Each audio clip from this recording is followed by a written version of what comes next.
purchased for free. And so again, I encourage you to obtain them. We had next COVID-19, the Black community, an important workshop that took place in June. Those workshop proceedings are now in the final form, and the workshop book should be out in the next few weeks. And again, a very important workshop proceedings that's there. Next, we had COVID-19 and vaccines, therapeutics and treatment, and COVID-19, the return to sports. This was in August, and this was actually a two-part symposium on the roundtable on Black men and Black women in science, engineering, and medicine. Very, very important and timely information on COVID-19 from a number of different perspectives. Those participants in the roundtable and others actually produced a suite of papers and publications that was published in the Journal of Racial and Ethnic Health Disparities and available on the website for the Springer Nature Journal, was a very, very important, so important and so timely. We plan to do a follow-on workshop and symposium on this in the future. Next was educational pathways for Blacks in science, engineering, and medicine, and we are now hard at work producing the workshop proceedings for that workshop. A very important workshop held in September in terms of the area. And then finally, mentoring and advising of Black students in science, engineering, and medicine. This was a December workshop, December of 2020, that really focused on how we can successfully harness work in mentoring and advising for the benefit of Blacks in science, engineering, and medicine. So today we will be exploring, today and tomorrow, exploring reducing financial barriers for Black students in science, engineering, and medicine. And we have just a fabulous group of individuals who are a part of this workshop. I want to particularly thank the co-chairs who from the Financial Action Group and the Public Engagement Action Group, who came together to work hard in these areas. So we have Dr. Gilda Barabino, Dr. George Daly, Dr. Theodore Corbin, of course, Dr. Louis Sullivan, who really first started talking about the fact that about the issues of finance and how, and has been really an advocate in talking about this for decades. And it's great to see this workshop coming about and with his leadership, and also Dr. Mark Neve, who's been also a tireless worker in this area. And so I want to congratulate the co-chairs in terms of their work, in terms of bringing everything together. Now, we will be having a business meeting just for those in the roundtable tomorrow. We'll have the reports of the action groups, and would like every action group to do a 4 to 6 minute report out of their activities in terms of what they've been doing and plans. And we'll have a roundtable discussion and plans for next steps. We'll also, I think, depending upon the timing, we'll have an announcement from Vaughn Tarikian of a new sponsor for the roundtable that we're very excited about that has come forth, and we'll also talk about new people joining the roundtable. So it should be very, very exciting. Again, I want to thank the steering committee and the steering committee co-chairs for their work in putting together this marvelous workshop, and look forward to learning and growing over the next 2 days with you. So thank you very much. Now we will move on to the co-chairs and to the program.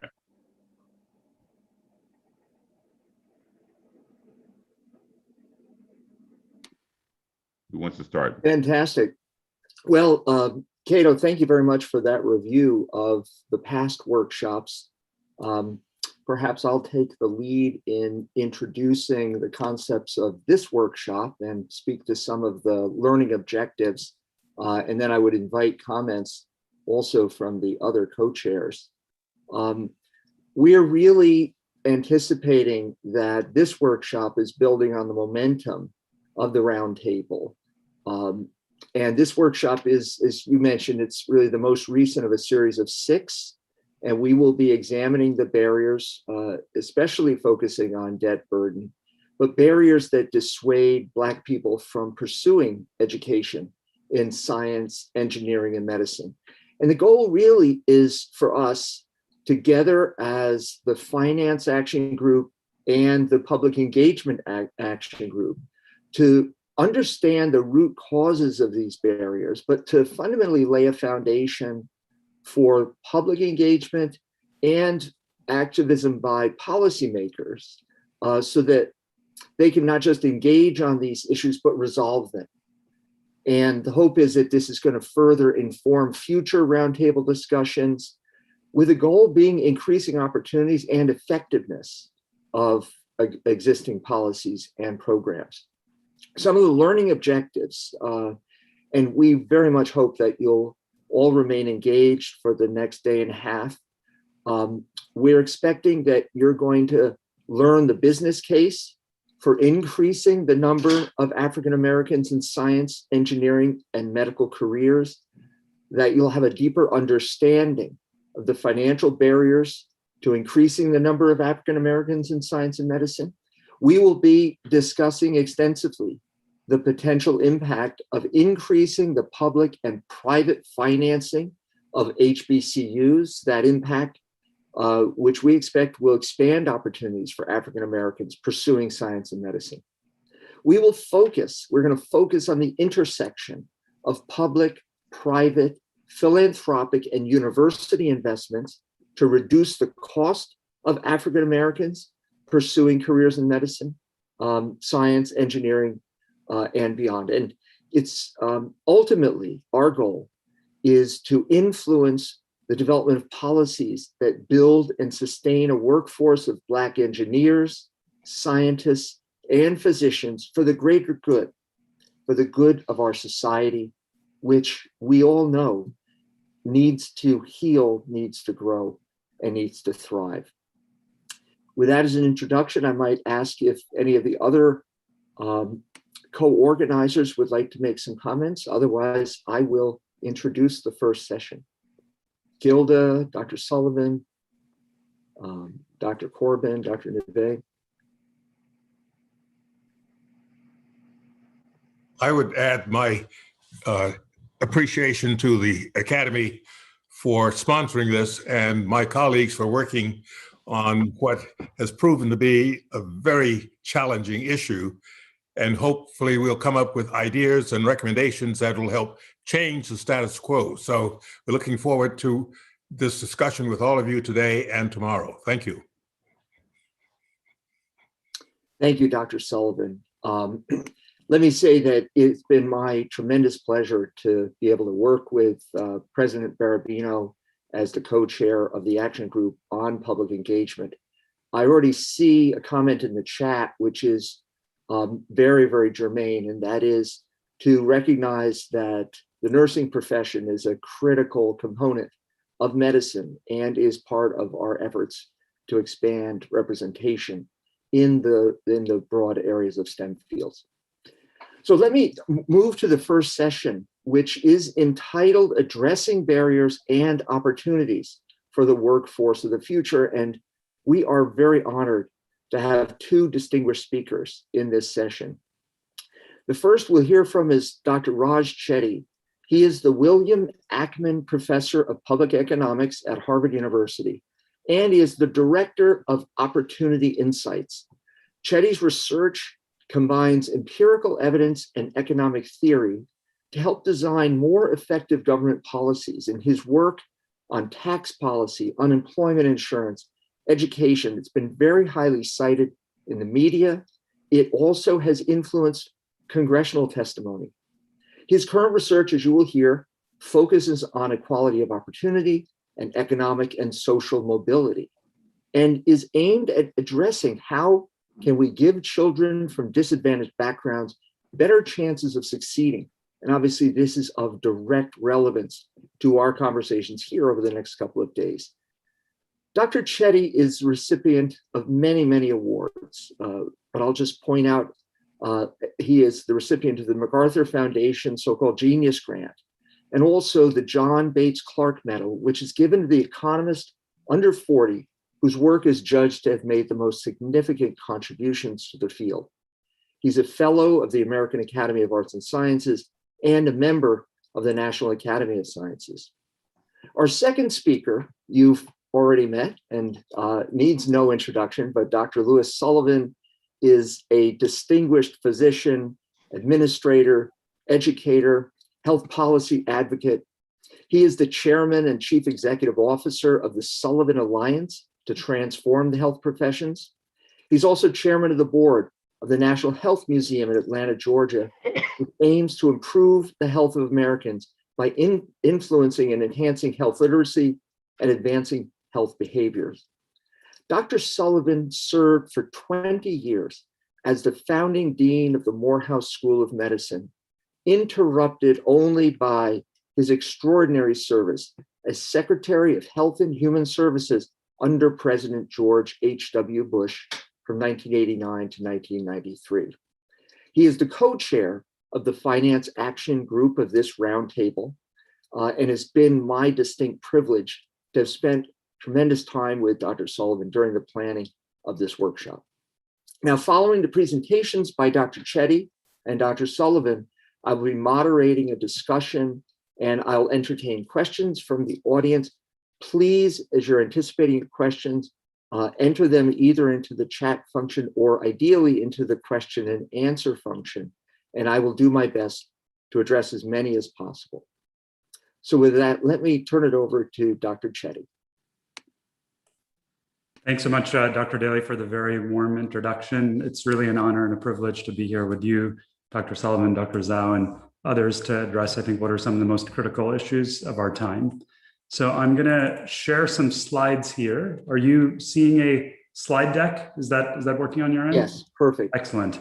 So I'm going to talk about race and economic opportunity in America, focusing specifically on the underrepresentation of Black Americans in sciences and in medicine. But I want to start at a much bigger picture level by framing the issue that I think we face in the United States more broadly beyond those particular fields by talking about the American dream, which is, of course, a multifaceted, complicated concept that means different things to different people.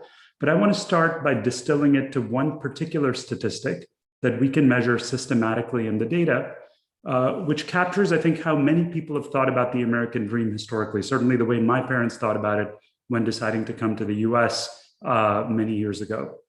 And so what this notion is I think many people have the view that America is a country that aspires to be a place where through hard work, any child should have the chance of going on to have a higher standard of living than their parents did.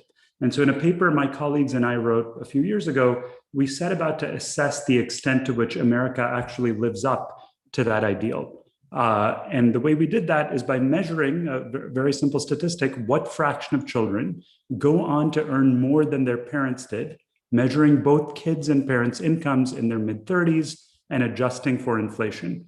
And we're looking at that data in this first chart I'm showing you here by the year in which the child was born. So if you look at the left side of this chart, you see for the children born in the middle of the last century, it was a virtual guarantee that you were going to achieve the American dream of moving up relative to your parents. 92% of children born in 1940 went on to earn more than their parents did. If you look at what has happened over time, though, you see a dramatic fading of the American dream, such that for children born in the 1980s, who are turning 30 around now, it's become essentially a 50-50 shot, a coin flip as to whether you're going to achieve the American dream. Now, this dramatic trend is, of course, of great interest to us as economists because it underscores, I think, a fundamental change in the US economy, where this was once a country where most kids could expect to kind of move up the income ladder relative to their parents, and that's no longer the case. And we would like to understand why the economy has changed in that way. But I would argue it's also of fundamental interest from a social and political perspective, because I think it's this very trend that underlies a lot of the frustration that people around the US are expressing, including people from underrepresented minorities who I think bear these challenges to a particularly acute degree. Now, in this talk, I'm going to focus principally on economic measures, career choice, income, and things like that. But even economists recognize that income is not the only thing that matters. And so I want to show you another dimension that is very correlated, and I think will be of interest given that there are a lot of doctors on this call, which is looking at measures of life expectancy. So in other work we've done using population data covering essentially everybody in the United States, from anonymized tax returns linked to Social Security death records, we've computed measures of life expectancy by income. And this chart here just shows you how tight the link between income and life expectancy is. So you can see for men who have incomes in the bottom 1% of the income distribution, average life expectancy in the US now is only 72 years. That contrasts with 87 years for men in the top 1%. So a remarkable 15-year gap between men in the bottom and the top of the income distribution. Just to put that in perspective, as many of you probably know, the CDC estimates that if we were to eliminate cancer as a cause of death, life expectancy in the US would increase by 3.2 years. So a 15-year gap is really unbelievable, I think, in terms of scale.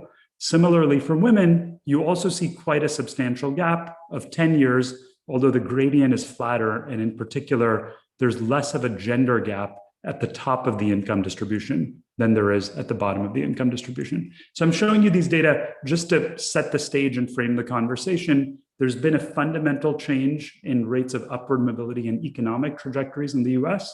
And I think those economic changes are associated with lots of other things we all care about, from health to social outcomes to likely political outcomes as well.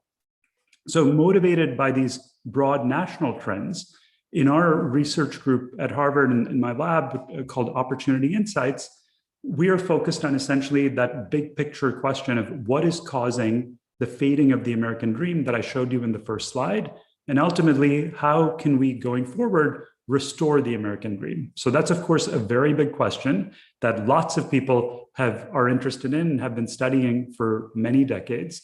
What is our specific angle on it? Well, our approach is to try to make use of what I see as the tools of modern data science, using big data, to use the popular buzzword in Silicon Valley, to study how to increase upward mobility. So our vision here is that, much as you hear many private companies like Google and Amazon, for instance, improving the products they offer by analyzing very large data sets, our vision is that similarly, such data might be able to help us tackle some of the most important social and economic policy questions of our time. In this case, how we might increase upward mobility. And I hope to illustrate to you how those data sources can be very useful in that context today. Now, when you have that amount of data, you have to bring a particular perspective in how you're going to organize it. And traditionally, one approach people have taken is to focus on one particular domain. So for instance, in the context of inequality and mobility, you might naturally think about education as being a key area to focus on. And I will have something to say about education, but our approach is instead to try to organize things from a life course perspective, think about a broad range of interventions from childhood to adulthood, some of which might touch upon education, but others will touch upon issues related to racial inequality, issues related to affordable housing. And as you'll see as I share the data with you, I think that holistic perspective of thinking about multiple different points of intervention is really crucial to make progress on such a complicated problem.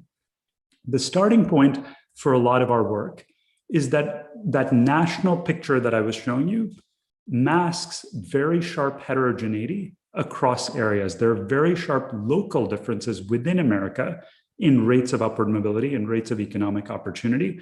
And that turns out to be very useful in terms of understanding what's going on and what we might be able to do going forward.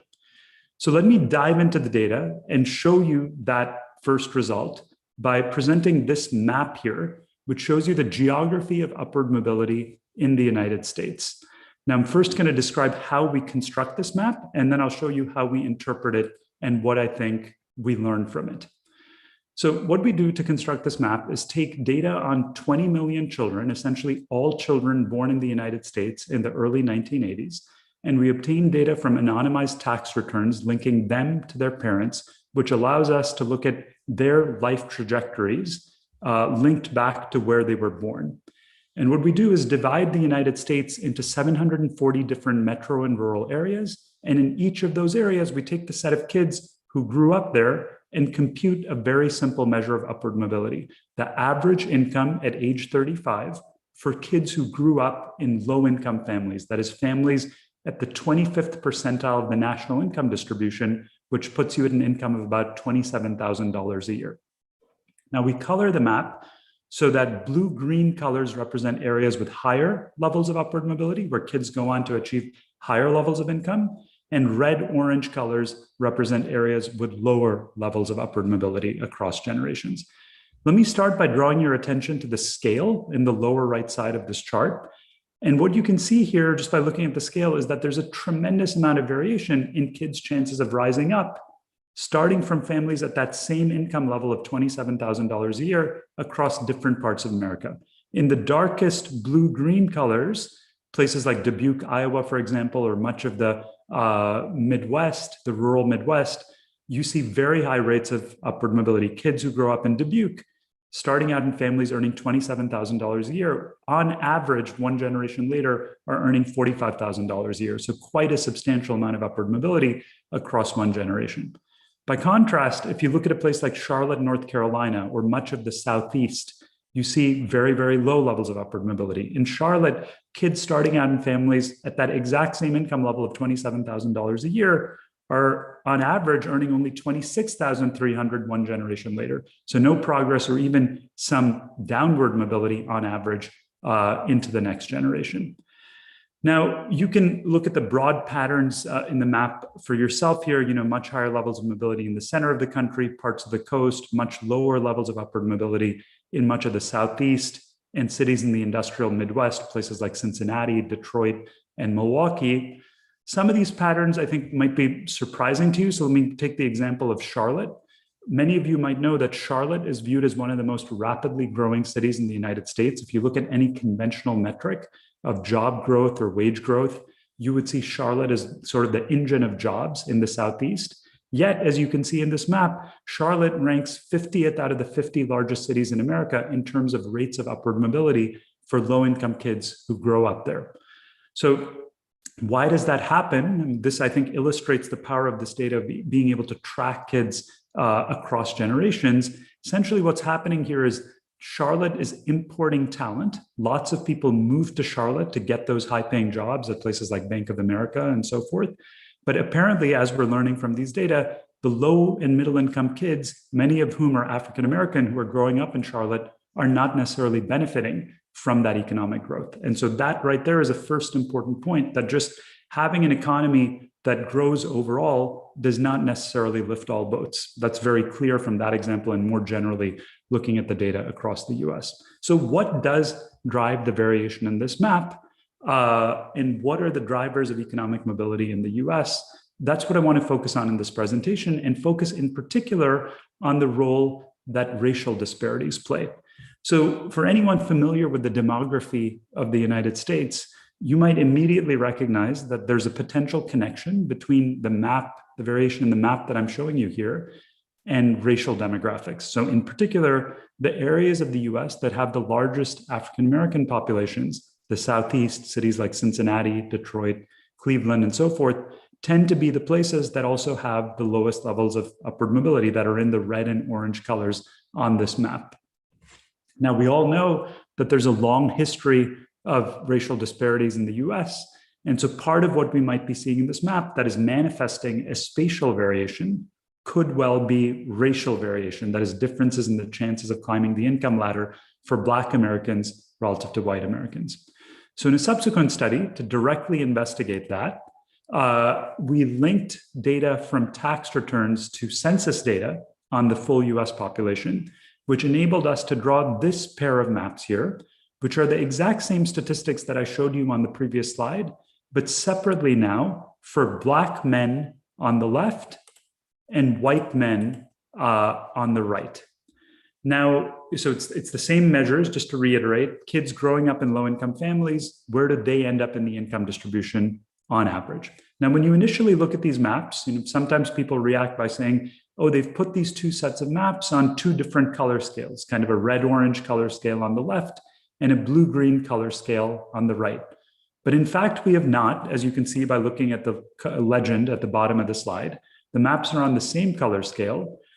What you're seeing really is the power of race in America and how important racial disparities are. It's almost like there are two different countries, one for Black men and one for white men, with essentially non-overlapping distributions in terms of rates of upward mobility. So to put it differently, the very best places in terms of upward mobility for Black men, a place like Boston, for example, where Black men growing up in a low-income family can grow up to expect to earn about $25,000 a year, they have lower levels of upward mobility than the very worst places in terms of upward mobility for white men, a place like Charlotte, North Carolina, where white men grow up to earn about $25,000 a year. So what this shows you is that there's no understating the importance of race, even conditional on class. So critically here, we're using high quality data from tax returns to look at people who are starting out at the exact same levels of income. But what you're seeing is that there are incredibly different prospects for Black men and for white men. Now, notice here that I focus specifically on men. The reason I split the data by gender is that it turns out to be quite a different story for Black women versus white women, as I show you now in this pair of maps. So when you look at these two maps, notice that you're basically seeing a comparable spectrum of colors on the left and the right. More generally, when we look at a broad set of outcomes, educational outcomes, various different measures of income, we find pretty similar rates of economic mobility for Black women and white women. So just to be clear on that, this is not saying that Black women and white women have exactly the same outcomes. What it's saying is if you take a Black woman and a white woman who are growing up in families at the same level of income, which is typically not the case, right? Because Black Americans on average are starting out at lower levels of income than white Americans at present. But if you take Black women and white women starting out in family at the same level of income, they tend to have similar economic prospects, very different from the patterns we saw for Black versus white men, where they have dramatically different prospects. So to use the term sociologists would use, there's an intersectionality between race and gender. There's something about how racial disparities manifest that they are particularly extreme for men relative to women. Again, not to say that there are no disparities that are relevant for women. Certainly there are, but they seem to be greatly amplified for men. And I think that's important to think about, thinking about the potential solutions that we try to enact going forward. Now, in much of this talk, I'm going to focus on upward mobility, how we can help kids growing up in disadvantaged families rise up, because I think that's what most of our interest is in. But especially in the context of understanding racial disparities, I think it's also very important to think about the converse channel, which is downward mobility, thinking about kids who start out in high-income families and looking at their prospects. And I would argue for some of the issues we're focused on here today related to science and medicine and engineering, it may actually be the kids who are starting out in the more affluent families, many of whom might end up potentially pursuing these sorts of career paths, where we ought to be devoting as much attention as we are to kids growing up in low-income families. And so to do that, I'm going to turn to this graphic here, which the New York Times created using data that we put out, which I think depicts in a very salient way income mobility for Black versus white men growing up in high-income families. So the way this chart is constructed is that we look at Black men in the purple dots and white men in the green dots, and we're taking a set of kids who grew up in high-income families, families in the top fifth of the national income distribution. And we're asking, where did they themselves end up as adults, tracking them with the tax data across one generation? Do they end up in the bottom fifth? Do they end up in the second fifth? Or do they stay in the top fifth? And what you can see is, I think, one of the most disheartening patterns that I've found in doing this research, which is that the green dots, if you start out in a high-income family as a white man, they sort of float in the top. So you can see that most of the green dots are remaining in the top fifth or remaining in the upper middle class. But if you look at the purple dots, you see this tremendous cascade downward, such that for Black men, even if you grew up in a high-income family, you're almost as likely to end up in the lower middle class or the bottom fifth as you are to remain in the top fifth. And so this pattern, illustrates, I think, a fundamental difference in economic trajectories for Black and white Americans. The way I think about it visually is that for white Americans, trying to achieve the American dream is like climbing a ladder from one generation to the next. For Black Americans, it's more like being on a treadmill, where even after you've climbed up in one generation, there are tremendous structural forces that are pushing you back down that make it necessary to have to make the climb again in the next generation. And I think that's extremely important to recognize in any effort to try to combat racial disparities, because if we don't fundamentally fix that treadmill phenomenon, no matter what you do to help people rise up, it's never going to stick and persist in the long run. So even if you try to create better opportunities for low-income Black Americans, interventions in neighborhoods or schools that create more upward mobility, if there's still these strong forces that are leading to downward mobility in the next generation, that's not going to have a lasting impact. And I think that's a very important point to consider from a policy perspective, because I think intuitively lots of policy efforts tend to focus, for instance, on disadvantaged neighborhoods or on lower income groups, particularly African Americans, maybe in those settings. But there's less focus on, say, affluent schools or the most affluent neighborhoods, where we're still seeing really significant differences in outcomes for Black and white Americans. And I think that requires significant attention going forward. So in what I've been showing you so far, I've been focused on broad national patterns, coming back to this map here. So, when you look at the national map, you tend to your eye gravitates towards, the big differences between the Midwest and the Southeast and so forth. To go further now and understand in more detail exactly what's driving these differences and what we might be able to do from a policy perspective, I want to zoom in and look at the data at an even more granular level, looking at the data within cities. And in order to show that to you, I'm going to toggle over to this tool that we've developed called the Opportunity Atlas, which is a freely available website that you can use to study economic opportunity in your own area. So you can go to this website right now if you'd like. And what I'm going to do is literally zoom in to the New York area to show you what the data look like in New York, census tract by census tract. So instead of looking at the data across different cities here we're constructing the same set of statistics. What are the average incomes in adulthood of kids who grow up in low-income families, literally, neighborhood by neighborhood in New York.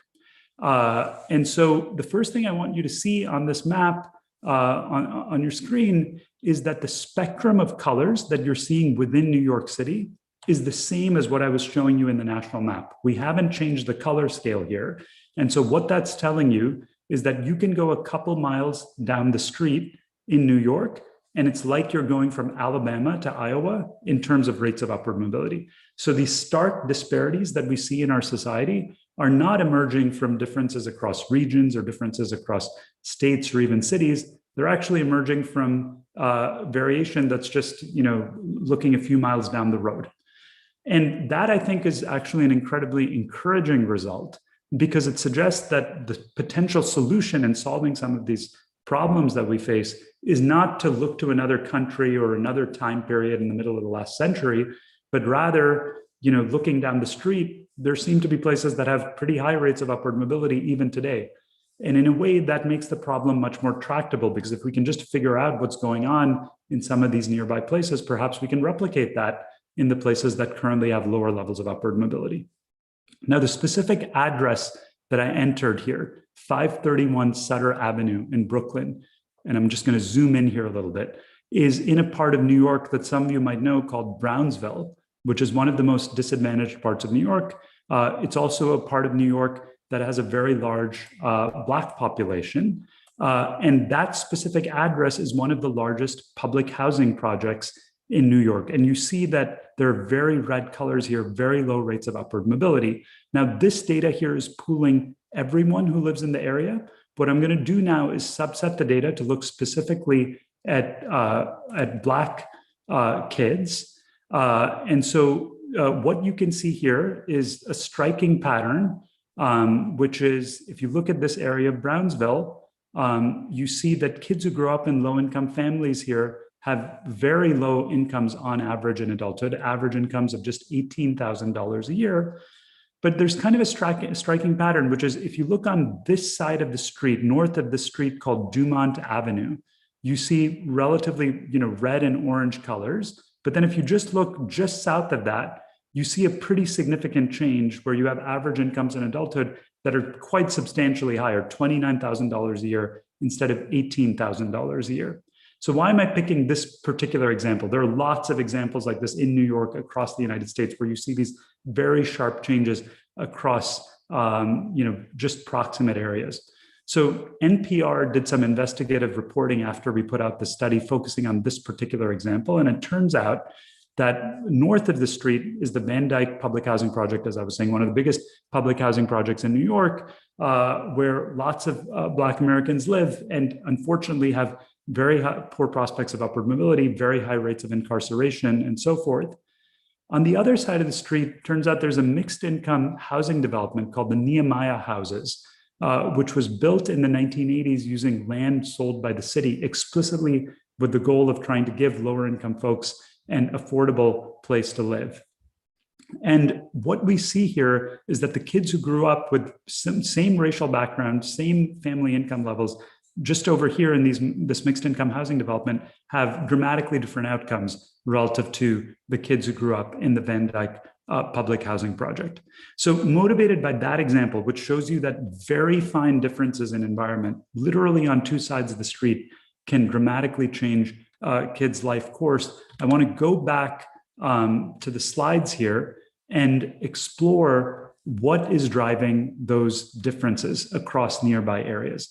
And the way that I'm going to do that is in order to understand the mechanisms that are driving these differences, what we did is looked at kids who moved across different neighborhoods. So in particular, we did a study looking at the outcomes of 6 million families that moved across areas and looked at how their kids' outcomes changed in order to understand the causal effects of growing up in one place versus another.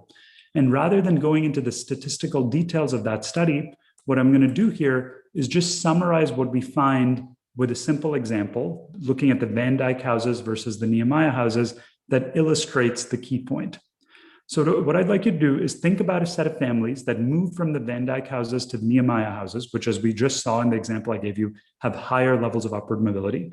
And think about families that move with kids of different ages, starting with families who move when their child is exactly 2 years old from Van Dyke to Nehemiah. And so what we do with the tax data is track these kids forward 30 years and measure what their own incomes are in adulthood. And what you're seeing in this first dot here is that those kids are earning on average something like $25,000 a year when we're measuring their incomes at age 35.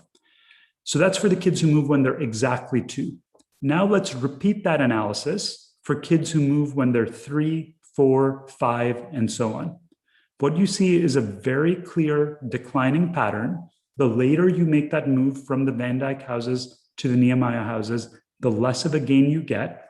And if you move after you're in your early 20s, the relationship is completely flat and you get no gain at all. So what do you see from this chart? I think there are 3 key lessons to take away that hopefully will be relevant in shaping your conversations going forward on how to improve outcomes for Black Americans.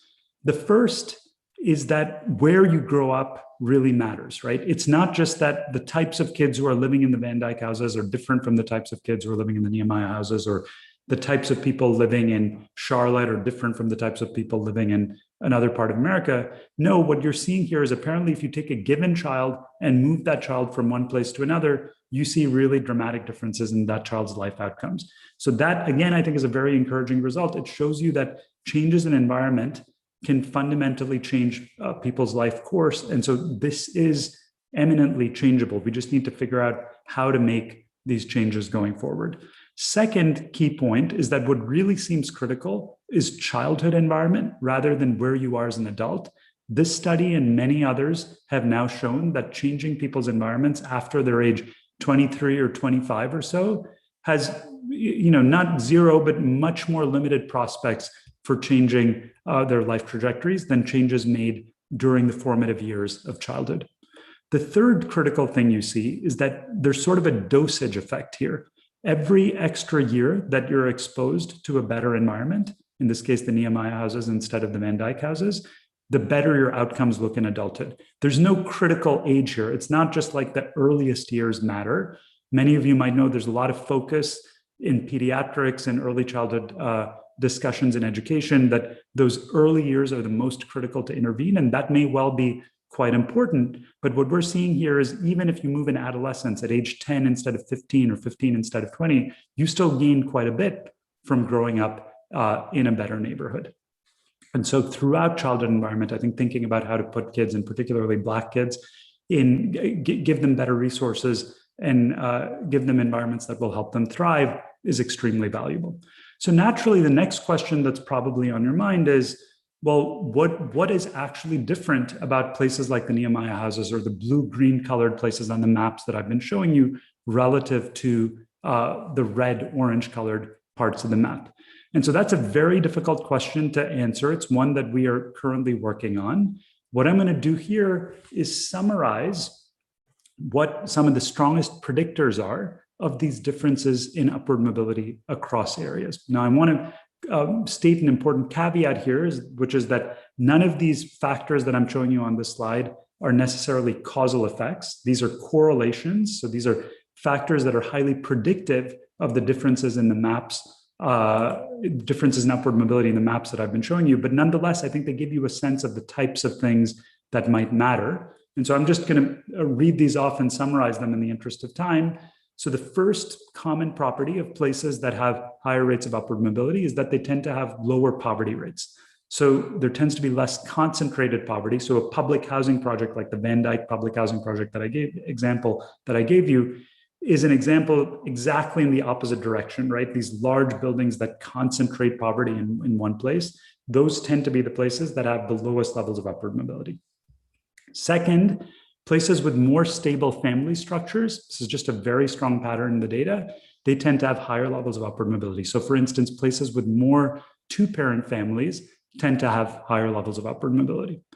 Third, as you might expect intuitively, places with better schools tend to have higher levels of upward mobility measured in various ways. And then finally, places with greater social capital tend to have higher levels of upward mobility. So what is social capital?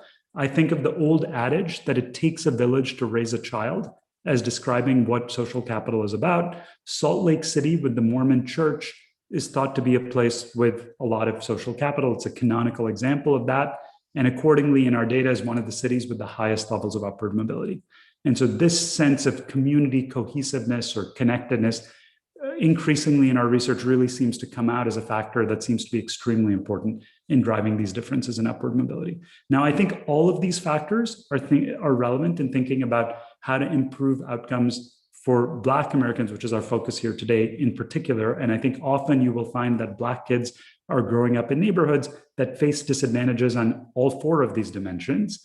But I also want to highlight in particular, as we've looked for neighborhoods that have the smallest disparities between Black and white Americans, a set of factors that seem particularly salient in or particularly correlated with the outcomes of Black men. And I'm just summarize those here. The first is again related to poverty rates, but not just poverty rates in general, but rather poverty rates among the Black folks living in that neighborhood itself. So we find that if you have lower poverty rates among white Americans in an area, you see some improvement in the outcomes of the Black kids growing up in that neighborhood, but there are particularly large correlations if the Black adults growing up in that neighborhood have higher incomes on average, which might be related to direct mentoring effects or connections or things like that that are driving this relationship.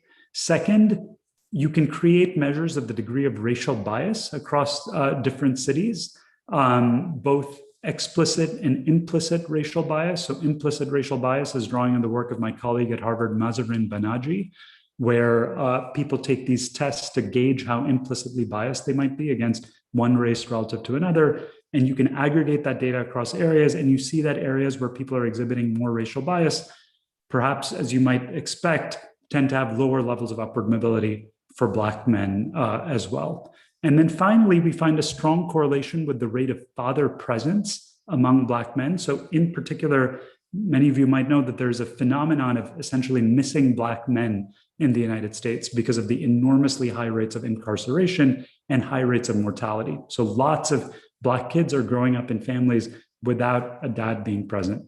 And what we find is that at the community level, even if your own dad is or is not present in your family, if you're growing up in a neighborhood where there are more fathers present, Black fathers present, you have higher rates of upward mobility. Again, what is that telling us?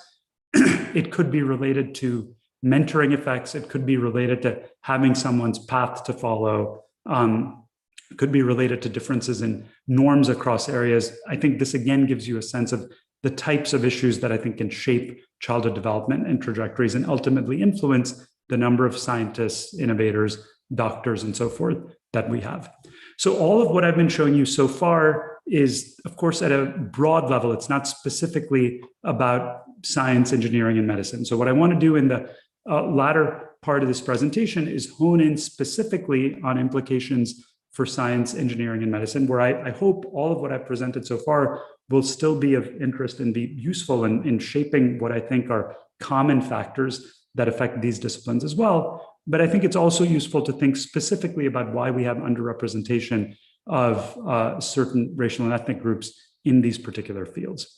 And so to do that and to kind of frame why I think that's very important from an economist perspective, I think improving opportunities for upward mobility can also be very important for increasing scientific innovation and ultimately increasing economic growth, thereby benefiting everyone in America.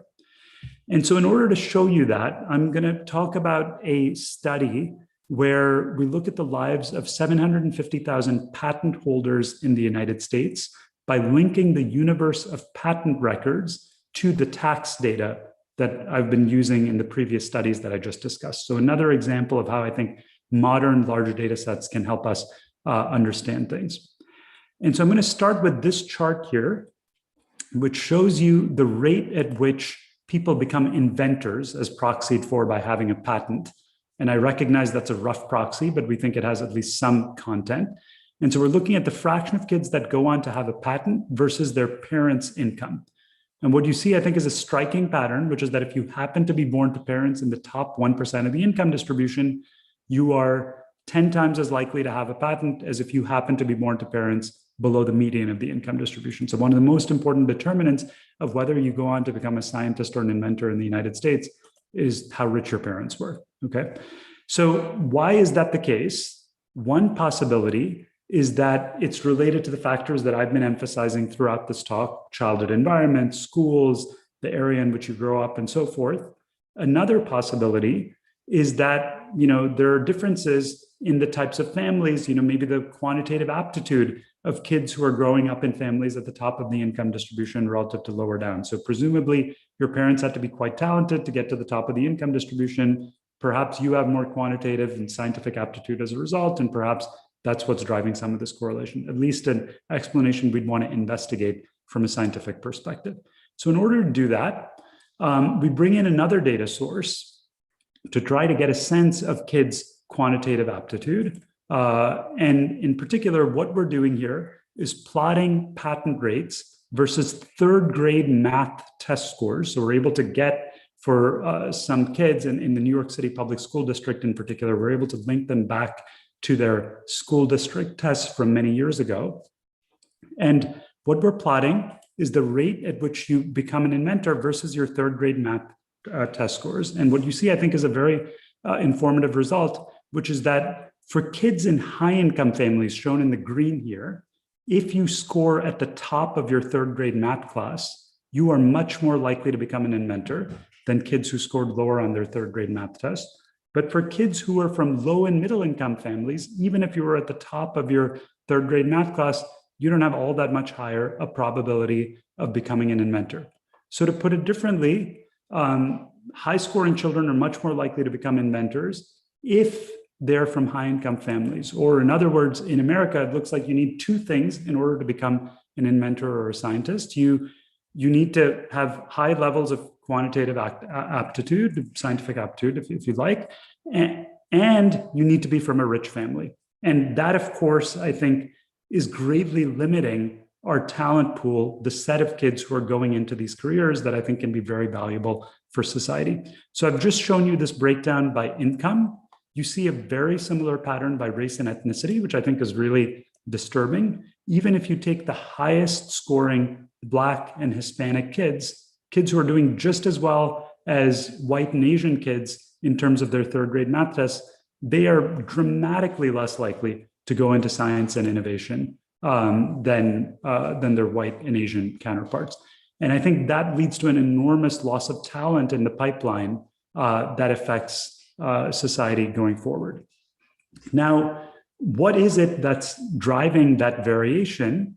I think much of it, again, comes back to where you're growing up and what you're exposed to. And so again, I want to show you that by presenting this map here, which is analogous to the earlier maps I was showing you, but this time showing you the origins of inventors, the rate at which kids go on to become inventors depending upon where they're growing up. And in this map, darker blue colors represent areas where kids are more likely to go on to become inventors. And what you can see if you just look at where the darker blue colors are is you might recognize that they tend to be the innovation hubs of America, where a lot of innovation is currently occurring. So to give you an example, if you look here at this blue blip in Texas, that's Austin, Texas. So kids who are growing up near UT Austin are much more likely to grow up to become inventors themselves. And so that's a very strong pattern in the data that if you're growing up near a lot of inventors, you're more likely to become an inventor yourself. But what's more, and I think it really illustrates a fine mechanism that's useful in thinking about the issues you're all focused on, is that this is a very specific exposure mechanism that appears to be at play. So let me give you an example that illustrates that. Imagine you've got two kids who are currently in Boston, let's say, and say one of them grew up in Silicon Valley, which of course has a lot of computer innovation, and say the other one grew up in Minneapolis, which is, some of you might know, has a lot of medical device manufacturers. Turns out when you look in the data that the kid who grew up in Minneapolis is much more likely to have a patent in medical devices, and the kid who grew up in Silicon Valley is much more likely to have a patent in computers, even though they both currently live in Boston. What's more, those patterns are gender specific. So if women grow up in areas where there are a lot of women innovating in a specific field, they are more likely to become inventors in that field. But if there are more men inventing in that field, it has no impact at all. So all of that sort of evidence suggests that what's going on here, if we go back to this slide, is a big part of the reason that Black kids are not going into these careers is because they don't have exposure to them. They're not around a lot of people who are in those careers to begin with. And that limits the extent to which they have the connections, the know-how, the support in order to, take the MCAT, apply to the right colleges, figure out how to get through the whole process and get through the pipeline. And that in this setting and in many other studies, I think has really emerged as a key driving force in these disparities, above and beyond financial factors, which of course can also play a significant role. So I want to show you one final set of things before kind of wrapping up by discussing some policy implications, recognizing the time and wanting to open it up for discussion. So why does diversity in science matter? So why should we specifically care about these issues besides from obviously the very important sort of justice and equity perspective? So one important reason is that I think we're basically leaving a lot of talent on the table. If we just care about GDP growth and maximizing scientific progress, we would have many more total scientists if we addressed these disparities. So in particular, we think there's an important phenomenon of lost Einsteins in the United States, where we calculate based on the analysis that I was just showing you, that if women, minorities, and children from low-income families were to invent at the same rate as high-income white men, you would have 4 times as many inventors in America as you otherwise would. A second important reason that I think we should care about these issues is that they change the nature of innovations and potentially improve downstream outcomes. And here I want to give you an example from a study done by my colleague Marcy Alsan at the Harvard Kennedy School in the context of medicine that shows you why race really matters, where they did a very nice experiment in Oakland showing how doctors' race really can have important effects on patients' outcomes. And so just to show you that analysis very quickly, what they did is recruited 1,300 Black men in Oakland, California, to receive free preventive care. They randomly assigned them to either Black or white doctors, and they asked them to choose from a suite of preventive services, getting screened for diabetes, getting their cholesterol checked, and so forth, pre-consultation with the doctor, and then again after they saw the doctor. And so this was done as a randomized experiment where by chance you either were assigned to a Black MD or a non-Black MD. And what you can see first, looking at the pre-consultation data before they actually saw the doctor, you can see that people chose to have their blood pressure screened or their BMI calculated, diabetes screen, cholesterol, and so forth at relatively similar rates, whether or not they were going to end up seeing a Black or non-Black MD, which I think makes sense intuitively. But here's really the key result.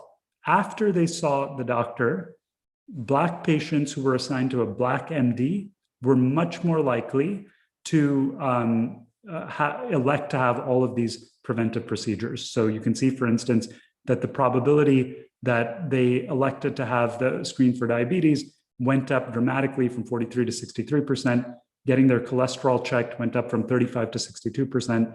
So there's an enormous effect in terms of what patients are choosing to do, depending upon the race of their doctor, which I think is one nice illustration of why diversity in these fields matters, not just in terms of the total number of doctors or the total number of scientists, but the types of downstream outcomes we're going to see in our population.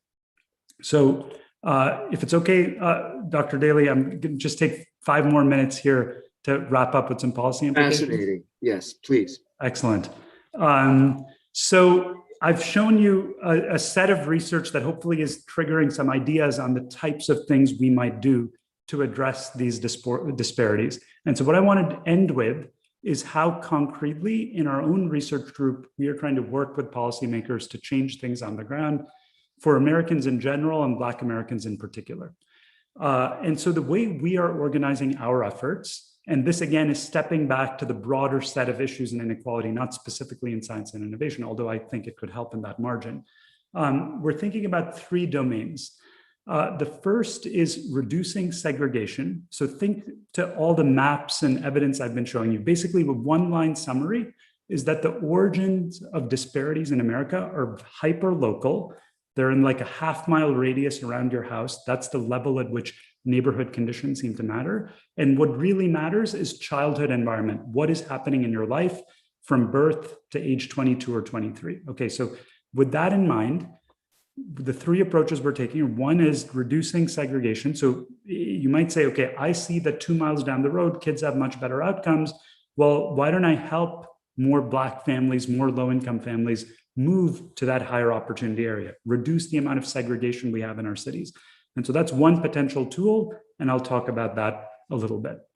A second approach, recognizing that you can't just move everyone, that's not going to be a scalable approach. A second approach is to try to figure out how you invest in places that are currently in the red and orange colored parts of the maps that I've been showing you in order to increase upward mobility there. Place-based investments, and I'll talk about that briefly. And then finally, I think especially for many of us who are in the profession of higher education, I think an important touch point after kids leave home after age 18 is, of course, the college that they attend. And I think there's a lot that can be done in our own higher education institutions at places like HBCUs, which were mentioned before and so forth, to amplify the impacts of colleges on upward mobility. So let me say a word on each of these and then conclude. So in the context of reducing segregation, just to show you in a very concrete way how we can use modern data to implement interventions that I think can really have an impact on scale, I want to talk about a recent pilot study that we've done in Seattle that seeks to help more families move to high opportunity areas. And just a bit of institutional background to set the stage here.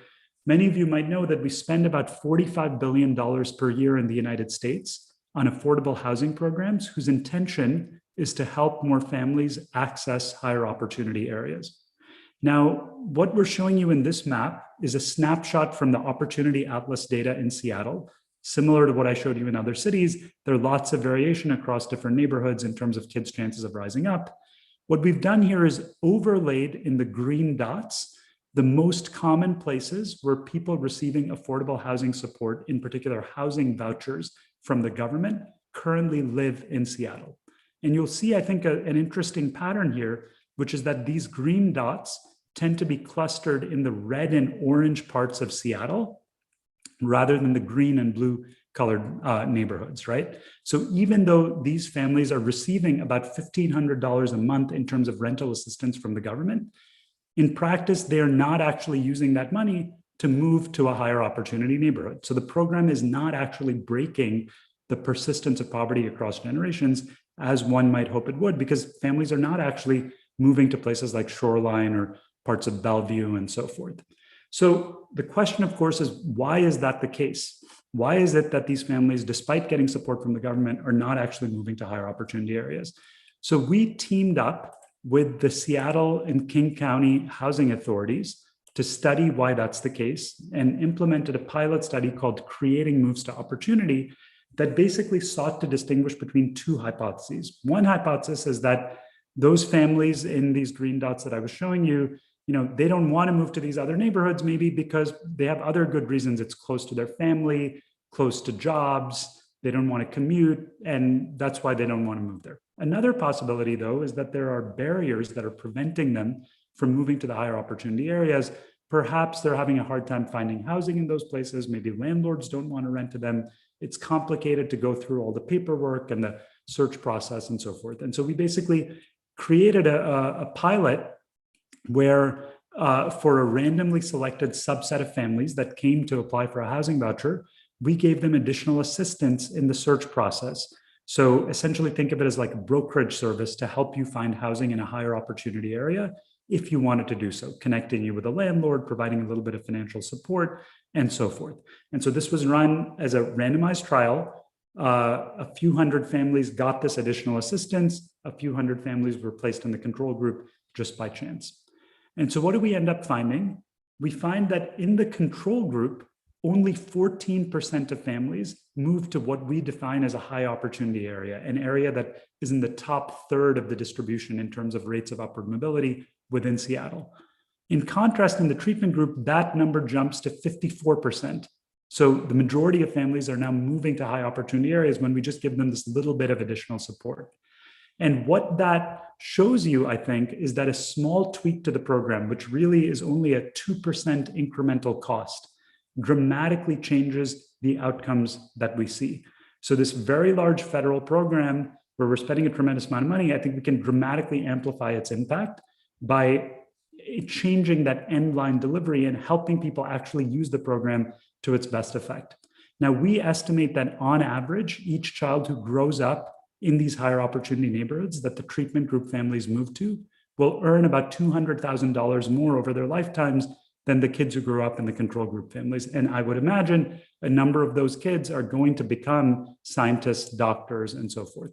And so this to me is an incredibly encouraging result. It shows that the segregation that we're seeing in American cities that is limiting opportunities for Black youth is not some deeply baked thing due to preferences that are very hard to change. Actually, by tweaking programs to reduce the barriers that families face, we can really fundamentally shift the environments that kids are experiencing.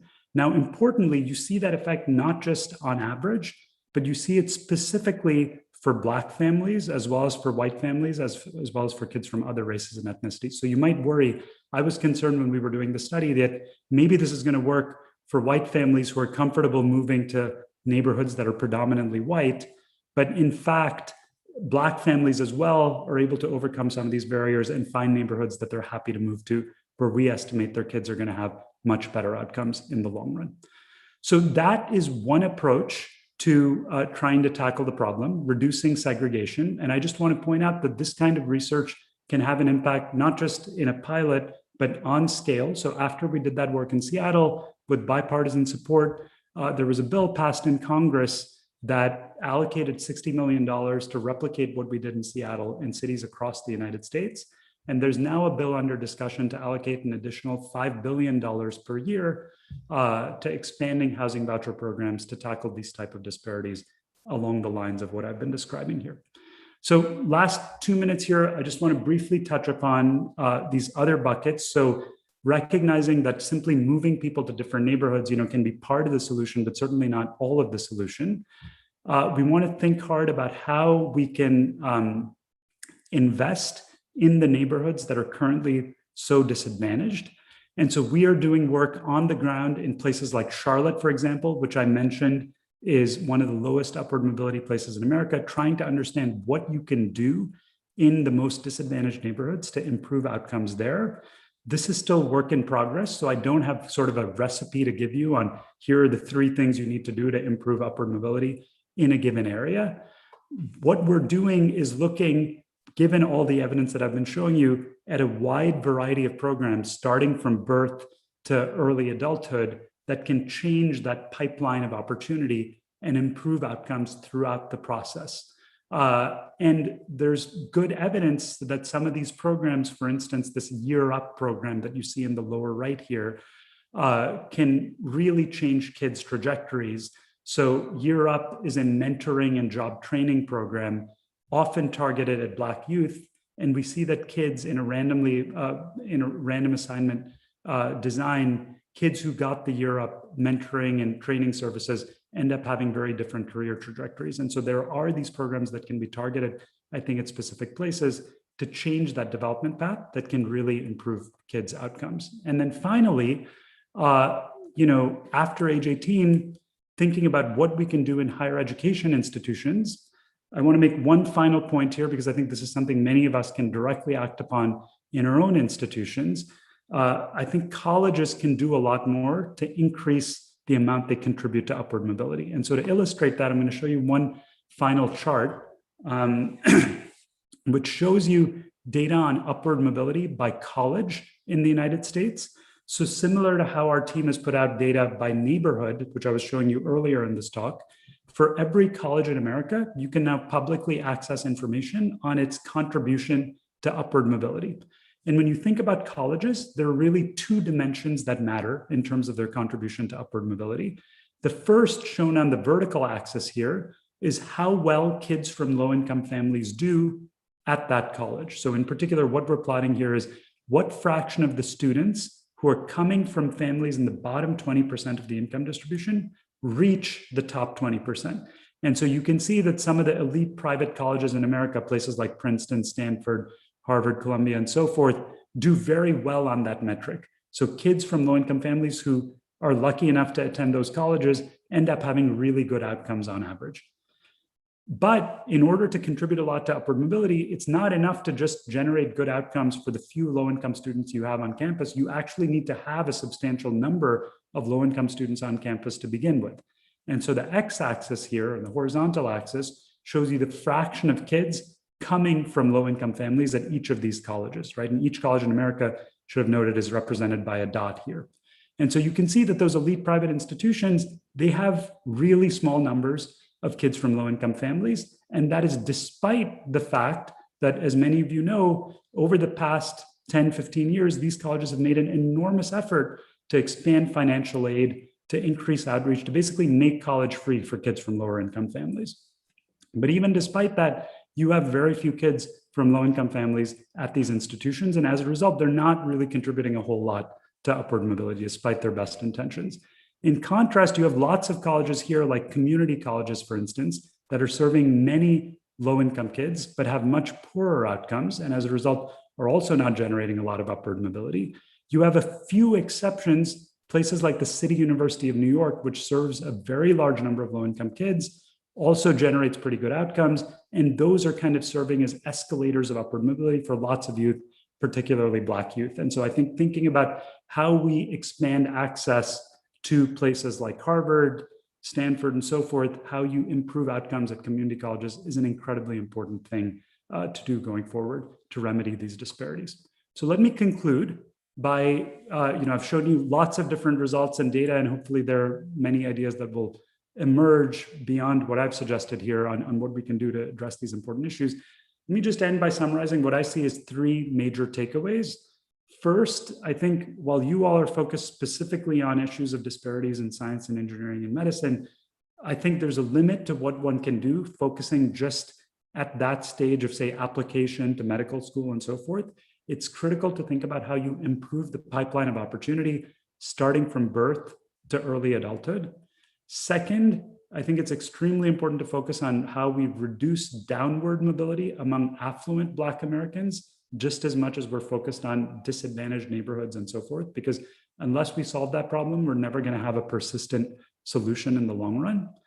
And finally, while I think many of us naturally gravitate towards financial issues, the barriers that are preventing Black kids from going to med school or attending college because they can't afford it, and obviously those are important and real and need to be addressed, our work and lots of other work increasingly suggests that just giving people money is not enough. You need to support people in using those programs as effectively as possible, like the housing voucher program that I showed you, or in applying to college or figuring out how you navigate the med school application process and so forth. I think well-targeted job training and mentoring programs in these fields can be incredibly effective. And I think that's one of a variety of different solutions that we should be thinking about. So thanks so much for your time, and I look forward to the discussion. Dr. Chetty, thank you very, very much. Let me call on Dr. Sullivan for his comments and his context.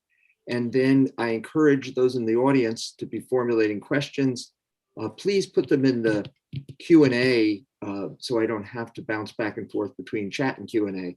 And we'll have till 11:30. Dr. Sullivan. Well, thank you very much. And let me also thank Dr. Chetty for his excellent presentation. And I have a number of questions and comments, but I will summarize my remarks so that we can have as much time for questions and commentary, because I'm sure a number of members of the workshop are familiar with the data that I would be presenting. So let me begin by saying my purpose is to give a setting for how we've gotten to where we are, our historical prospectus. Let me say the following. First, from the beginning of the colonies, we have never had an equitable environment. Africans were brought here to the Virginia colony in 1619 as slaves, and the health care they received was not by physicians in the colonies who were white and from Europe, but really from local root doctors, midwives within the Black community. So the health care from the beginning was not equitable that was received. The first medical schools formed in the colonies were in the middle of the 18th century. First in 1765 in Philadelphia, in 1768 in New York.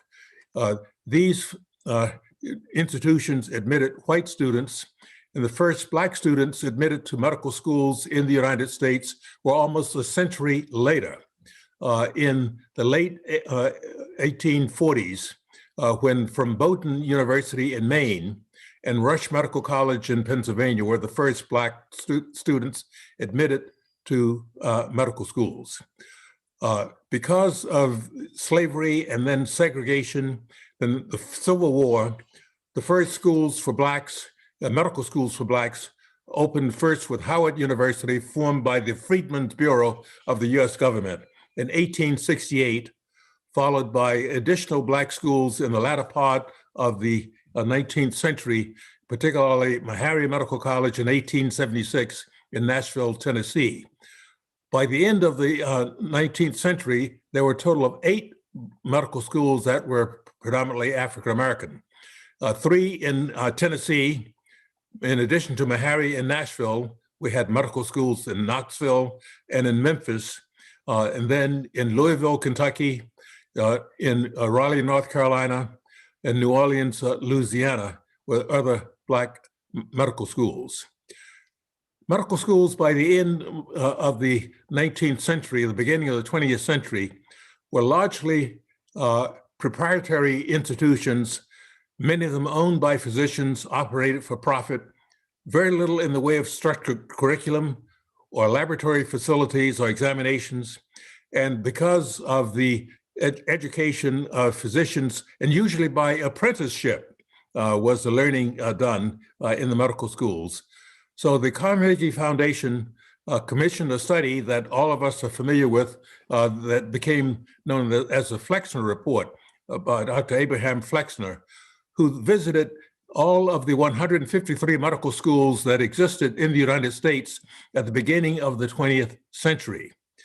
Flexner found many of them to be quite deficient in their educational operations, and he wrote his report in 1910 titled Medical Education in the United States and Canada.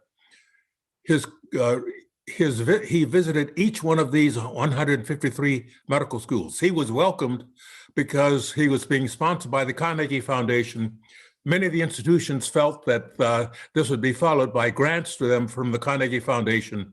So when his report was issued, it sent a shock through the medical education establishment because of his high level of criticism about the quality of education, the lack of science. In the 19th century, leadership in science and education was not in the United States, but was in Europe, in Germany, in England, Ireland, etc. The scientific base began to be developed in the latter part of the 19th century, but the model that was the strongest was Johns Hopkins that opened in 1883.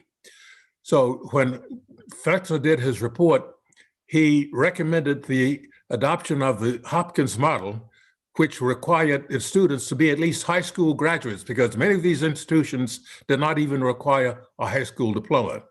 He also, the Hopkins model recommended bases in science, at least 1 or 2 years of college were preferred. When his report was issued, the impact on medical education was profound, because a number of the medical schools closed after that because they could not get students, and the reputation of the institutions was quite damaged by the Flexner report. So these number of schools were reduced to 80 by 1925, but among the Black medical schools, he felt that Howard and Meharry were providing an adequate education, but he also felt that their justification was to provide sanitary information to the Black community, and as well as to protect the white community from contagion from infectious diseases that could be passed from the Black community to the white community. So that was part of his justification. The main period for development of medical education in the 20th century really occurred during the second half of the 20th century. By 1950, after the end of World War II, there was quite a bit of activity in the United States during that time, including education. But things were undertaken, such as the Marshall Plan, to rebuild the countries in Europe. The development of the interstate highway system started in 1953 by President Eisenhower. In the mid-1950s, we saw the beginning of the expansion of medical education in the United States, largely led by the federal government because of a projected shortage of physicians that would be facing as a nation if we did not expand. We were educating and graduating some 8,000 physicians every year from 80 medical schools. Between 1956, when Albert Einstein and Seton Hall medical schools were opened, and 1981, when the last of 47 new schools opened, during that 25-year period, we doubled the number of medical graduates coming from U.S. medical schools to 16,000 from the 8,000 annually who were being graduated by 1950. Among those 8,000 graduates in the 50s were some 200 African Americans, largely from Howard and Meharry medical colleges. 1/3 of the medical schools in the United States at that time, in 1950, were located in the southern United States. And only one of those schools had a Black student. That was Dr. Edith Irby in the University of Arkansas in 1948. Very interesting, because the Brown versus Board of Education Supreme Court decision was not until 1954. So Arkansas was an outlier among the schools in the South by admitting a Black student prior to the Brown versus Board of Education. With the Brown versus Board of Education decision in 1954, over the next 14 years, we saw the opening of medical schools in the South to Black students. Schools elsewhere in the United States, outside of the South, had an occasional Black student, perhaps one or two. So the other medical schools in the United States were not admitting significant number of Black students. We were graduating some roughly 200 Black students from medical schools in the United States in the 50s, most of them from Howard and Meharry. And if I could have that first slide, Reg, which will just show, first of all, improvements similar to Dr. Chetty's slide, the improvements in life expectancy. Okay, we'll hold this. This slide shows, following Brown versus Board of Education, we had a significant number of Black students attending medical schools. We went from less than 200 prior in the 1950s up to 800 by early 70s or 80s. But we then plateaued, and in 1968, following the assassination of Martin Luther King Jr., universities around the country examined themselves because of the shock of this occurrence, including medical schools. So there was a very significant effort on the part of medical schools to increase the diversity among their classes. And you'll see the uptick that occurred in the early 1970s as a result of that, but plateaued approximately a decade later by 1980.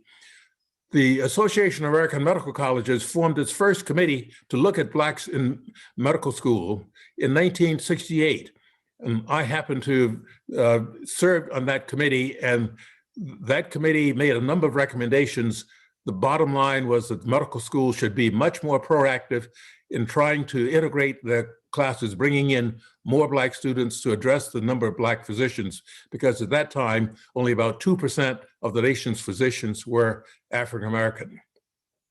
A number of other initiatives occurred in colleges and universities around the country and medical schools to increase Black students, so that by the end of the 20th century, some 8% of medical students were African American.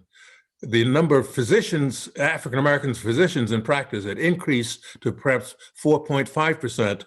And we now have approximately 1,600 to 1,700 Black students in all medical schools annually because of these efforts.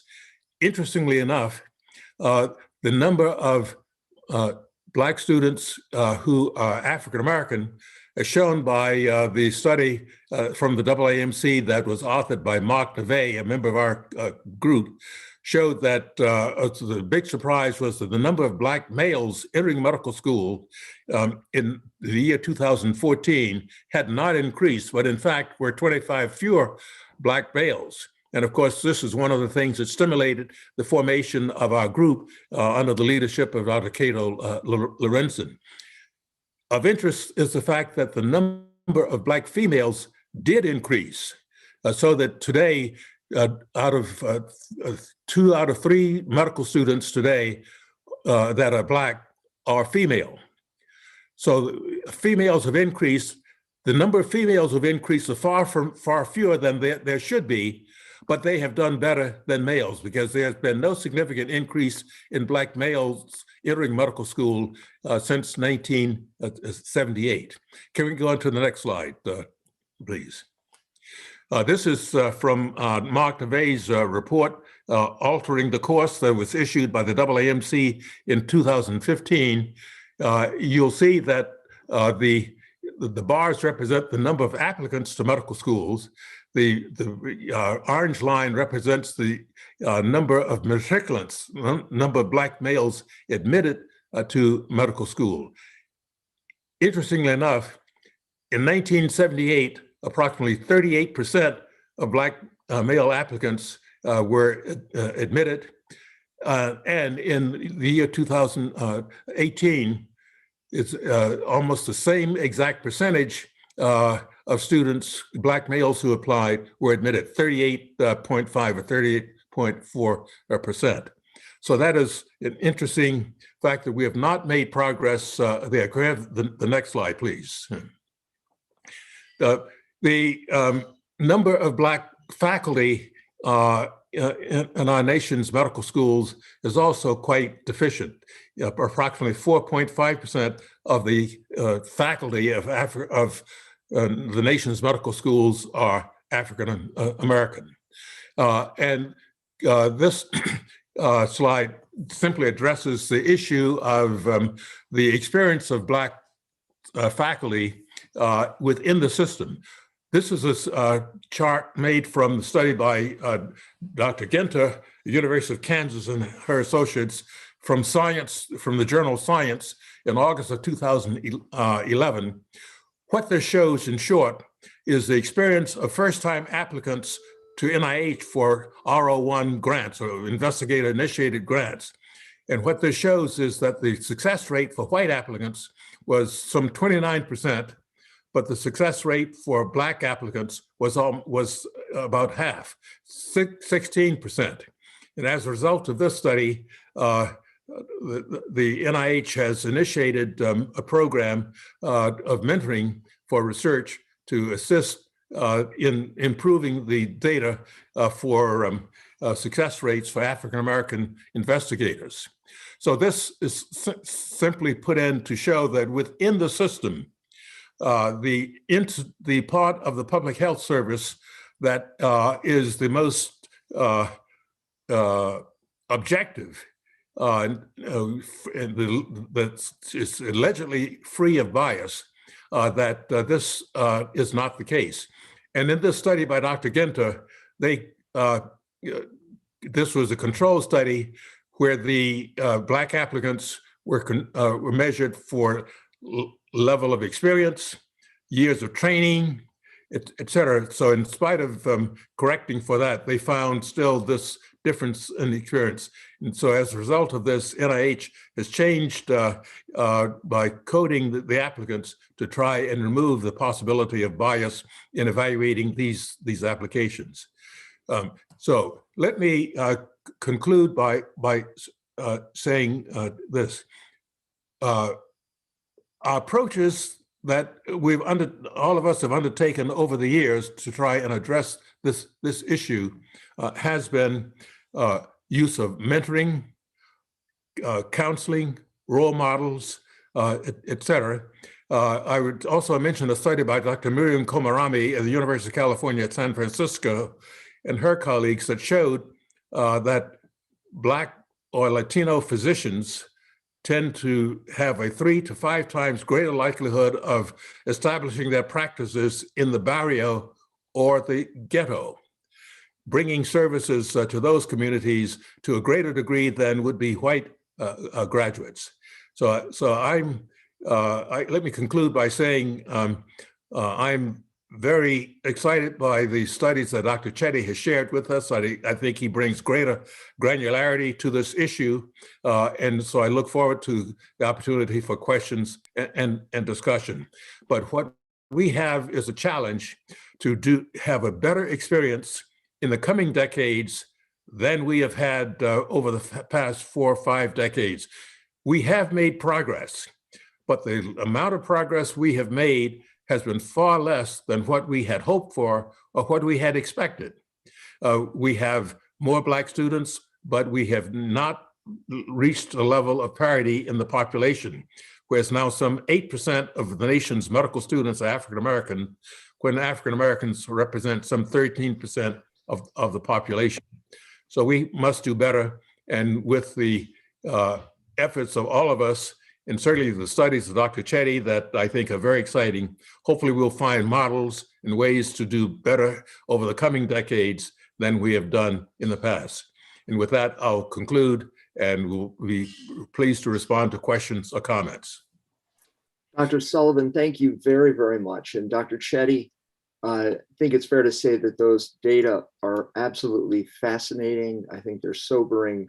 We need to understand them at the root cause level in order to affect change. I think Dr. Sullivan made a key connection between your data and what we're currently facing, at least in medical school, which is we look back and I can verify that these data are reflected in our own experience at Harvard, where over the last 40 years, we've seen a modest uptick in representation among physicians of Black women, but flat or decreasing numbers of Black men. And you highlighted the gap in economic mobility as particularly stark for Black men. And certainly understanding that and its root causes is absolutely essential. It's hard not to imagine that structural racism is playing a major factor, especially as we account for incarceration. But you made a couple of other points about the origins of the disparities being hyper-local, and that the kinds of policies and interventions can work, and especially if they're introduced early. You mentioned that dose effect on age, which I thought was quite fascinating. So let me just move to one of the questions that was put forth, and it really did have to do with a deeper understanding of why there are the differences between, let's say, Black boys and Black girls in their economic mobility. Insights into that, Dr. Chetty? Well, thanks so much, Dr. Sullivan, for the very complimentary remarks. It was very interesting to see the related patterns, especially by gender and so forth, that Dr. Daly is just touching upon, borne out in the medical school data as well. And that question, I think, is extremely important to understand, not just because the gender disparities matter in and of themselves, but it might give us clues into what we can do to address disparities among Black women themselves as well, if we understand what in particular is limiting opportunities for Black men. So let me say this. I mean, I think there are a few things that come to mind. I want to be clear that I don't think we fully know the answer yet. Clearly, issues related to criminal justice have a role to play. So, there are startling statistics I'm sure many of you have seen about the number of Black men who come into contact with the criminal justice system, especially Black men growing up in certain neighborhoods and low-income families. We see in our data, there are neighborhoods where upwards of 50% of Black men are incarcerated on a single day among the men who grew up in a given area. And so, in terms of lifetime prospects, given that once you've had contact with the criminal justice system, that greatly limits opportunities going forward, that's just going to completely reshape the possibilities. So I think understanding why that's happening, and of course, there are lots of conversations underway in the nation about criminal justice, I think that could end up having significant downstream effects on other outcomes as well. And one of the channels through which it might matter is what I touched upon in regards to the presence of Black fathers. So we see in this work, and many others have documented in other settings, that boys' outcomes, not just for Black men, but boys in general, their outcomes tend to be influenced by father presence, or what the men that they're in contact with are doing. And that could be because there's gender-specific role modeling or mentoring or connections that are being made. And I think Black boys are facing a significant disadvantage on that margin relative to Black women, precisely because of issues related to incarceration, issues related to mortality, issues related to the long history of discrimination, which itself might be gender specific, right? And so I think all of those factors need to be addressed, both at the local level, going back to these structures that are affecting a variety of outcomes, but I think importantly can also be changed within our own institution. So you mentioned Harvard, Dr. Daly, and I think it's each of our institutions can have a role to play in shaping this. I think that's what I see in a lot of this data. It's not just about federal policies changing. Thank you, Raj. Dr. Sullivan? Yes, thank you. Let me say, first of all, Dr. Chetty, I really very much excited and intrigued by your data. The question I would raises this. Have you had a chance to examine Black colleges that have been productive of medical students? I'm thinking that among the Black institutions that have had the greatest success in producing young people who've gone on to medical school have been Howard, Morehouse, Spelman, and Xavier. So the question is, what are the reasons for that? And of course, one of the unique things about Morehouse College is it's all male. And I know in 1970, Morehouse College had produced 10% of all of the Black physicians in the country at that time, an outsized percentage. So one of the questions that I have is this because not only of the academic offerings of the institution, but the male role modeling of that institution? And I have to admit to a bias that many of my friends know. Of course, I'm a graduate of Morehouse, and I experienced that environment. And we model ourselves after our president, Benjamin Mays, who was widely admired. So I know that he was a role model, and as well as the faculty for the students there. So the question is the success rate of that college in producing young people who go on to medical school because of the mentoring and the role modeling that those students experience being at that. But certainly Spelman, which at the time when I was a student at Morehouse, would have some students going on to medical school, but not really that many. But today, Spelman is among the top producers of Black students, Black women going on to medical school. And so that has been in parallel with the increasing representation of Black women among medical students today. Yeah, I mean, Dr. Sullivan, I agree with all of those points. In fact, I was looking at the data on HBCUs specifically in the context of that last chart that I showed, where I'd highlighted a few colleges in terms of their contributions to mobility. And HBCUs, a number of the ones you mentioned, really stand out on that dimension in terms of serving large numbers of kids from lower income families, Black families, of course, in particular, and having quite good outcomes, as you note in the context of medical school, but more broadly in terms of launching people into careers that are going to take them into the middle class or the upper middle class. Now, why is that the case? I mean, I think there are two implications of that. One, I think in the introductory remarks was mentioned that increasing support for HBCUs could be very sensible in light of that record. And I think that makes a lot of sense. But then trying to understand what they are doing, is it about community and so forth that's really driving those outcomes, I think is quite valuable. I'll share one piece of evidence that I think touches on that. There's some innovative work being done at places like Georgia Tech on trying to reduce rates of dropout in colleges, where you see lots of kids from disadvantaged families. They start out, but they don't end up completing. And when people have tried to investigate why that's happening, there are often small hurdles or shocks that emerge along the way, where a parent loses a job, or there's a health issue, or there's something else that happens.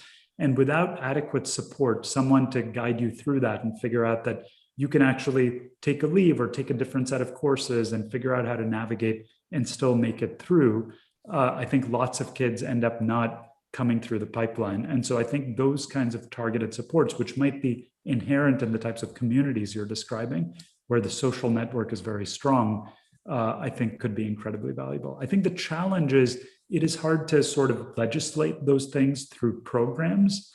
You have to have people who sort of care about you. And at some level, the message, I think, at the end of the day is having people who want to invest in you.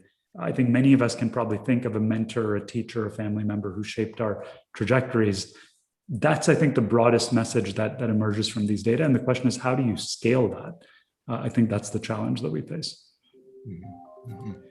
Let me just take note of some comments that are appearing in the chat that also highlight the tremendous community around University of Maryland, Baltimore County, which has produced a significant number of young MD PhDs and inventors. And I just want to move back to what Dr. Chetty's data showed about inventors and the importance of early exposure. Obviously, there was this issue confounding conditioned on family income, but the idea of early exposure and mentorship, which I think is reflected in the success of UMBC and other institutions. And from our perspective on the roundtable, these are interventions that we can advocate for. We can, and I take note of what Joan Reed has built at Harvard Medical School on the Biomedical Sciences Careers Program, which brings literally over 1,000 young budding scholars of color to Boston to be exposed to and mentored by the inventors and the scientists and engineers and physicians of our community. We need to be thinking about and doing more of that. Dr. Sullivan, I think we have time for one last question, and it was raised by Shirley Malcolm, and I do think it speaks to some of the history that you highlighted, which was the response in, after 1968 and the murder of King, that led to race attentive strategies for medical schools. And we know that we're seeing a policy backlash and a judiciary that may be increasingly hostile to those kinds of strategies. What do you think we need to be doing from a public engagement and advocacy point of view to make the case that training more Black physicians is going to lead to better health outcomes? Well, I think the COVID pandemic has done a much better job of really getting the attention of American people to the health inequities in the system than so many of us have been doing on our own over the years. I think the challenge for us is to how do we capture that interest and make it permanent? I know, for example, it's of interest that in President Biden's proposed budget that he has put together for Black colleges has proposed some, I think, $40 billion to going to Black colleges. The problem of vaccine hesitancy has really shown, as Dr. Chetty pointed out from his study, the level of trust and the effective communications that one sees between Black patients and their physicians. And the same would be for other ethnic minorities as well as women. It's been known for many years, many women would prefer to have a female physician taking care of them. So that preference should be there. We should really find ways to to quantify this, to show that this is a benefit not only of improving health, but also by improving health of our citizens, and certainly low-income citizens, that this improves the economy of our country. Because, of course, one of the side effects of the pandemic has been the devastating effects on our economy. And if we were to really be able to point out that if we had better prevention and health promotion activities, if we have better health services to keep our people healthy, this not only improves the quality of life of our citizens, but also has economic benefits so that everyone benefits, not simply minorities, but majorities as well. So I think we need to find ways to get that message there, because this is something that improves not only quality of life, but has definite economic benefits. So if we could find a way to measure that, I think that would help provide that kind of support. Thank you, Dr. Sullivan. I think there's a tremendous amount of attention being paid to how to measure those outcomes, and I think it will affect change. We have run out of time. Let me thank Dr. Chetty. I think your data are going to reverberate throughout all of our discussions over the next day and a half. I very, very much appreciate you presenting that so thoughtfully to us. And Dr. Sullivan, we look forward to your further contextualization of these data in the context of the rest of our deliberations. And we're going to be back this afternoon. The organizers of this workshop will be back to have a concluding set of discussions. We'll be able to return to some of these themes. So I will turn it over to our co-organizer, Dr. Ted Corbin, to anchor the next session. Thank you. Hey, thank you, Dr. Daly, and good morning to everyone, and thank you for your time. Thank you, Dr. Sullivan, Dr. Chetty, for a really, really interesting start to this important conversation. I'm Ted Corbin. I'm one of the co-chairs of the Finance Action Group, along with Dr. Sullivan and also Dr. Neve. We partnered with Dr. Daly and Dr. Barabino on the Public Engagement Action Group. I have the distinct honor of moderating a panel of two people that really do not need introductions. However, I'm going to do a little bit of justice, but I will point you to their full bios in the booklet that you'll be receiving. So our session this morning, session 2, will be about engaging public to impart change. Our objectives will be to explore solutions that worked in the past, to build and invest in Black students pursuing careers in science, engineering, and medicine, to promote policies to ensure the support of programs for science, engineering, and medicine, and really identify the power and authoritative entities to make change. Dr. David Satcher is the founder and senior advisor for the Satcher Health Leadership Institute at Morehouse School of Medicine, a natural extension of his experiences improving public health policy for all Americans and his commitment to eliminating health disparities for minorities, the poor, and other disadvantaged groups. He served simultaneously in the positions of Surgeon General and Assistant Secretary for Health at the U.S. Department of Health and Human Services. He held the post of Director of the Centers for Disease Control and Prevention. Dr. Satcher has held top leadership positions at the Charles R. Drew University of Medicine and Science, Meharry Medical College, and the Morehouse School of Medicine. A committed leader, speaking truth, and doing the work to eliminate disparities in health. Our other panelist is Ms. Cobb-Sosa. Ms. Cobb-Sosa is the Director of the Division of Program Operations for the Office of Minority Health at the U.S. Department of Health and Human Services.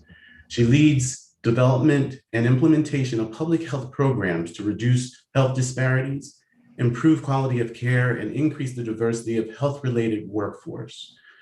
With a 35-year public health career, Ms. Cobb-Sosa held several public health positions at the state and federal level, including the CDC, where she served as Deputy Director for the CDC Office of Minority Health and Health Disparities. She worked with Dr. Satcher at both HHS and CDC. Ms. Cobb-Sosa's commitment as a public servant is a testament to her pledge to eliminate health disparities also. I'm going to ask Dr. Satcher if he'll say some words, and then followed by Ms. Cobb-Sosa, and then we'll have roughly about 30 minutes to have questions and answers. Thank you, Dr. Satcher. Well, thank you. Thank you. I'm delighted to be with you. Maybe the first time I've been asked to just say some words, but I will do that. I'm delighted to be able to follow Dr. Chetty and Dr. Sullivan and take a little different angle on the issue. I want to talk a little bit about Black students in predominantly white medical schools and the importance of that and some of the challenges related to that. As many of you know, I went to Morehouse College, graduating in 1963. After coming from high school in Anniston, Alabama, in many ways an area that was very deprived, and I'll just say, you know, my own background would probably be described that way. Neither of my parents finished elementary school, and yet they were very supportive. Period of segregation that really shaped, in many ways, the lives of students in that area. I want to say that I was very fortunate in many ways. I had parents who were committed to education of their children, despite the fact that neither of my parents finished elementary school. They were very committed to the education of their children and refused to keep their children out of school to work in the fields, even though that was the plight of many families. I did well in high school, and you've heard Dr. Sullivan talk about Morehouse College, and I'm one of those people who benefited tremendously from the culture and environment of Morehouse College. I had trouble getting into Morehouse College because number one, they didn't think I could afford to go there because I didn't have any money. But with the help of chemistry professor, Pappy Dunn, I was able to be admitted with the understanding that as long as I kept a B average and as long as I could work to pay my tuition, that I could stay. So that was how I got into Morehouse College. And very fortunately, was able to do quite well. My first job was in the library. My second job was in the biology department, working with Dr. Hanna, who was a researcher. And I say that because he was the one who really piqued my interest in research during the time that I spent there with him. Let me say that I also became involved in the student movement while at Morehouse. As many of you know, it was during that time, 1960 to 65, and I was there from 59 to 63. But students became very active in participating in the civil rights movement, and many of us became leaders. And I say that because I think it's important. I think that leadership role helped to shape many of us in terms of what we stood for and what we did far beyond college, what we did in medical school, what we've done in medicine.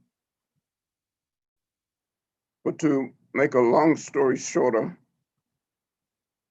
I graduated from Morehouse College, and I was,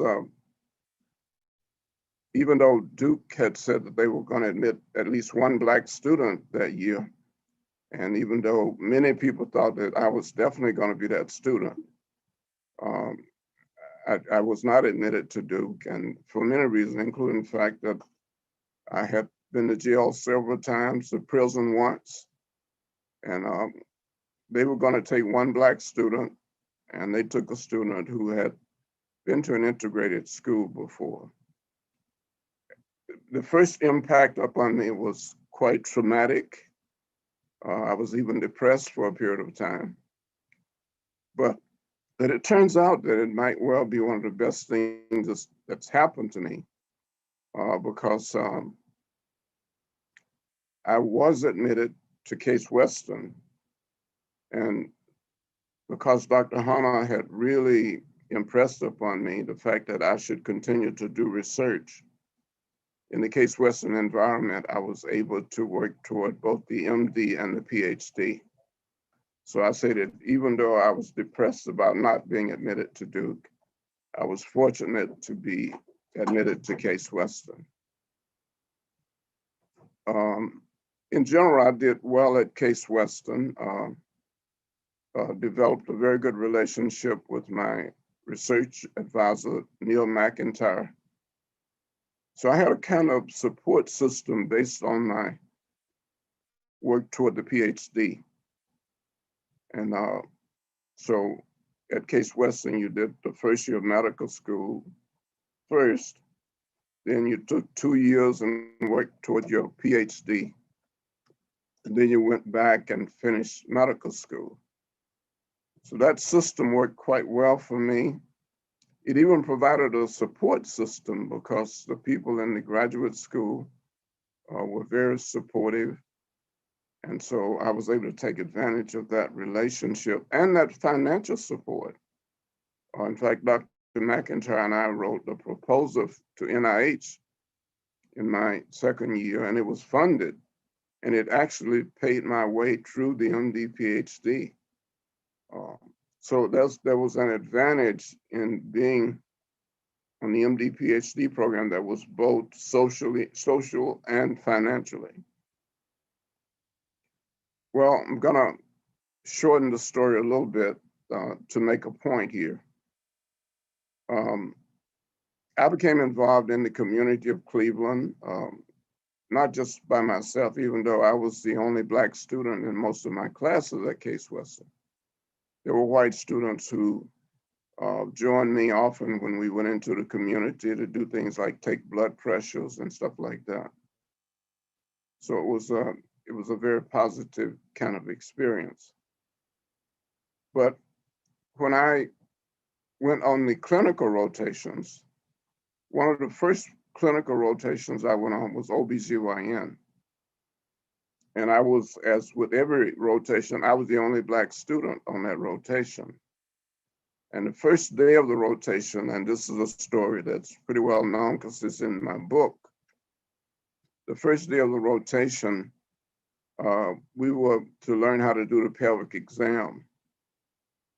And so we went to the room to learn how to do the pelvic exam. There were 4 Black women in stirrups, without curtains.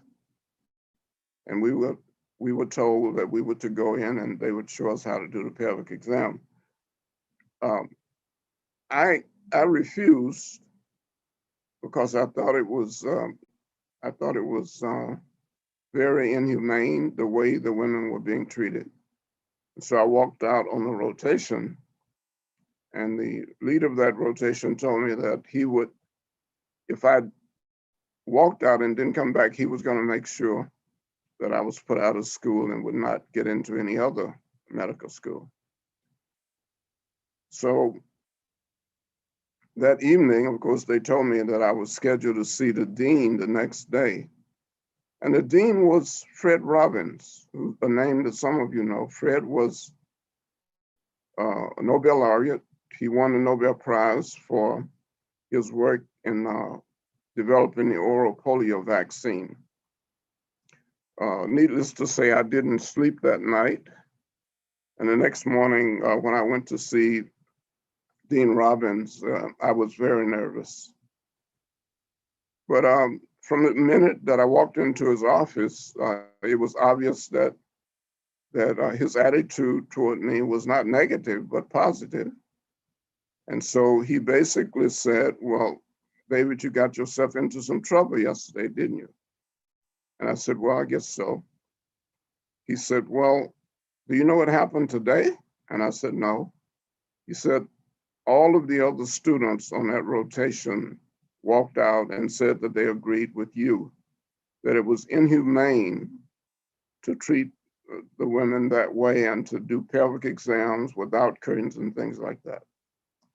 I don't know how common that was, but obviously it was something that happened. The bottom line was that Fred Robbins said that the other students had walked out that morning. And he said, we're going to have to change that program. We're going to have to do something about that program. And that was how I met Fred Robbins. My relationship with Fred Robbins would continue throughout his life, because, to make a long story short, when I became president of Meharry Medical College, I asked Fred to serve on the board. And it was interesting because Meharry was having some problems, had some problems. And so one of the things the accrediting bodies was asking for was improve the board. They needed more scholars on the board, more academic stars. And so I took the chance of calling Fred Robbins and asking him if he would serve on the Meharry board. And he said yes. Served on the board for more than 12 years. And was very supportive. So my relationship with Fred Robbins turned out to be very important for Meharry Medical College during the years that I was president. there's a lot more I can say about that, but the point I'm trying to make, which I think is important to make, is that the relationship that developed between Fred Robbins and myself was a critical part of my own development. And as many of you know, I have been in many leadership roles in this country, as you've heard. And a lot of that has to do with the fact that I was fortunate enough at Case Western not only to develop a relationship with, but to work with people like Neil McIntyre and Fred Robbins. It takes more time than I have to describe the significance of the relationships that can develop in an environment like that, especially if you're fortunate enough to meet somebody like Fred Robbins, who is an outstanding scholar, but also who believes in justice and who became one of my strongest supporters over the years. When Fred died, his daughter called me and said that he hadn't made it very clear to them that he wanted me to speak at his memorial. And of course I said yes. And at his memorial, I talked about things that we had done together, not only at the school, but also after I left school and became president of Harry Medical College. I tell this story because I think it's important for everybody, not just the Black students, but for all of future physicians, that there be more of an integrated student body, that students get to know students of different races, and it helps to shape how they approach their patients. It helps to create an environment where Black patients are much more trusting of white doctors, if you will. I think the integration of the student bodies serve a lot of purposes. And we have not talked about all of them, but I think the day comes when you make friends. You know, obviously you look at Lou Sullivan and a person who is a leader in this country, and there are people who respect him and hold him in high regards, of both race, Black and white physicians. And it's made a difference in this country in terms of how we deal with each other. I'm going to stop there. I'd be happy to respond to any questions that you might have, because I know we have another speaker. Thank you, Dr. Satcher. It's always uplifting and encouraging to hear your story. So I appreciate that. I'm gonna ask for the questions to be held for at the end of Ms. Cobb-Sosa's, and then we'll engage in a conversation. Ms. Cobb-Sosa.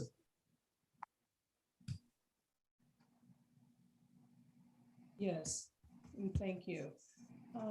Let's let me share my screen.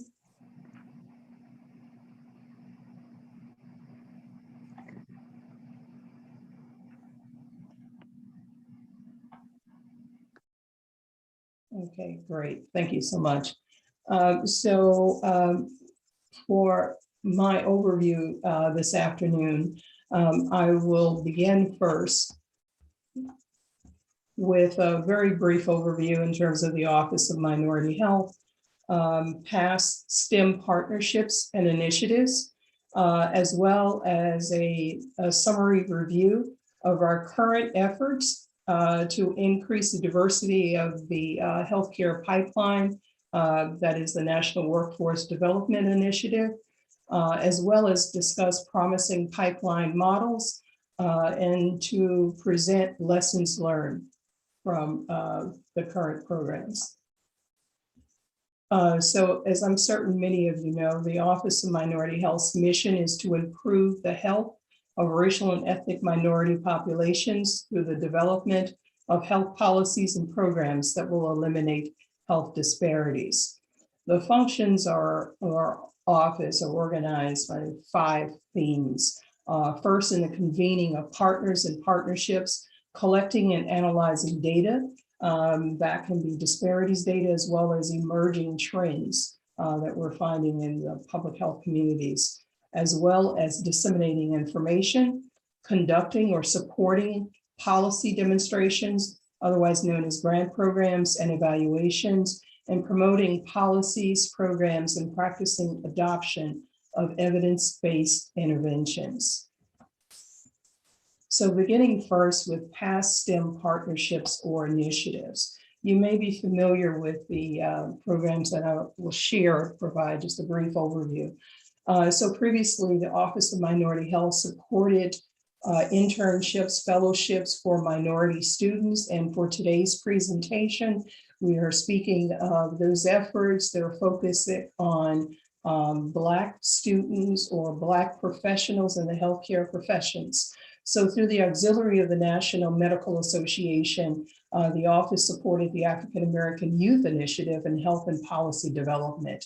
This was an initiative that was implemented in partnership with the Office of Minority Health, with the Health Resources and Services Administration, as well as the Substance Abuse and Mental Health Agency and other agencies throughout the federal government.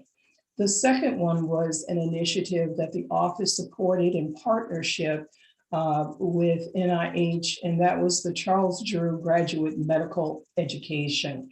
The focus here was to support the reestablishment and the accreditation of the GME program to aid in increasing the availability of culturally and socially appropriate graduate medical education and training for health professionals by increasing the number of minority health professionals that were trained and retained in medically underserved areas. Next, the office supported the Meharry Medical College Diverse Healthcare Workforce Development Initiative. The purpose here was to develop academic strategies that would educate and produce more physicians from diverse backgrounds that were well-trained, that were culturally sensitive, and who would practice again in medically underserved communities throughout the US. The next one is the Morehouse School of Medicine. This was the Faculty Development and Primary Care Project.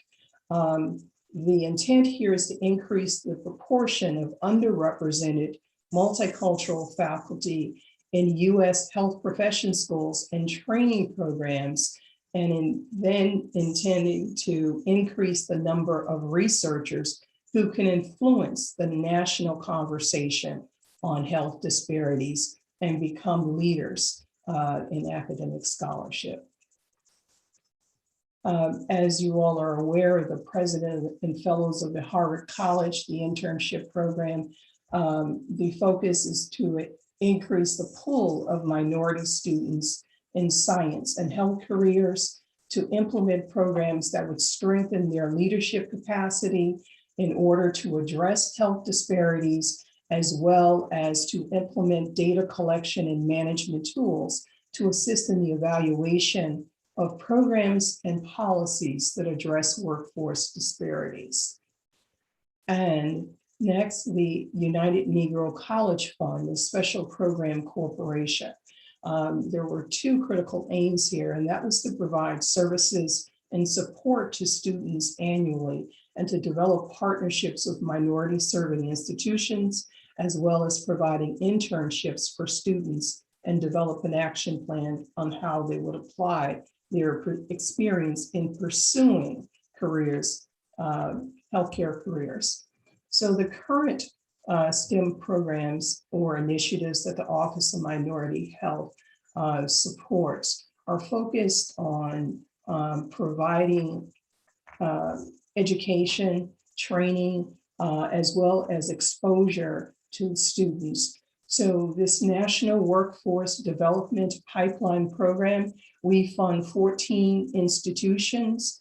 They are focused on filling the gap in the educational pipeline for promising students beginning at middle and the high school levels. I'm sure you all are familiar with the Sullivan Commission report And one of the critical areas there was to address what we saw as a disparity in the pipeline K through 12, and to strengthen overall the educational attainment for these students. So beginning in 2015, the office funded this 5-6-year program for the National Workforce Development Pipeline. And it's focused on STEM programs to increase students' awareness as well as their pursuit of careers in healthcare. So this map just briefly shows you that we have programs. There are a larger number of them that are clustered on the East Coast, several that are located in the South, a few in the Midwest, and then far west, California, the Oakland area, and Hawaii. So this chart actually notes that we have approximately 13% of the students that are in middle school, 20% that are in college and high school. Those are bridge programs that are aimed at students that are in high school. The last 2 years of high school, they actually take college courses so that when they graduate from high school, they graduate with an associate's degree to help defray the costs as we consider the investment in pursuing education in the healthcare professions. And then approximately 67% are in high school enrollments. With funding these 14 institutions, what we learned, as we all do with a new demonstration or innovative programming, is that the principal investigators had to address what the needs were of the students that may not have been anticipated in the beginning. So in terms of academic and college readiness, what the findings of the PIs for this program years 2015, 16, 17, and on, just as were noted in the commission's report, is that for many of the students, their readiness in terms of progressing from middle school to high school or high school to college, that there were delays in terms of their reading levels, as well as math levels, as well as science exposure. So that was approximately 28.6%. That there were financial barriers. In many instances, these students were required to contribute to their households, as well as they were preparing in high school at the end of the 4 years or 5 years to be able to go out to get a job so that they could contribute. And so there was need for the PIs or principal investigators to address financial barriers, not only for the students in their everyday lives, but as well as planning for their future careers as students. Third, psychosocial and mental health challenges. The 20% of the students they found were depressed, that is clinically depressed. And so there was a need to also to provide these additional services to support the students in their continuation of the program, as well as to provide supports for mental health services. And that 14%, there were challenges with retention, which these programs, or I should say the initiatives, were able to strategize and to actually improve retention in their programs for all 5 years or 6 years. And accessibility was also a challenge. We think of accessibility in terms of rural areas, but there were challenges also in urban areas of accessibility, as we have noted when we considered transportation, safety issues for students in certain communities. This slide very briefly just provides just sort of a very cluster in terms of the 14 programs.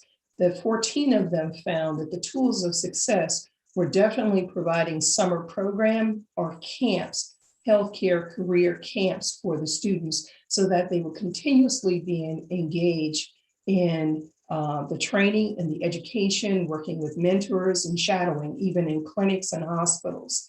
That half of them began within the first 2 years to provide stipends or scholarships for the students as an incentive for retention, where that was a challenge for many, and also that the stipends and the scholarships would help defray the cost for the students in the bridge program in terms of actually supporting the cost of enrollment for college fees and courses, wellness, life skills. As I mentioned, there were challenges in terms of some of the students with their experience in terms of depression, digital technology, online services has become more apparent within this last year of virtual learning. But with these programs, they began implementing online or digital platforming for their programs to continuously keep the students engaged, dual enrollment or bridge programs and internships, and working with healthcare professionals in hospitals and clinics and other settings. There were several common success factors that we identified based on the data from the first 4 years of this program. And I should note that the awardees are continuing their classes and continuing to provide work with their cohorts during this current year. That is, academic enrichment was vital. Early career exposure. It was so rewarding for many of the students based on the data from the evaluation, and having that first session and sitting in and being exposed to doctors, to nurses, to engineers and chemists and others who looked like them, and they could actually see them in their environment. Life skills and wellness, financial support was also critical. And these were the 4 common elements that we found with reviewing the data for promising pipeline programs. Now, I know that my talk here today is to focus on those programs that are specifically geared towards Black students, but we found that some of the lessons learned with some of the programs, starting with the program at the University of Hawaii, is one that can be applied to students who are working in geographically isolated areas, because this one is focused on the Pacific Islands as well. And because of the digital learning platform and the increase in the number of students' engagement and retention, as well as their academic progression. Secondly, the Public Health Institute, which is located in Oakland, and also Albuquerque, New Mexico, and Medgar Evers College in City University of New York in Brooklyn. So I'll quickly go through the next one. The University of Hawaii, their School of Medicine, they actually developed what we call the Pre-Health Career Corps program. In many ways, it models some of the training that's actually a part of the Commission Core program. The PI, or the investigator for the University of Hawaii's program, as an officer for the Pacific Islands, and designed a program that included the teen health camp, research experiences for the students, ongoing mentoring, shadowing, workshops, and this is a program that is developed for all 4 years. We found that the program has been very successful after they began the use of the online learning, so that students could be connected, as I mentioned, from geographically isolated areas. And what they found is that after the students actually had entered, the data from the National Clearinghouse has demonstrated that prior to the program, 58% of the students went on to college prior to the program. After their engagement, there are 71.7, or roughly 72% of the students are attending college after participation in the Pre-Health Career Corps program. The next model is Spaces for the Future, which is located in Oakland, California. It is a partnership with several universities in Northern California, as well as working with their School of Nursing in one of the universities. So the aim here is to diversify the workforce. There are 4 key components. That's the health careers exposure, which is internships in clinics and health centers, as well as career panels, academic enrichment, not only that is geared towards classes and tutoring, but as well as covering or providing financial aid to these students as they transition from high school to college. And also to provide individualized case management, crisis counseling for the students, and youth leadership development. Quickly, I'll run through this, the stats at the top. For the Faces for the Futures program, 66% of their enrollees had experienced abuse. 96% were exposed to violence in their environment. 80% had challenging households. 80% suffered from depression. But with given all of those challenges, 100% of the FACES students graduated from high school. That's in comparison to their peers. In Albuquerque, the location, the graduation rate is 70%. And in the Hayward, Alameda, and San Leandro school district, the graduation rates ranged anywhere from 70 to 85%. Very quickly, 90% of their students continued their interest in pursuing STEM careers. 97% were engaged in post-secondary pathways that included college and certification programs to continue their education. Next, the Medgar Evers program, which is a health careers connection pipeline. It's one that's commonly referred to as a bridge program. Medgar Evers actually, their program consists of 2 cohorts. That is students in high school. There are 10 high schools. And as I mentioned, their focus is on preparing the students in high school the last 2 years so that they can defray the educational costs by providing scholarships. So when their students in high school graduate, they also graduate with an Associates of Arts degree from Medgar Evers that allows them to be able to advance through college within a period of having 2 to 2.5 years remaining, and then move on to either nursing school or to pursue their interest in medical school and others. So very quickly, I will not go through all of the stats here, just sharing with you in terms of the college scholars at Medgar Evers. Roughly 55% of their students of college scholars graduated in years 2018 to 2019. And their high school students, which represent about 40% of their cohort, 50% will actually graduate within the next 2 years. And as I mentioned, when they graduate from high school, they'll also have attained their associate's degree.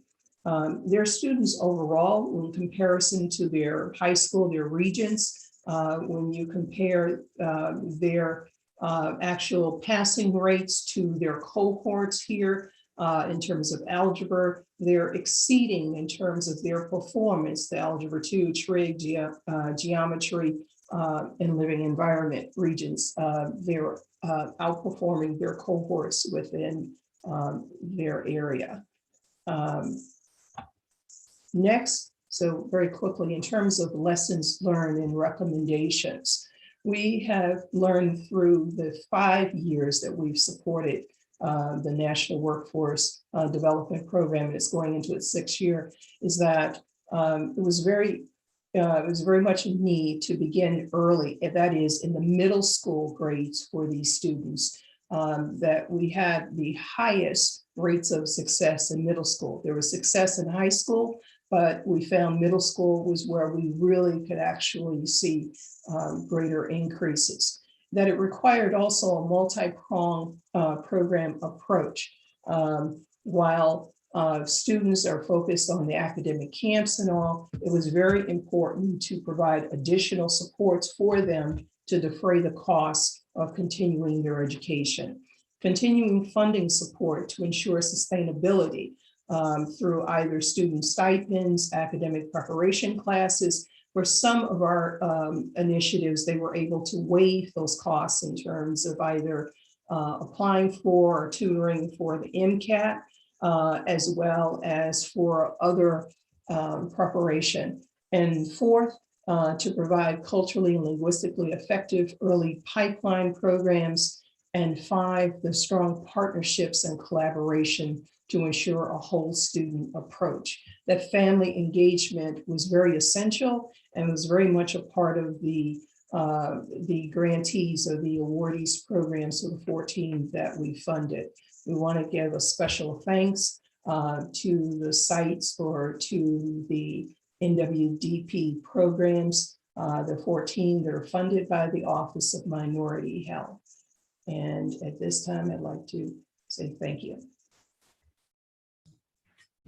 Thank you very much, Ms. Capsosa.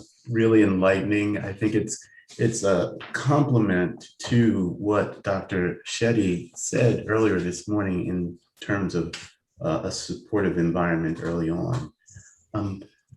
I wanted to, there are some questions. I'm going to try to get to them. Apologies if I don't get to them in time, but this first one goes to Ms. Capsosa. Someone was interested in hearing about the students that do not complete the pipeline program. Is there any data on them? And if student exits the pipeline early, are there programs that provide opportunities for students to re-enter the pipeline later? Yes, very good question. And so for students that do not complete the pipeline program, all of the awardee organizations have been committed and continue to be committed to, one, either providing additional supports for these students. In some cases, the challenges may be other than what the program specifically may provide, social supports, healthcare supports. They have continued the engagement with the students. On very rare occasion, have the PIs lost contact with the students. There have been a few exceptions because students have moved outside of the state, or perhaps they have been a different set of family dynamics where the communication has ended. But for the most part, yes, they continue to provide support and connection with the students. Thank you for that. Dr. Corbett? Yes. Yes, I have a question, if I might. Please. I'm not yet able to type in the question, but let me say, first of all, thank both Dr. Satcher and Dr. Craig Souza for their presentations. I'd like to make one historical observation and then a question to Dr. Cobb Souza. In 1977, we formed the Association of Minority Health Profession Schools, which included at that time Morehouse School of Medicine, Meharry Medical College, Tuskegee Veterinary School, and Xavier College of Pharmacy. Over the years, the association grew to 12 institutions, including all 5 Black colleges of pharmacy, as well as the all Black medical schools and dental schools. That association presented to Secretary Heckler in 1983 a study urging efforts on the part of the department to increase the number of Black physicians and other health professionals. Secretary Heckler appointed a committee within the department that was headed by Dr. Tom Malone, an African-American biologist who was deputy director of NIH. They issued a report in August of '85 called Black and Minority Health, which extended the observations that the Association of Minority Health Profession Schools had made. But among the things they recommended was the creation of what is now the Office of Minority Health that Dr. Cobb Souza is part of. So that report, which was commonly referred to as the Heckler Report, provided the basis for that department. So I'm pleased to see the work that office is doing. The question I would raise is this: with the report that Dr. Chetty gave of showing that the earlier you intervene in the lives of these young people, the better off they are as adults in terms of earning capacity. So I noted the programs that you support at the college level and also high school and middle school levels. The question I would raise is, have you looked at possibly intervening earlier in elementary schools? And if so, what the experience has been? And the other question I would raise is whether or not there might be opportunities to work with the Department of Education with the K through 12 population, because I know this is an area that I and a number of others have really not been as active or successful in working. But I think with the studies that you've reported, as well as the work of Dr. Chetty, it really raises the issue of would we have greater success if we intervene earlier and more broadly in the K through 12 system in the outcomes from these students. Thank you, Dr. Sullivan. Ms. Gapsosa. Thank you for that question, Dr. Sullivan. I first want to say, and I want to first be clear, I am not a doctor, so so Ms. Gapsosa is fine. But yes, to answer your question, whether or not it would, we should take the direction we should consider, we should emphasize more earlier interventions, K through 12. Yes. What we found across the board through their various programs is that when the students were, their initial academic assessments were completed, that there was a challenge in terms of their reading levels. In many cases were 2 to 3 years below what their cohorts or what was anticipated as the reading levels. And while for all of the programs, it was very clear they did not set academic requirements where these students who were interested in being involved or were recruited, they did not set the requirement where they had to be A or B students. It was open to all students, open to minority students, and particularly minorities who were underrepresented in the STEM fields. We found the greatest success in terms of academic performance were programs who worked with students who were perhaps behind, I will say, the expected reading comprehension, science completion levels, that after the interventions were provided and the ongoing shadowing and the mentoring and the exposure, that we saw the greatest improvement in academic performance for those students at the middle school level. With the OMH programs, yes, for this one, it was focused middle school, high school, and college. However, we've recently funded interventions that are focused on very early ages in terms of first, second grade, third grade for students. And while that program is focused on preventing adverse experiences with young children, minority children, a number of those awardees are focused on improving educational outcomes as well. Does that answer? Yes. I think that's very helpful. Thank you very much. But I would raise the issue of whether or not a focus on not simply on remediation, but really on prevention. That is, having programs like this available to all of the students so that their goals and their benefits from mentorship would be greater, and certainly starting the earlier, because part of the problem is when we come in at the high school or college level, we may very well have a group of students where the success rate is not as high as it might have been had we been able to interact with them, say, at an earlier age, perhaps in elementary school. Yes, and I agree with you, Dr. Sullivan. And I think that kind of builds on, that also builds on the question I think several people are asking where and how might there be opportunities to start earlier, especially thinking about youth that have youth in kindergarten where reading is the issue, and where are there any studies that are looking at how to promote reading for our young people in kindergarten? Okay, can I jump in and just ask a question of Dr. Satcher, because it resonates, some of what he said about mentorships and the importance of those mentors on his career resonates with some of what Ms. Gapsosa said. So it started with your parents, Dr. Satcher, but then you had other effective individuals who stepped in at different times in your education and your career.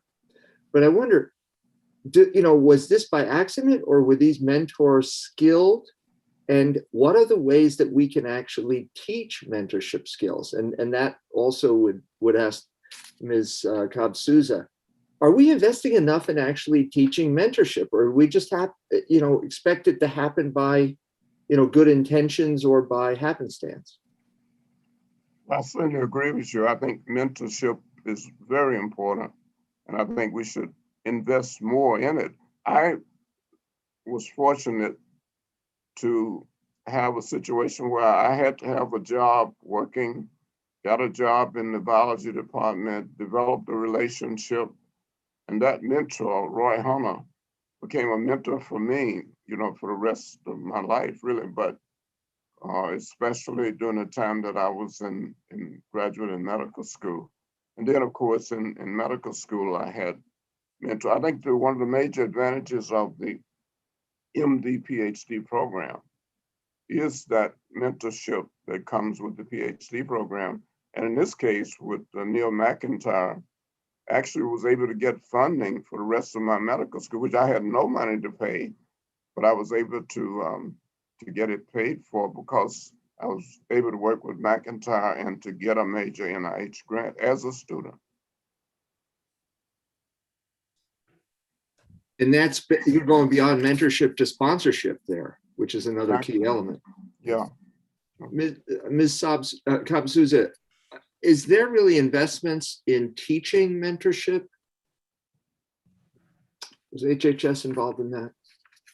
So there are several, I would say, initiatives, and definitely that there are other internships across HHS, whereby the operating division or the agency, such as CDC or NIH or SAMHSA or HRSA, before students are placed with their site supervisor, there's the commitment for that student that's assigned that there will be a mentor, someone that would be able to guide that student, to counsel the student, to provide the shadowing experience and the support.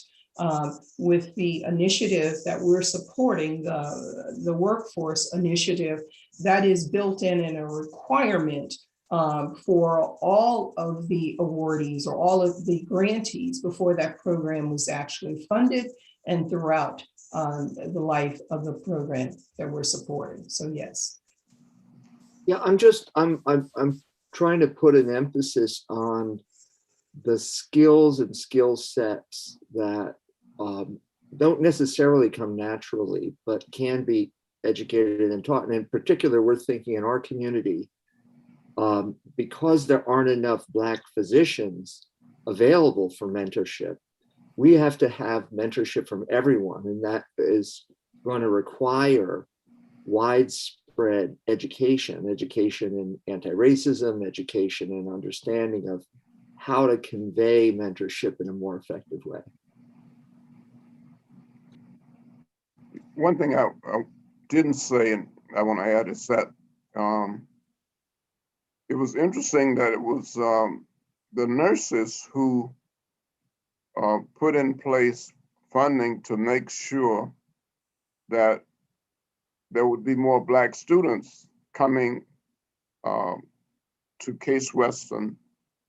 And so there is now a program at Case Western, and it's been there since I was a student. The nurses started it.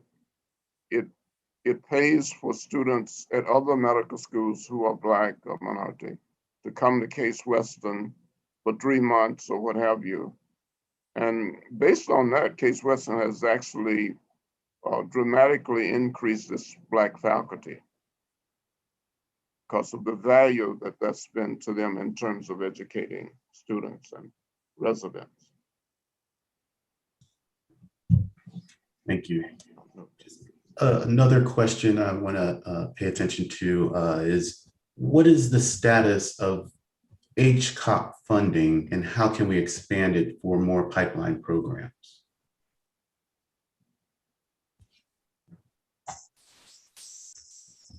Yes, so the Health Resources and Services Administration operates, or HRSA, the HCOP program. As you are probably aware, the program over the years has gone through a few modifications, and that's to ensure that one, that the program is able to demonstrate the results, to be able to highlight the overall investments, and to be able to disseminate or distribute the results of the HCOP program. I know that HRSA is going through a review now of the program, and in fact, all, I would say, internships and fellowship programs that were being supported by HHS. We convened a meeting about 1.5 years ago to be able to identify where the programs were actually focused in terms of in the pipeline and what the level of investments were. There was a concerted effort that we were not duplicating efforts, but in fact, broadening our reach to the minority and disadvantaged students. And I know that they are reviewing the results from their program, as we all are, and planning to be able to disseminate our findings, our evaluations on a national level, as well as to work through partnerships so that we can ensure that these programs continue on various levels. Thank you, Ms. Capsosa. Dr. Satcher, you started your conversation referring to the importance for Black students to also be predominantly in white institutions. Can you say a little bit more about that in terms of, I think many medical schools have adopted this holistic approach to admitting students, and but still we're still seeing challenges in the numbers. Any thoughts in how to improve that process, or any additions to the process? Well, first, I think an integrated student body in medical schools is very important. I think Black patients, the Black patient-white physician relationship is impacted by the extent to which white physicians have had interaction with Black people whom they respect. And as I said, I was amazed when the 9 white students walked off of the service, which is probably what saved me, because once the white students walked off the service and said they agreed with me, it just changed the whole environment. And I will always be grateful for that, but I also will always appreciate the significance of people developing relationships at that level and working toward common goals. I mean, one of our concerns is that Black patients don't necessarily do as well with white physicians as they do Black physicians. I think we want to get to the point where all physicians are prepared to provide a level of service that makes it much more effective for them to take care of patients of any race or color. And same thing with Black physicians and white patients. Thank you. Thank you for that. There's another question comment. It asks specifically about, can you speak about reading instruction in kindergarten using balanced literacy and its impact? What is being done to ensure the science of reading is implemented, especially in places where families can't afford a tutor? I think this in some ways speaks to the idea of intervening earlier with regard to supports and mentorship, and figuring out how and what we can put in place for our young people to read better. Does anyone else have any other comments about that? Well, I want to say something briefly. I'm sitting here at the Morehouse School of Medicine in the Satcher Health Leadership Institute. And I just want to point out that one of the most important programs here is a program for young parents, many of them single parents, who go through this 12-week program during their pregnancy in many cases and learn about what they can do to expedite the development of the baby. And it's been a very interesting program. We've had, I guess about 50 young people to go through this program. But I think even while a baby is developing in utero, it's important to have a parent who is comfortable with the role of parenting. And many of our parents in this community, of course, are single parents. There's no question about that. And we try to provide the support that would benefit the baby in the long run. I could say much more about that, but it's a very important program. I wonder if I might make another comment about mentoring, if I might, and that is this: one of the striking things to me of Dr. Chetty's observations really was the impact of place, that is, moving families from low poverty areas to more affluent areas, and the impact that had, and the greater impact occurred at the youngest areas. Well, I think that brings up a number of issues, but among them is the fact that we can't do that for everyone. To me, this is an argument for really being sure that we don't have what we have today in America, and that is disparate school systems. That is, low-income areas, because education is funded locally, those students in poor areas really have larger classes. The teachers are the least experienced. And so we have a system where minority youngsters, Black, Hispanic, Native American, et cetera, really do not have as optimal environment for learning as students from more affluent families. So I think that, as I see it, an argument could be made for not only modeling programs based upon Dr. Chetty's research, but also arguing for investing in our school systems nationwide so that the larger number of poor students and minority students will have experienced teachers, will have smaller class sizes, will have role models that they can relate to. So that's one of the reasons I would argue that perhaps there might be some developments between HHS and the Department of Education, and then with our state education departments, to change the school system, because short of that, we are always remediating, making up for deficiencies in the system that occur early on. So that I'd like to put on the table for subsequent discussion. Thank you, Dr. Sullivan. Dr. Satcher, given your experience and Ms. Capsosa in HHS and their efforts, have you seen a progression towards some sustainable programs? Or have we taken maybe 2 steps forward, a couple of steps back? Where do you see us in the process of programs that are sustainable, that are showing results?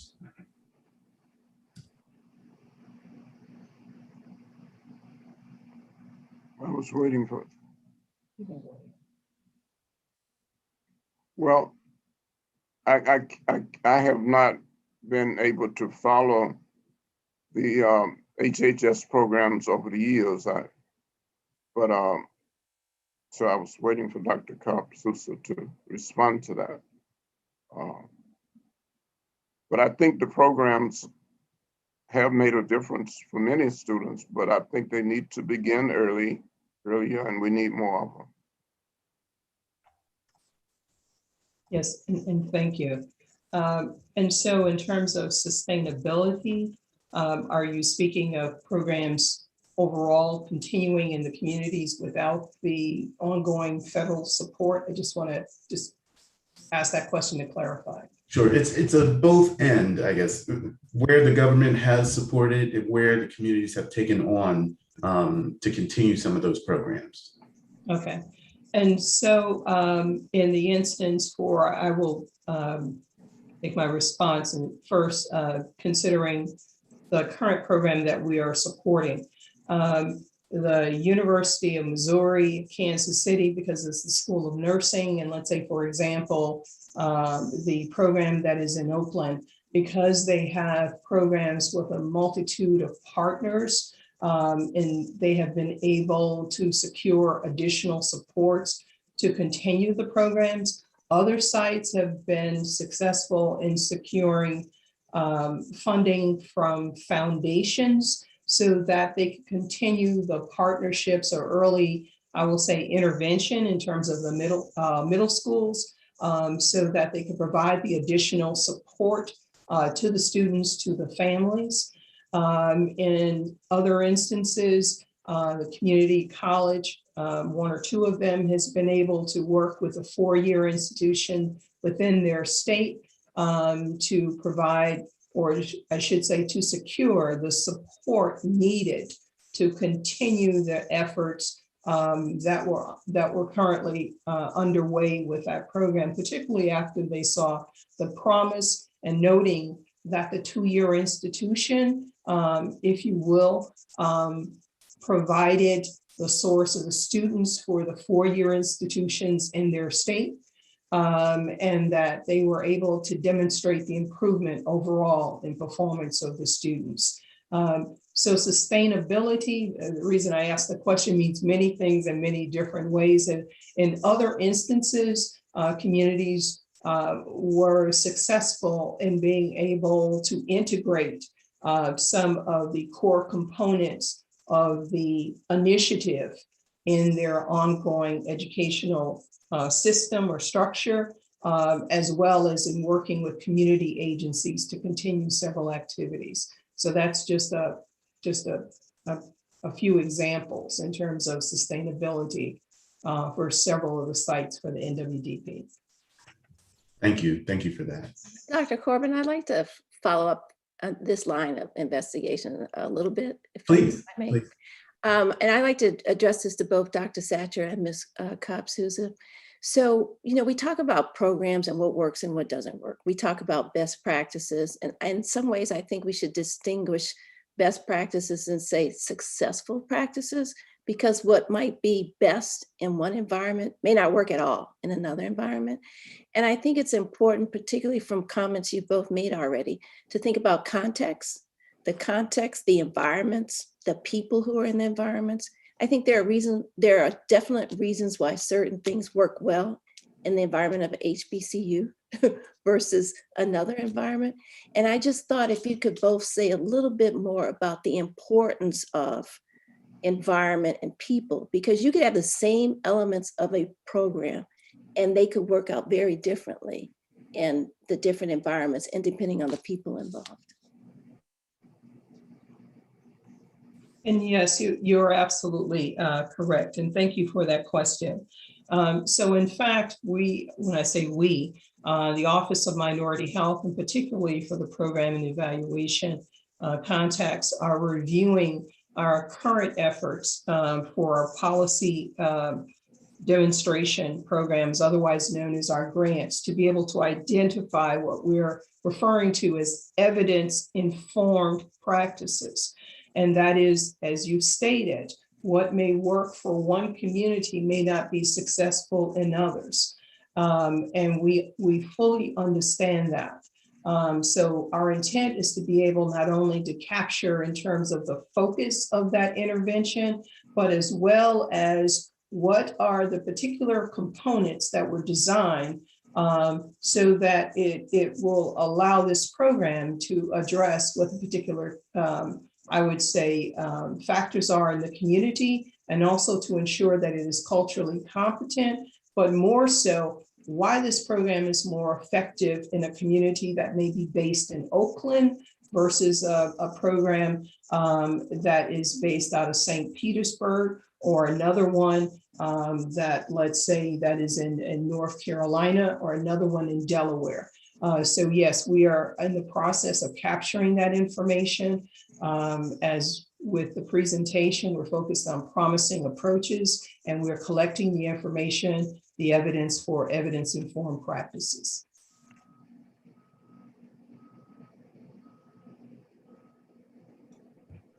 Thank you, Ms. Cobb-Sosa.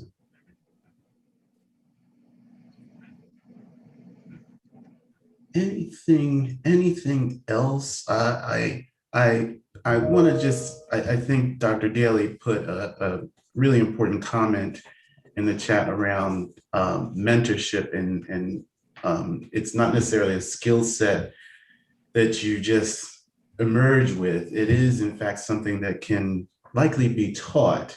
And are there any possibilities of such programs to be funded for teaching mentorship, teaching sponsorship? I was just wondering if, Dr. Satcher, you mentioned the program that's at the Institute. It seems that has some ways of teaching mentorship and parenting, actually. And I was just wondering if either of you could say anything about your thoughts about teaching mentorship. Well, I think for years we have acknowledged and even criticized parenting in the Black community because so often it is single parenting. But the fact of the matter is that we have an opportunity to enhance that parenting by supporting parents. Now, that has been going on here for, I guess now about 10 years, this program. And it's too soon really to say what happens 20 years later, but certainly it's been really interesting to see how the parents have changed in terms of their attitude toward being a parent, and taking that more seriously and valuing what they learn in the program about nutrition, for example, brain development. When the baby is this age, where is the brain in terms of its development, and what can parents do to enhance that development?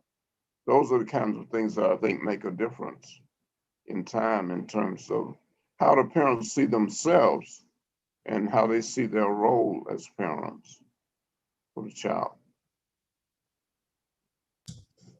Thank you, Dr. Satcher. Ms. Cobb-Sosa, any? I would say at this time, in terms of the Office of Minority Health, that we do not have a current program that's funded specifically on mentoring.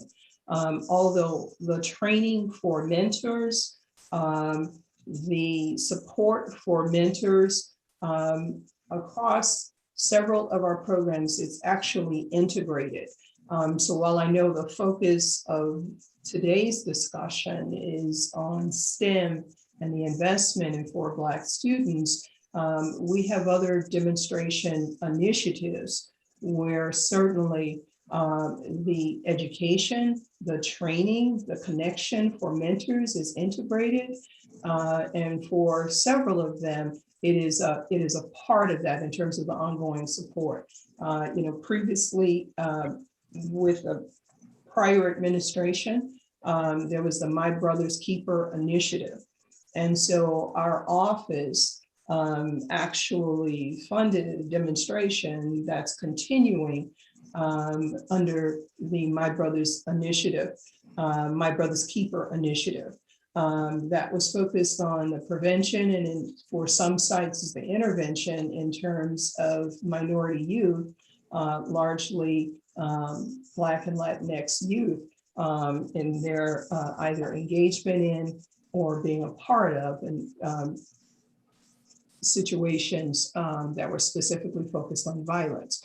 And so mentors are an important part of that program, as well as the education and training, not only for youth that are participating in the cohort, but also for the mentors, for the shadowing experience that they have, for the educators that are part of that program. Those supports are central and key to it. Thank you for Dr. that. Corbin, I might just fill in some of my thoughts on that. And I keep coming back to this because I think it really is an important conclusion to come out of the first two sessions. And I reinforce what Dr. Sullivan said about, and I think one of the themes about teaching mentorship. I think it's really the responsibility of educators at all levels. And you know, it really has to start very, very early. But the responsibility is not just be a good teacher, but also be a good mentor and understand the critical importance of encouraging ambition, recognizing the critical influence of a self-fulfilling prophecy that low expectations breed low performance, high expectations establish and inspire. And that sometimes has to be taught.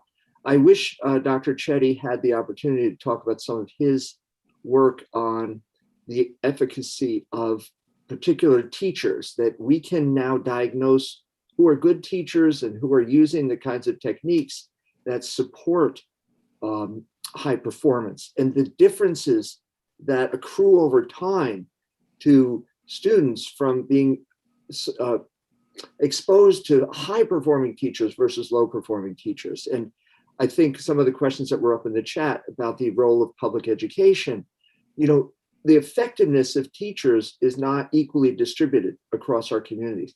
Now, we often, because, you know, we're professionals at the medical school level or scientific level, we are able to make some interventions in medical education. You know, we're reviewing our entire curriculum. We're also doing it in graduate education. Angela DePace, one of our faculty, has put forth something called the Scientific Citizenship Initiative, which is an effort to teach scientists how to be good mentors.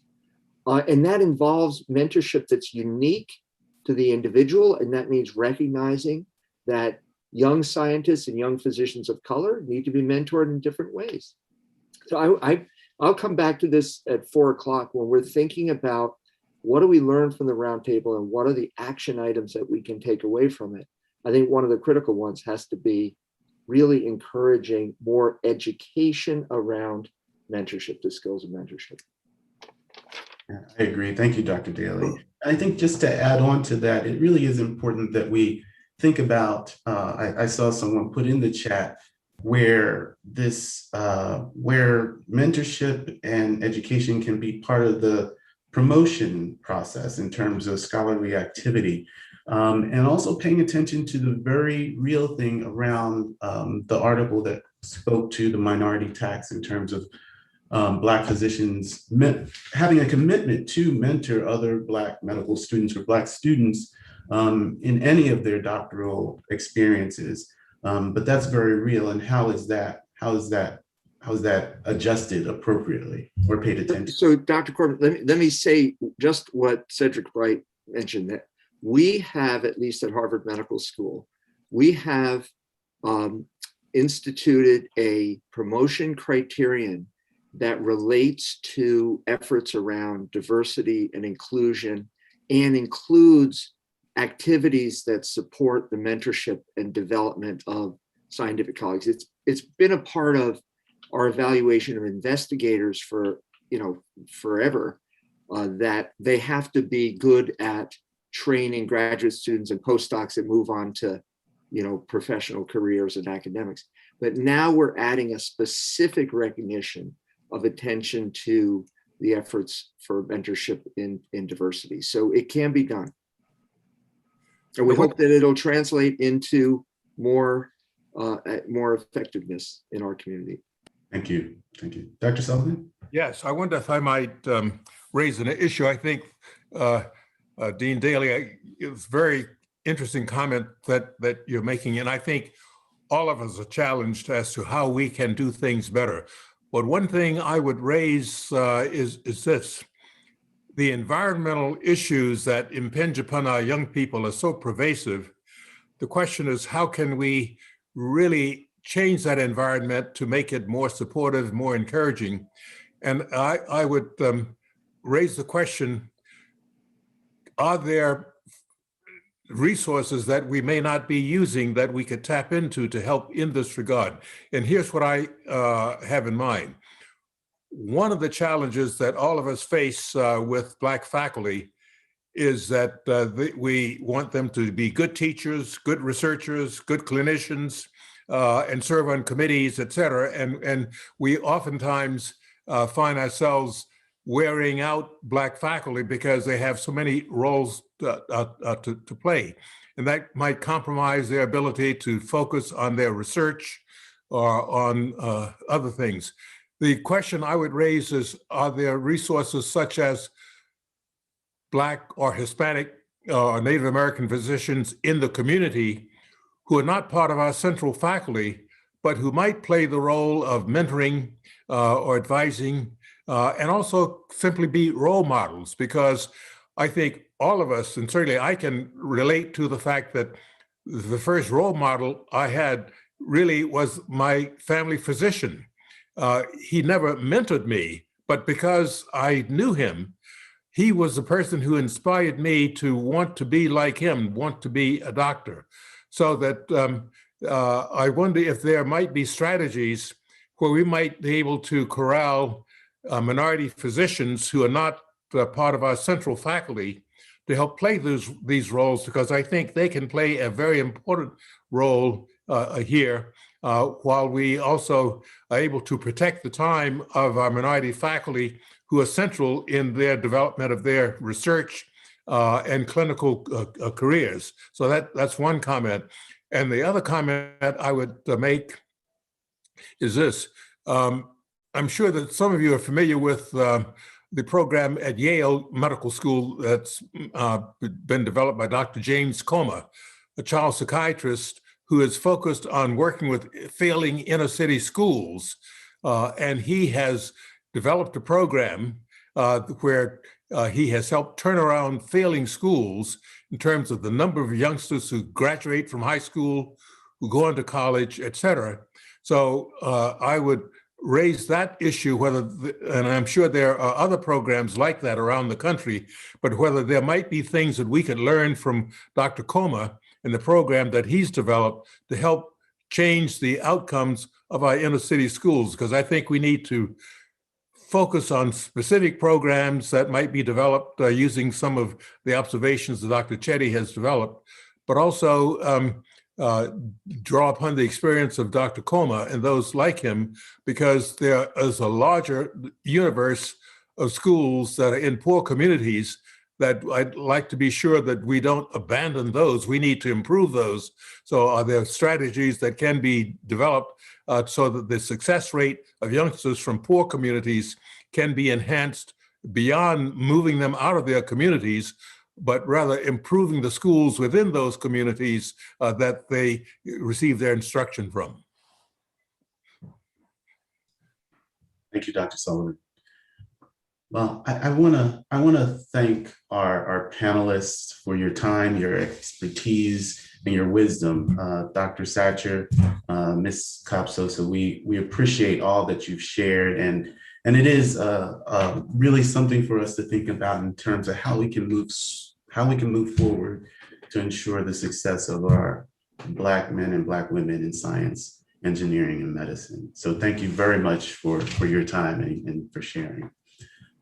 I do believe we are going to take a lunch break from 1 until 1:30, and then we will start our next session. I'm going to thank everyone, and we will see you in roughly about 33 minutes.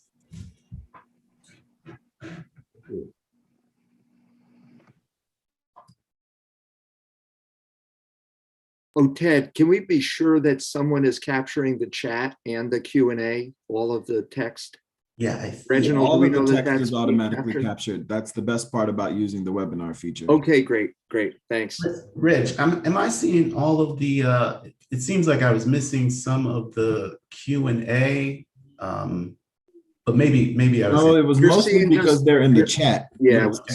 Whenever someone, Yeah. go ahead. Whenever someone clicks on any of the either you answer it or you answer it live, you notice if you click on the question, some of them disappear because it says you chose to answer it live. Okay. So I saw some in the chat, but Yeah. The panelists can't introduce questions through the Q&A. We have to do it through the chat, or we just have to interrupt. So it's a little, I think we can be aggressive enough to interrupt if we have to, just become more involved. Great. All right. All right, I'm gonna grab some lunch. See you back in a half an hour. All right.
Reggie, are you here?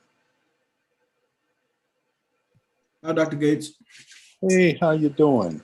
I'm hanging on in there. How about you? I was in a fright for the last 10 minutes or so. I couldn't seem to get my link working. I kept pressing buttons and, everything. I finally got in now.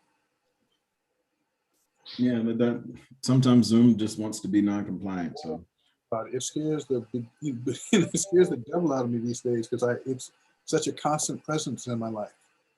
yeah, and we've generally had good success, but it just when it does act up, it's really bad. So Yes, I get your concern. Yeah. Okay, well, I guess I'm ready to go. Should I run a test? I can share screen to show my presentation. Is that? Yeah, share screen is enabled for you, so you Okay, can so go ahead let and me test it. let me just run through a quick test here.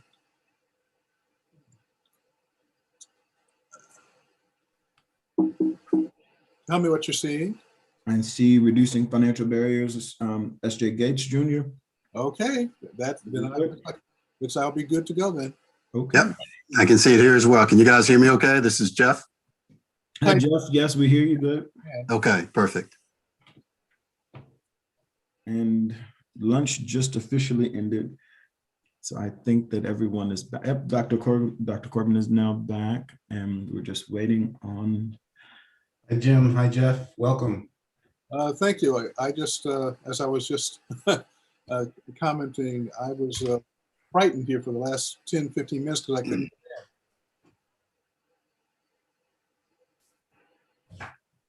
Oh, Hello. your video went out. I wonder if, Jeff, did you have any challenges with your link? No, I was able to get in. Okay. No significant issues. Okay. I'm just wondering if Garth, there he is. All right, I didn't realize I was late. I'm sorry. No problem. But I think Dr. Gates actually is having some system issues. I was, but I hope to be You back? Okay. Great. Okay now. Yeah, it kind of cut you off in the middle. You were talking about the issue and you just. I know something came back, but I prayed really hard and got back on. Sounds good. Shall we go ahead and get started? All right, let me get the recording going. All right, you can go. Great. Good afternoon, and welcome back to many of you. And for those of you who are just joining, I'm Ted Corbin. I'm co-chairing the Finance Action Group and partnering with the Public Engagement Group here for the Roundtable for Black Men and Black Women in Science, Engineering, and Medicine. Our workshop today is entitled Reducing Financial Barriers for Black Students in Science, Engineering, and Medicine. And this is session 3, where we'll be talking about creating opportunities for the future. Our objectives for this session will examine the opportunities to eliminate debt burden while exploring the opportunities and contingencies in science, engineering, and medicine for Black men and Black women. The panelists will discuss the efforts taking place at their respective institutions and organizations and across the country. I'm very honored to moderate this panel of esteemed people. Dr. Sylvester James Gates, Jim, is a theoretical physicist. He's currently the Brown Theoretical Physics Center Director, Ford Foundation Professor of Physics, an affiliate mathematics professor, and a faculty fellow, Watson Institute for International Studies and Public Affairs at Brown University.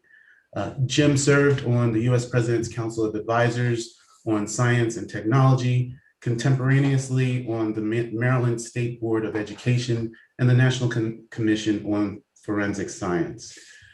Jim is also currently the president of the American Physics Society, an organization over 100 years old, where he is only the second Black president in its history, where he is also leading and has been leading efforts to support and provide a welcoming and supporting professional home for an active, engaged, and diverse membership for physicists. Dr. Jeffrey Young Jeff is the Senior Director for Student Affairs and Programs at the American Association of Medical Colleges.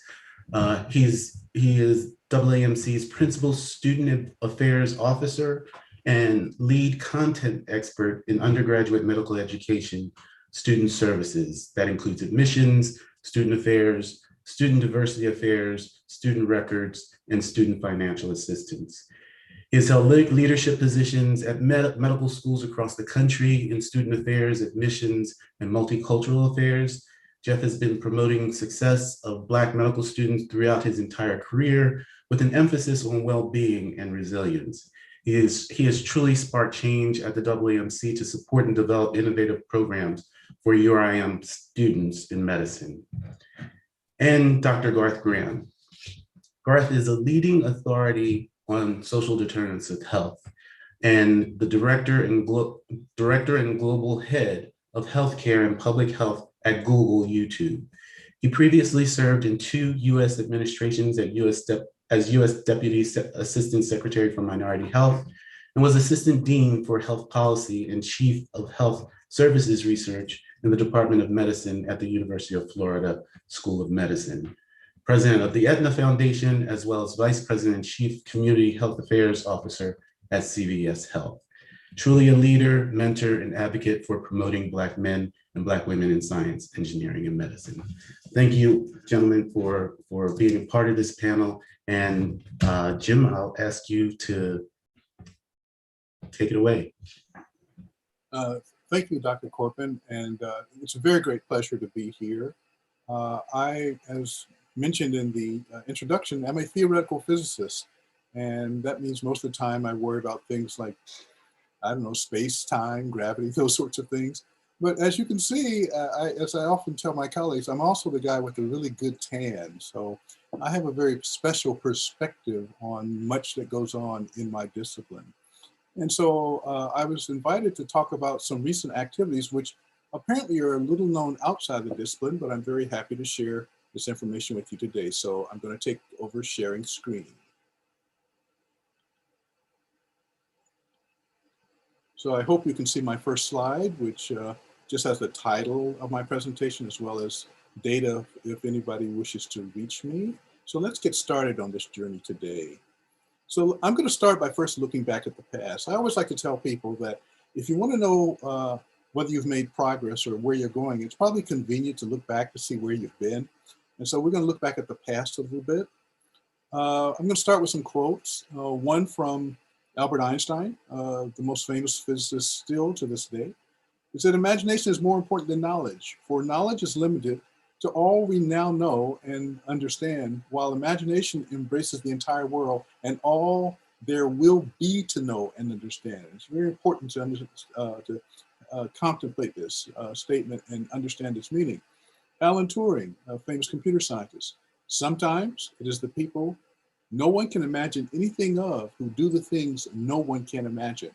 And that's really, to me, one of the cornerstones of why diversity is so incredibly important if you're invested in having innovation in the scientific and technical and medical and engineering disciplines. And finally, Elie Wiesel, a survivor of the death camp, said that the opposite of love is not hate, it's indifference. And so indifference is a thing that we have to fight against. So with these 3 guiding principles, let's keep going. Albert Einstein, to this day, I find it really interesting that most people do not know how strong was Albert Einstein's support of rights for African Americans, even before he moved to the United States. And he made this very interesting statement in 1946. He visited Lincoln University. At this time in his career, he seldom visited universities, and he received an honorary degree. But on this occasion, he said that racism is a disease of white people, and he did not intend to be quiet about it. Now, this got almost no references in media, but there are lots of ways to find out about his incredible assistance to people like W.B. Du Bois, to Marian Anderson. And he really was a friend to the community, although, you know, we're all imperfect. So he's although he's, we can look to him for some guidance with respect to African Americans. You can find questionable statements he's made about Asian ethnic people. And then there's a book here. So I always tell people, you're a scientist and you want to know why physicists are engaged in questions around diversity, equity, and inclusion. You might want to find out what this guy said about the issues. So in 2017, because our discipline quietly and certainly not with very great rapidity, has dealt with this issue for a very long time.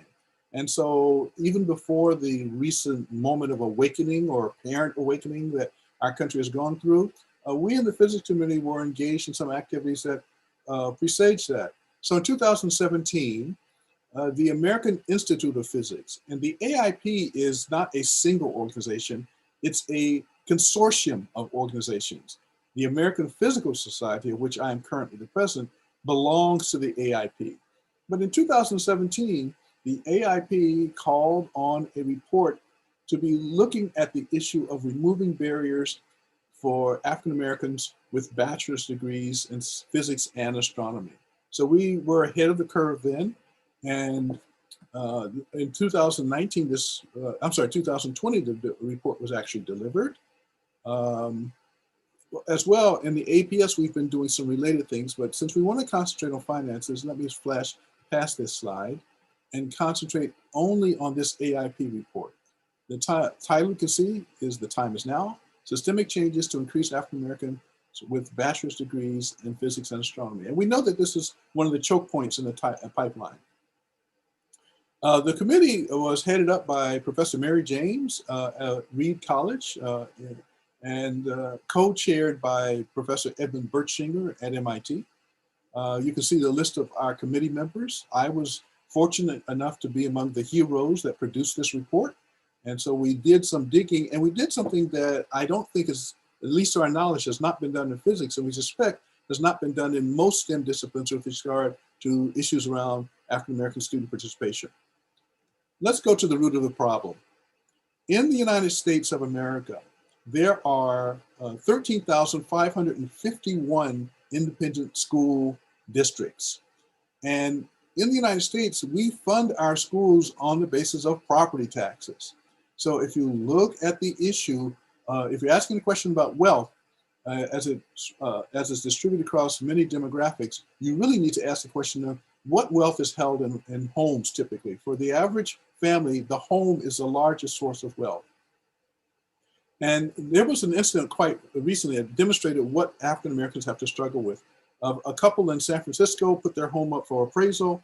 An appraiser came in, they got a number. The number was anomalously low when they compared the result to those of neighbors. And they lived in a very integrated environment. It wasn't an integrated environment. And so they had a second appraisal done.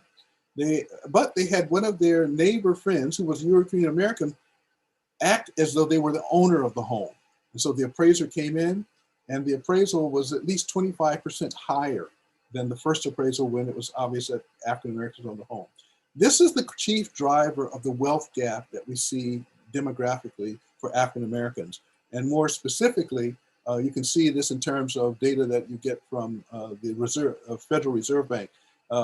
Quite recently, about 2 months ago, the Federal Reserve in St. Louis was looking at the issue of the wealth disparity. And as you can see from these curves, it oscillates a bit, but it doesn't close. And that's the important thing to keep in mind. So that's the source of the problem if you're going to concentrate on only financial matters.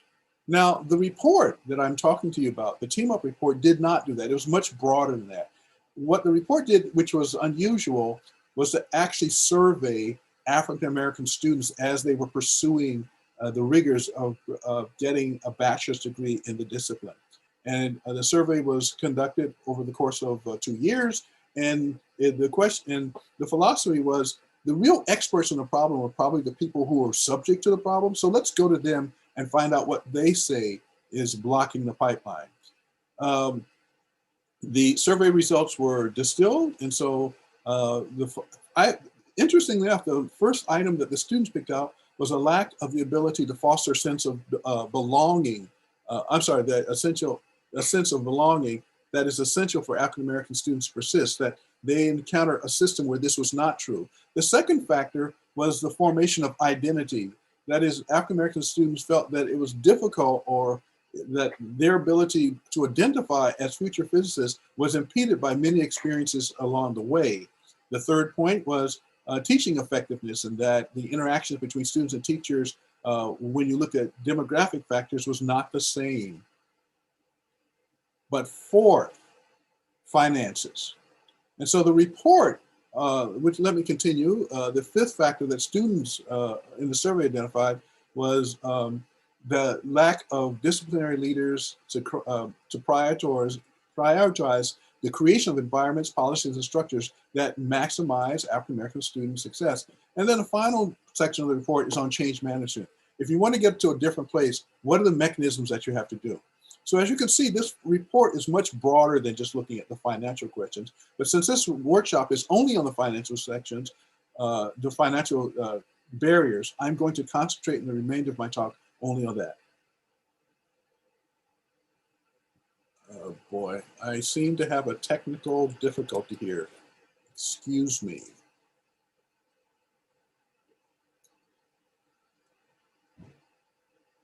Oh boy, I'm going to have to stop sharing for a second. I apologize. I'm not quite sure how my. No problem. This is Zoom. Yes, I know, but I don't like this.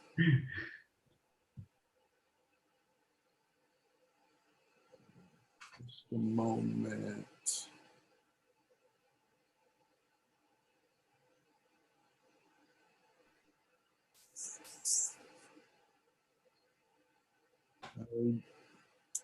Well, I am not fine.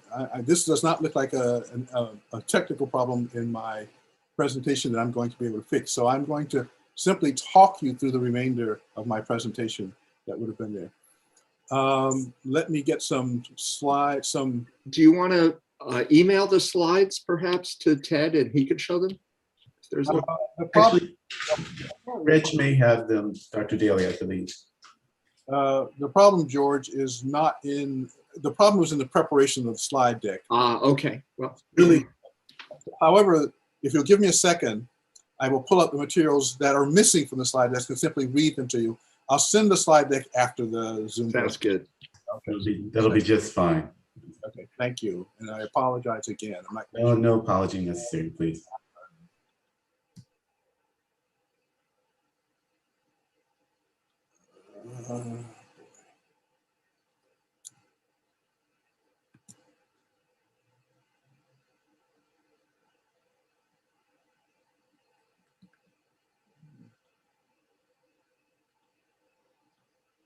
We're slowly working our way through a much larger deck that I distilled down to this. That's apparently the problem. So again, I beg your pardon, but I'll have my resource materials up in a second.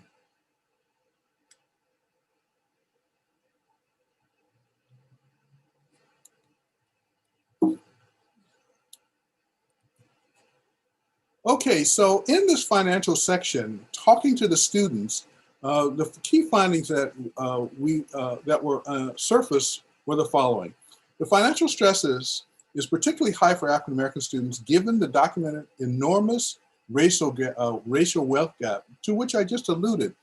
Working on and off campus in paid internships or job related to their majors, such as paid research, enables students to fill the issue of finances, but it impedes their progress in academic performance and continuation to degree. The need for mental health care, students also had as a high priority related to financial stress, was very large. And so this is not a problem that can be treated in separation from that. Student retention was found to improve when students were recognized as individuals with unique and intersecting social identities and experiences, such as being first-generation college student or working to support a family. And that can only come from faculty. Now, in order to deal with these things, the report makes some recommendations. And the report is a fairly extensive handbook if institutions and organizations affiliated with the physics discipline want to have make a difference. So the first recommendation is that departments should identify campus resources for emergency financial aid, conference travel, and other unmet needs that will help African-American students to persist in the discipline. Second, faculty should seek funding for undergraduate students to work in research groups or as learning assistants and find other ways to help students advance academically while earning money. Next, faculty and staff should normalize seeking help by discussing stress and self-care with students and referring them to campus resources. And this may also be an issue for assistance with finances. And then finally, the last recommendation of this section of the report, which is the blockbuster of the report, is that it is recommended that a consortium of physical science societies should be formed to raise a $50 million endowment from foundations and philanthropic sources to support minority students with unmet financial needs in physics and astronomy, and to support the implementation of this report's recommendations by departments. As an interim step, physics and astronomy societies should raise $1.2 million per year to relieve the debt burden of African-American degree students. Now, this recommendation, of course, is what I think of as swinging for the fences. Is it going to be, are we going to be successful? We don't know. But if we don't try, we know the answer in that case. So the bottom line of the Team Up report is let's go big. Let's see if we can get this done. And this was, of course, written and completed before the awakening, where we have seen substantial philanthropic support for medical schools and HBCUs in general. So we're actually more encouraged now that this is a doable thing. The final comments I have is I was delayed in getting my resources up. So again, I ask you to forgive me.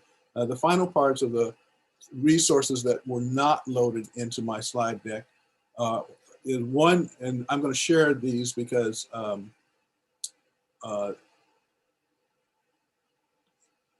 it is basically a data graph showing what the financial need looks like for African-American students compared to others. And this is also in the Team Up report. So with that, I'm going to end my soliloquy and look forward to being informed by my esteemed colleagues. And once again, I apologize for the lack of data and having an incomplete PowerPoint deck to make the presentation. So thank you very much. And I'm now prepared to be further informed by more polished presenters. Thank you very much, Dr. Gates. That was very informative and helpful, particularly through the lens of a physicist. So thank you very much. Next, we're going to have Dr. Young, and then we're going to have Dr. Graham talk to us as well. And then we'll have 30 minutes roughly for some questions and answers. Dr. Young? Okay, thank you. Can everyone hear me okay? Yes. All right, and can folks, let's see my slides. I'm trying to move, and I practiced this. So this is, let me see here.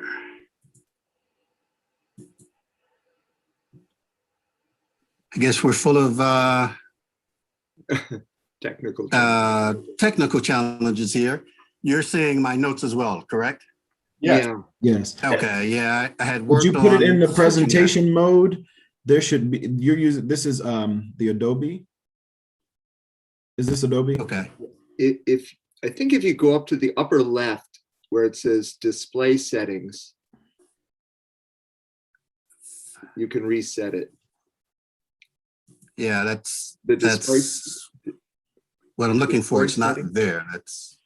I can see it on mine. You're not seeing display settings in the upper bar. No, that's unusual. Huh.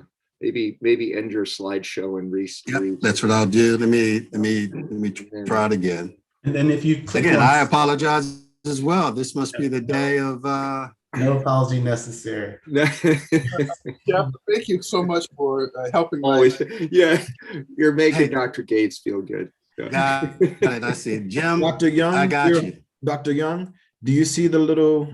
There you go. Yeah. Perfect. Perfect. Okay, thank you. See, There was something in front of that, so, this just tells us about the strength of our community, right? that's right. So we just help Exactly. each Gotta other put our heads along together, solve problems. and support one another. So, well, let me just say good afternoon. It's equally an honor to have an opportunity to present on a very important topic and to share some thoughts with my esteemed colleagues.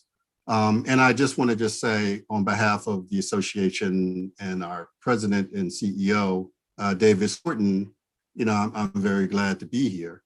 And specifically, I was asked to talk a little bit about what the AAMC is doing to address the burden debt, the burden debt that we find specifically for our Black men and women in medicine. And so what I thought would be important to do is to sort of set sort of an expectation about what I'd like to do today. So I'm gonna sort of set a baseline, right? So just sort of level set with the playing field regarding debt for all medical school graduates. And then what I'm going to do is show data on how family income corresponds to those who attend college and medical school, and how that also likely impacts student debt. And I'll provide some very specific information regarding Black medical school graduates and their level of debt. And then from there, what I'll do is I'll just share some resources that the association has, and then I'll close by really talking about their strategic plan that was recently announced by the association, and how we're attempting to expand and enhance our support of our underrepresented in medicine learners. And so I also just want to provide you with just a few sort of level setting kinds of issues. So the data that I'm about to show you is from the US National Census data and two AAMC student surveys. One is called the Matriculating Student Questionnaire, and we call that the MSQ. So you'll see that abbreviated as the MSQ. And that's a first year survey, a survey that's given to first year medical students. And we ask on that survey, among other things, about household income. And then the second survey that we will be pulling data from is the Graduate Student Questionnaire, and that's called the GQ. And that's for graduating seniors. And on that survey, we ask what the students' debt levels are. So, and what we do is that we can track actually the student from the MSQ to the GSQ. So I want to just provide that sort of background. So let's talk about medical student income and debt. So what you see here is basically the debt and cost trends in recent years from 2015 to 2020. And so that green bar basically represents the median education debt for indebted grads per the GQ. But the values at the top in white, hopefully everybody can see that in white, have been adjusted for inflation to 2020 to be better able to accurately compare the values over time. And the actual debt values are located here at the bottom in gold. And so among 2015 graduates with debt, what you see is that on the GQ, they responded with a median education debt of roughly about $183,000. And when you adjust that to account for inflation, that is equivalent to roughly about $200,000 in 2020. So the main point from that green bar is that once you adjust for inflation, the debt of all medical school graduates have been relatively stable over the past 6 years. And it's been holding steady around $200,000 every year. Now, the blue bars here is cost of attendance. So that's sort of everything in addition to the debt level, the education debt level. And what you can see here is that the cost of attendance is higher than debt and cost and has been slowly increasing over the last 6 years, even when you control for inflation. So again, sort of just a sort of level set that piece. this chart, I think, is just really interesting because for me, it sort of broadcasts really who's likely to, one, go to medical school. And we see that the pattern really starts at college. So this slide basically compares three groups in terms of how many are in each income quintile based on national census data. And the dark blue is all US households. So by definition, 20% of the population are in each quintile, with the household income range for each quintile listed below the label. And I hope everyone can see that. So to make it more concrete, 20% of US households had an income level of $24,000 or less back in 2016-17. The lighter blue here, what you see is from all US college students in their first year. So this is their freshman year. And so roughly only 10 to 11% are from the lowest income quintile. And 36 to 37% is from the top quintile here. And so the orange bar is all first year medical students with over 50% from the highest income quintile of households, and nearly half of them, or 25% of all medical students from the households are in the top 5% of income with levels over $255,000 or more annually. So what this basically says is as your household income increases, the more likely you are to attend college and medical school. And it makes me go back to what Dr. Gates talked about, is that we know that our communities may be making less money in terms of overall income.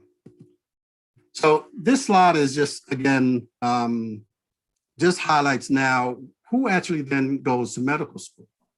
And so this basically highlights how many medical school matriculants are coming from each household income quintile. All right, and so I sort of look at this as it's really an extension of the previous slide that I shared with you. So for this analysis, the MSQ, again, the Matriculating Student Questionnaire was used, where parental income were grouped by year into household income quintiles defined by the national US Census data. And we included a focus on the subset of the highest income quintile that comprises the top 5% of US households. So the key point here, if you take nothing else, is that first year medical students are not evenly distributed by household incomes quintile defined by the US population. So in all years shown, most entry medical students come from the top 2 quintiles of US household income, and only about 5% of the entering medical students come from the lowest income quintile. So said a little differently, for every 4 that matriculate into medical school, 1 is going to come from, I hope you can see my pointer here, is going to come from this highest 5% quintile. 1 is going to come from then the second highest quintile. 1 will come from the 4th quintile, and then 1 will come from the 3 lower quintiles combined. So what we have found is that this data has actually been consistent since 1987. It hasn't changed significantly since that time. So that just gives you a sense of really who is attending medical school. So let's talk more specifically about Black medical graduates in debt. So this summary basically is coming from a report that the AAMC puts out, actually, my team, on the state of debt report. And so what I'm going to do is just quickly sort of share with you what this is, and then I'll just show you the data. But basically what you see here is that our Black medical school graduates attend private medical schools at the highest rate of any ethnic group. And so as a result of that, they have the highest level of education debt for any race or ethnic group. They also have among the highest percent with scholarship of any race or ethnic group. They have the lowest level of percent of medical education financed by family. So they have the lowest level there. And they have a median parental income higher than the national median of all in the US. And that was roughly about $60,000 when we collected this data. However, having said that, we believe that, and when we look at our data at least, that we believe that our students, not only are Black and African-American students, but all students who graduate with an MD degree can at some level, live a comfortable life, banning or barring any real unusual circumstances. So here's the data. And so this really supports the content on the previous slide. So again, this is straight out of our State of Debt report and shows that basically debt data are race and ethnicity, Black, not Hispanic medical school graduate in the blue there, that highlighted blue. And so we focused on, we want to try to give you a sense of that. It's a really a nuanced narrative, if you will. So the critical points that I hope that you can take away from this is that the public-private mix of schools attended is a driver of debt levels. And these again vary by race. And so for our Black medical graduates do have the highest percentage of education debt at 91%, and the highest median education debt level with $230,000, and the highest percentage of attending private schools with 50%. So again, if you just look here, you can see that it's really 50-50, but it's higher than the other racial and ethnic groups. The percent of Black graduates reporting scholarship funds was 83%, second only to American Indian Alaska Natives at 84%. And on the MSQ, again, this is where we are asking them about their, we asked them about how they also tend to pay for medical school. This data can be grouped into three general buckets. And you can see here, they're either personal, scholarship, and loans. And so Black graduates on average report the lowest percent of personal or family funds, the highest from scholarship, and a percent of loans that is comparable to that of most other groups. So in terms of this self-reported data, the parental income, Black graduates also report the second lowest median, which is $80,000, behind Hispanic graduates, a level that is lower compared to all medical students at $130,000, but higher compared to all Americans. That was sort of the national median of roughly about $60,000 for the time frame that we asked these questions. So I hope that sort of gives you a sense of sort of what the debt is and what might be some of the variables that may influence then what our students are managing. Now, this is somewhat of a busy slide, but I just wanted to share this with you because it does support, at least in our thought, that any MD can repay their education debt and still have enough for their other living expenses, regardless of the specialty. Again, unless there's some kind of unusual circumstance. And so what you see here is that we are basically showing three different specialties, all with $230,000 debt in education debt, I should say, since that was the median debt level reported by Black medical graduates in 2019. And so you see three specialties: family medicine, emergency medicine, and cardiology. And the level of the starting salaries can be described as low, medium, and high. And what you see here is each bar breaks down the annual income into four general categories. The green one is basically what Uncle Sam takes from us. It's federal income tax, Social Security, and so forth. The purple represents the loan payments. The roof over your head is sort of, if you own a home, there are joys of home ownership. And so you always have to invest money into your home. That's in orange. And then everything else is in yellow.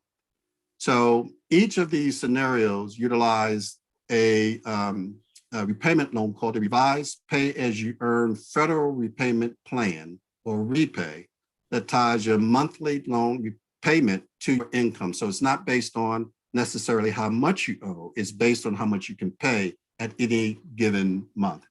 So the thing that we just really like to emphasize is that if you just look at sort of what's left in that yellow, we believe that if you are not under some unusual circumstance, and if you can manage your money well, you could potentially live a more or less comfortable life. So I hope that was clear. So what I'd like to do is just move in very quickly to our resources, and I'll try to move through these slides very quickly because I know we have another presenter and then time for Q&A. So what I've really tried to do in the data slides is to convey that the debt burden for Black medical school graduates is nuanced and influenced by reported parental income, the public and private mix, and that debt is accumulating prior to medical school for our Black learners. And I would say more globally, the AAMC data really show that the number of those we consider historically underrepresented in medicine, that would be African American, Black, American Indian, Alaska Native, Hispanic or Latino, Native Hawaiian, and other Pacific Islander, and students from low-income families in medical school remain relatively stagnant over the last 15 years, despite increases in class sizes in new medical schools. And we think that there are multiple factors contributing to this issue. And at its core, to this underrepresentation tracks back to systemic racism, structural inequities in access to education, healthcare, housing, food security, and criminal justice. And that these inequities, coupled with exclusionary mental models, selection processes, and institutional culture further impede an already narrow pathway that's been defined by traditional academic medicine values and models. So I propose that we have to begin to start upstream, right? To try to, before learners apply to medical school, to try to address some of the inequities that we find in terms of those applying to and subsequently matriculating into medical school. So I'm just going to share with you just a few things that we're doing. We have what we call a fee assistance program. And if you complete that program, you have to be a US citizen or US national. You have to be a permanent resident. You can be granted refugee status. You can be a DACA recipient. And we just actually added, if you're awaiting a refugee or asylee status approved by the US government, and you have the EAD card, you can participate. Total income eligibility for 2020, total family income has to be 400% or less than the 2020 national poverty per family size. So the thing that I think is critically important, what we did this year, during the COVID year, the cycle, we actually expanded the threshold income from 300 to 400% or less of the federal poverty guideline per family size. So in essence, what that did is, as you can see here, it basically gave us a 79% increase in those applicants that were approved for a fee assistance program. And then when we look at those that we historically consider underrepresented in medicine, you can see that there was a 80% increase from between 2020 and 2021. And 2021 is the current cycle of those that are applied to matriculate into medical school this fall. So I'll go through this quickly. There are multiple benefits, and by the time it's all said and done, it may save someone up to $2,000 in the application process. And so we think that that's a major win, and we think and hope that it will be helpful. One other thing I just really wanted to share very quickly is, as we have seen that double in the number of students that have received FAP or financial assistance, we've also seen an increase overall in the number of applications that have been processed by the AAMC. And so just very quickly, you can see those numbers of importance is that there was a 31% increase of the URM applicants between 2020 and 2021. And of those URM applicants, 51% identified as Black or African American. And then when we drill down a little bit further and look at those specifically who self-identify as Black or African American, there's a 41% increase in Black African American applicants from this year to last year, and almost 69% are women, and 31 or almost 32% are male. So what's going to be really telling is whether or not those that matriculate look any different, right? So we have a broader pool, and we need to determine whether or not indeed there will be a change or an increase in the number of those students that we consider historically underrepresented in medicine. All right, I just want to talk really quickly, and again, I realize I've gone over a little bit, but the AAMC has a strategic plan that we are also committed to try to make a difference in increasing the diversity of applicants and matriculants to USMD medical schools. And so, as I mentioned earlier, the way in which we think we have to do that is to work more upstream. And so these are the 10 action plans as part of this strategic plan. I've been asked to lead number 4, which is increase significantly the number of diverse medical school applicants and matriculants. And so what I like to do is just sort of just share this word quickly, that we have to have more sort of efforts, to cultivate a more diverse and culturally prepared workforce. And again, we have to speak truth to justice, in my humble opinion, and think about those systemic barriers that I mentioned earlier that include, systemic racism and inconsistent access to the quality of education, beginning with pre-K. So in essence, what the Action Plan 4 will do is focus on really 3 pillars. One pillar is leveraging data for change, and we're looking at doing baseline data, identifying effective practices that we think will be of value. The second pillar is widening the path to medicine and health professions, and that will really force the association to identify and work with and through subject matter experts and organizations in that K through 12 space. So we're going to have to really work very closely with those that may have expertise in areas that we don't. Another important component of this work is a relationship between the AAMC and the National Medical Association. And we have collectively worked with the NMA on an action collaborative for Black men in medicine. So we're also very pleased about that. And then finally, if we're going to really address the environment in which a student matriculates, and if we do increase the level of diversity, we have to also address any systemic barriers or problems that occur within medical education. So we have to do that as well. So having said that, that will conclude my presentation, and I'll be happy to answer any questions when we go through our question and answer period. So thank you for your time. Thank you, Dr. Young. Really, really important information. Dr. Graham, please. Thank you, Dr. Corbin.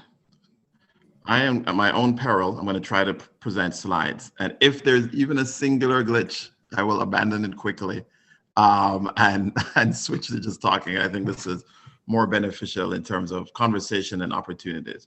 So what I wanted to do, so Dr. Corbin asked me to start, Dr. Corbin asked me to talk a little bit about both my own personal experience and some of the leadership roles I've had in the federal government and leadership roles I've now had in the tech industry, to talk a little bit about the dynamics with debt burden there. And let me try doing this. This is going to be risky. I will start off by talking about what I think is a context for what our communities are facing and what leads to the issues around debt burden way before folks even reach medical school. And I'm going to talk about this. Ted, can you see my screen? No. Make sure I am projecting.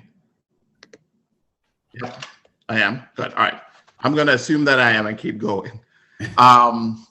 what I want to talk about is the context of Black students and debt, Black and brown students, and talk through my own life experiences, and then hopefully close at the end with what I think are some things we should think about in general. And so I'll try to make this, to do this in 10 minutes. So this is a slide from the Robert Wood Johnson Foundation, but it contextualizes my upbringing. I'm sorry, Dr. Grant, we're not able to see your screen. Oh, you're not? Aha. Yeah. I am doing something wrong then. So you know what? I'll stay true to word and just abandon that right away. And then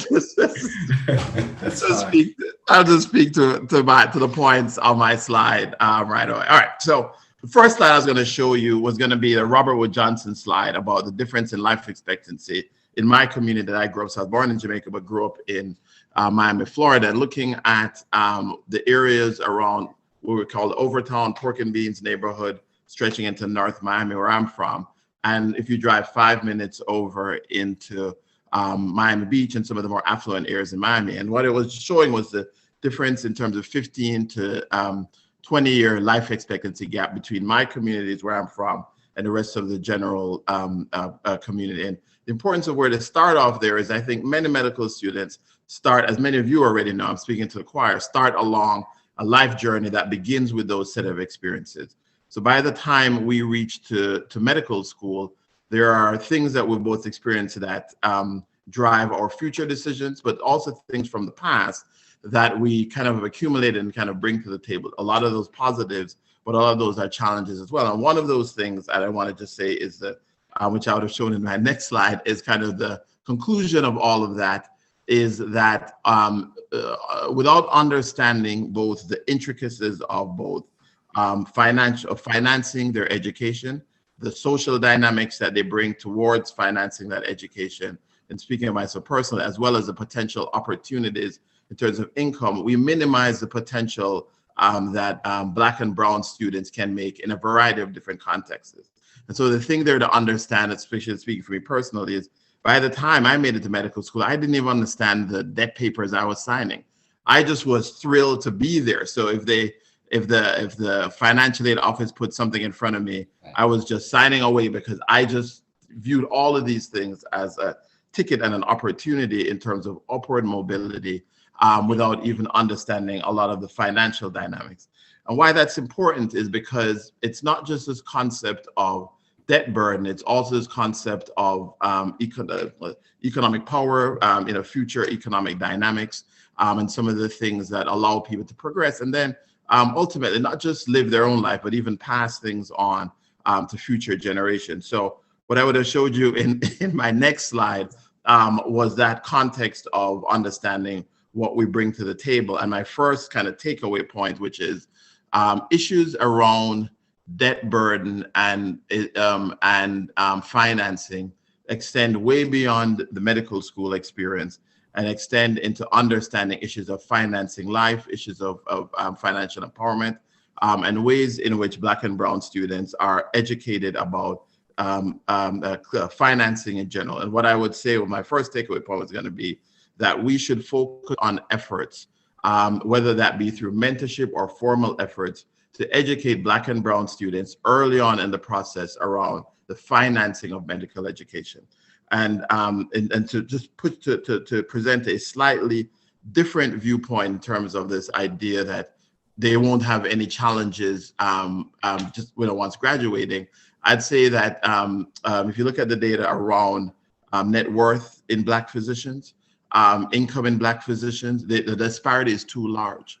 And part of that disparity that's too large, which again continues the impact in terms of generational dynamics.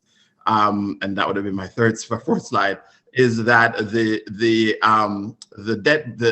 issues of impacting net worth and the capacity to be able to continue upward mobility and pass it on to their children is still a challenge. And if you look at some of the data that has shown around Black men and boys who come from higher income Black families, they still face challenges in terms of being able to get through the educational system and move on, and in terms of upward mobility. And a lot of that's just due to issues related to structural racism, but it's important to understand the generational dynamics that that we are not necessarily creating, even if we make it to medical school, and that may be influenced by, again, differences in net worth, differences in opportunities, differences that go along there. So my first point to make is educating our communities, especially the people who come from where I have come from, about the concept of how you're financing your education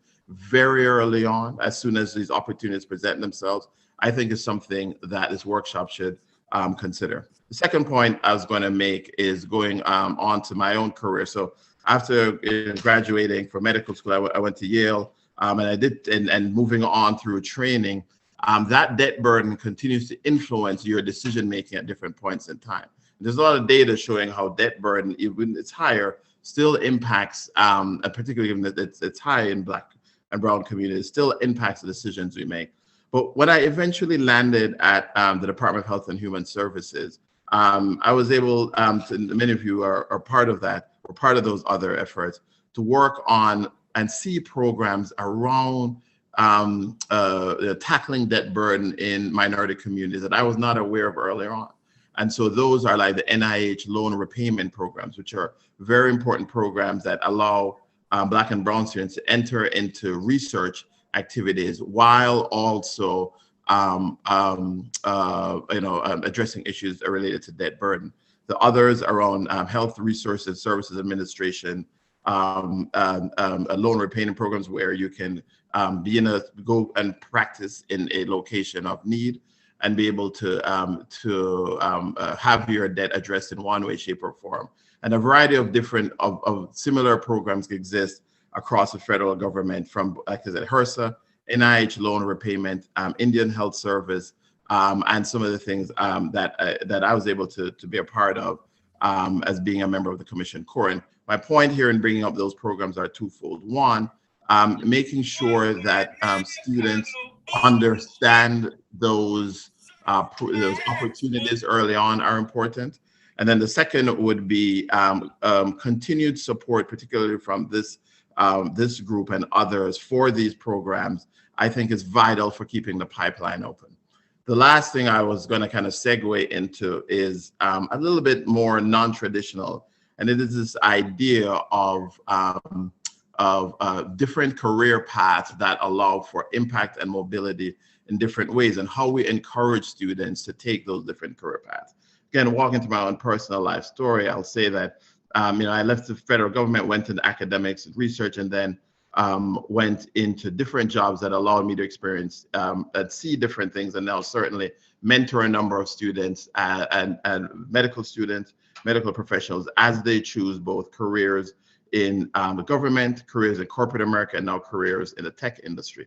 And the tech industry has had a long challenge of recruiting minority folks in different backgrounds. But it's amazing how much impact all of the products that are made in the tech industry are having on the day-to-day lives, particularly in Black and brown communities. So there is an important need for Black and brown voices at those tables, of which we certainly have a very small number of Black and brown voices, particularly in leadership positions like the ones I hold, where they're at the table. And that allows for, in terms of linking it back to the issue of debt, that allows for Black and brown students to think through different ways they can have impact on their communities that we are from, while exploring nuanced ways in which they may not have thought of early on contributing. Now, I would have never thought, from coming from North Miami Beach, that I would, or North Miami and kind of the pork and beans and all of those kind of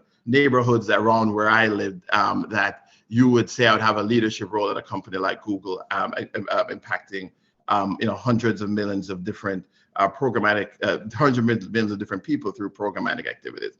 And why I bring that up is it's important for us to open the eyes of our community to opportunities, to let folks know that there are different pathways to take within, from your medical training, from your health services training, from your healthcare background, and succeed and still be able to manage your finances appropriately. So I'll close by saying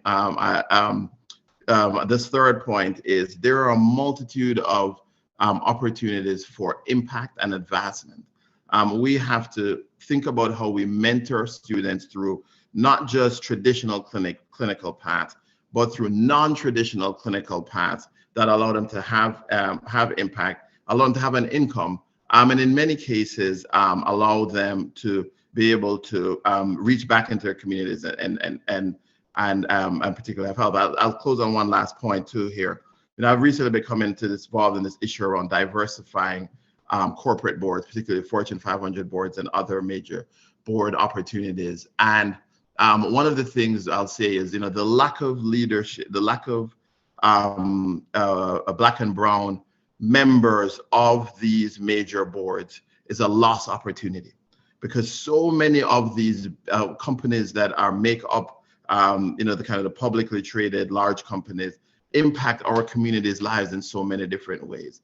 And I would, again, have never thought of that, of something that I would be able to do given where I'm coming from. But now that I'm there, I see that my unique opportunity, my unique set of experiences, particularly growing up where I grew up, is essential to those positions. And why I say that is it's important for this group to think of all the different ways we can both inspire, educate, and mentor and push through folks from different backgrounds, or I say backgrounds like mine, to be able to achieve that level of impact. And it's an interesting way to think through how they're able to both earn and contribute at the same time. So this concept of how you're managing debt does not just mean that you have to go through a traditional clinical path to make a living, that there are other ways in which you can do that and have a broader impact. So what I was going to show you then were my final set of recommendations, which I'll try to remember. My first set of recommendation is understanding the context of where students, many students, not all students, this is not homogeneous in nature, it's heterogeneous because people have different backgrounds.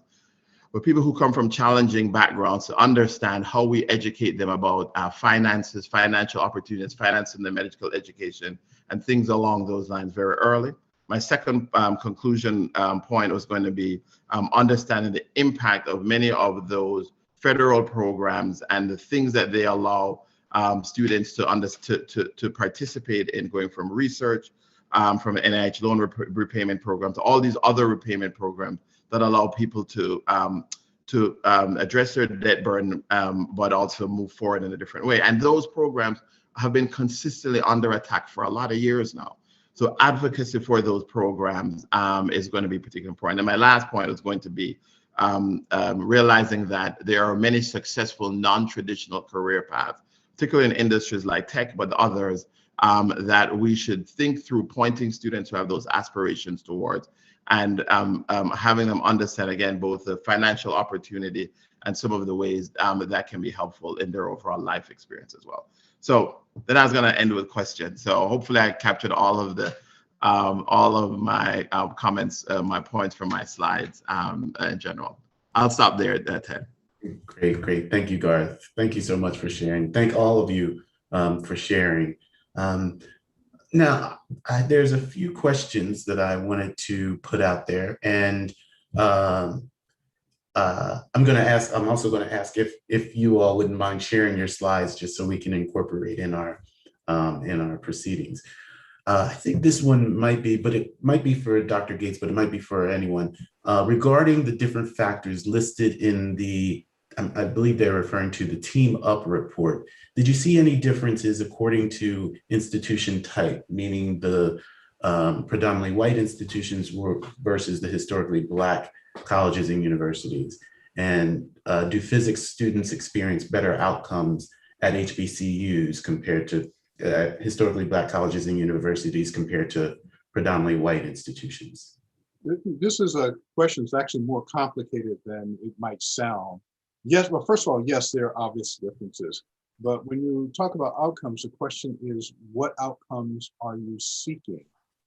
If the outcome is the completion of the undergraduate degree, which is a laudable goal, then the answer is absolutely yes. But if you're talking about outcomes in terms of engaging a long-term career in research, the data gets much more complicated. So like I said, it depends on what outcome it is that you're requesting the system to respond to. Thank you for that. Thank you.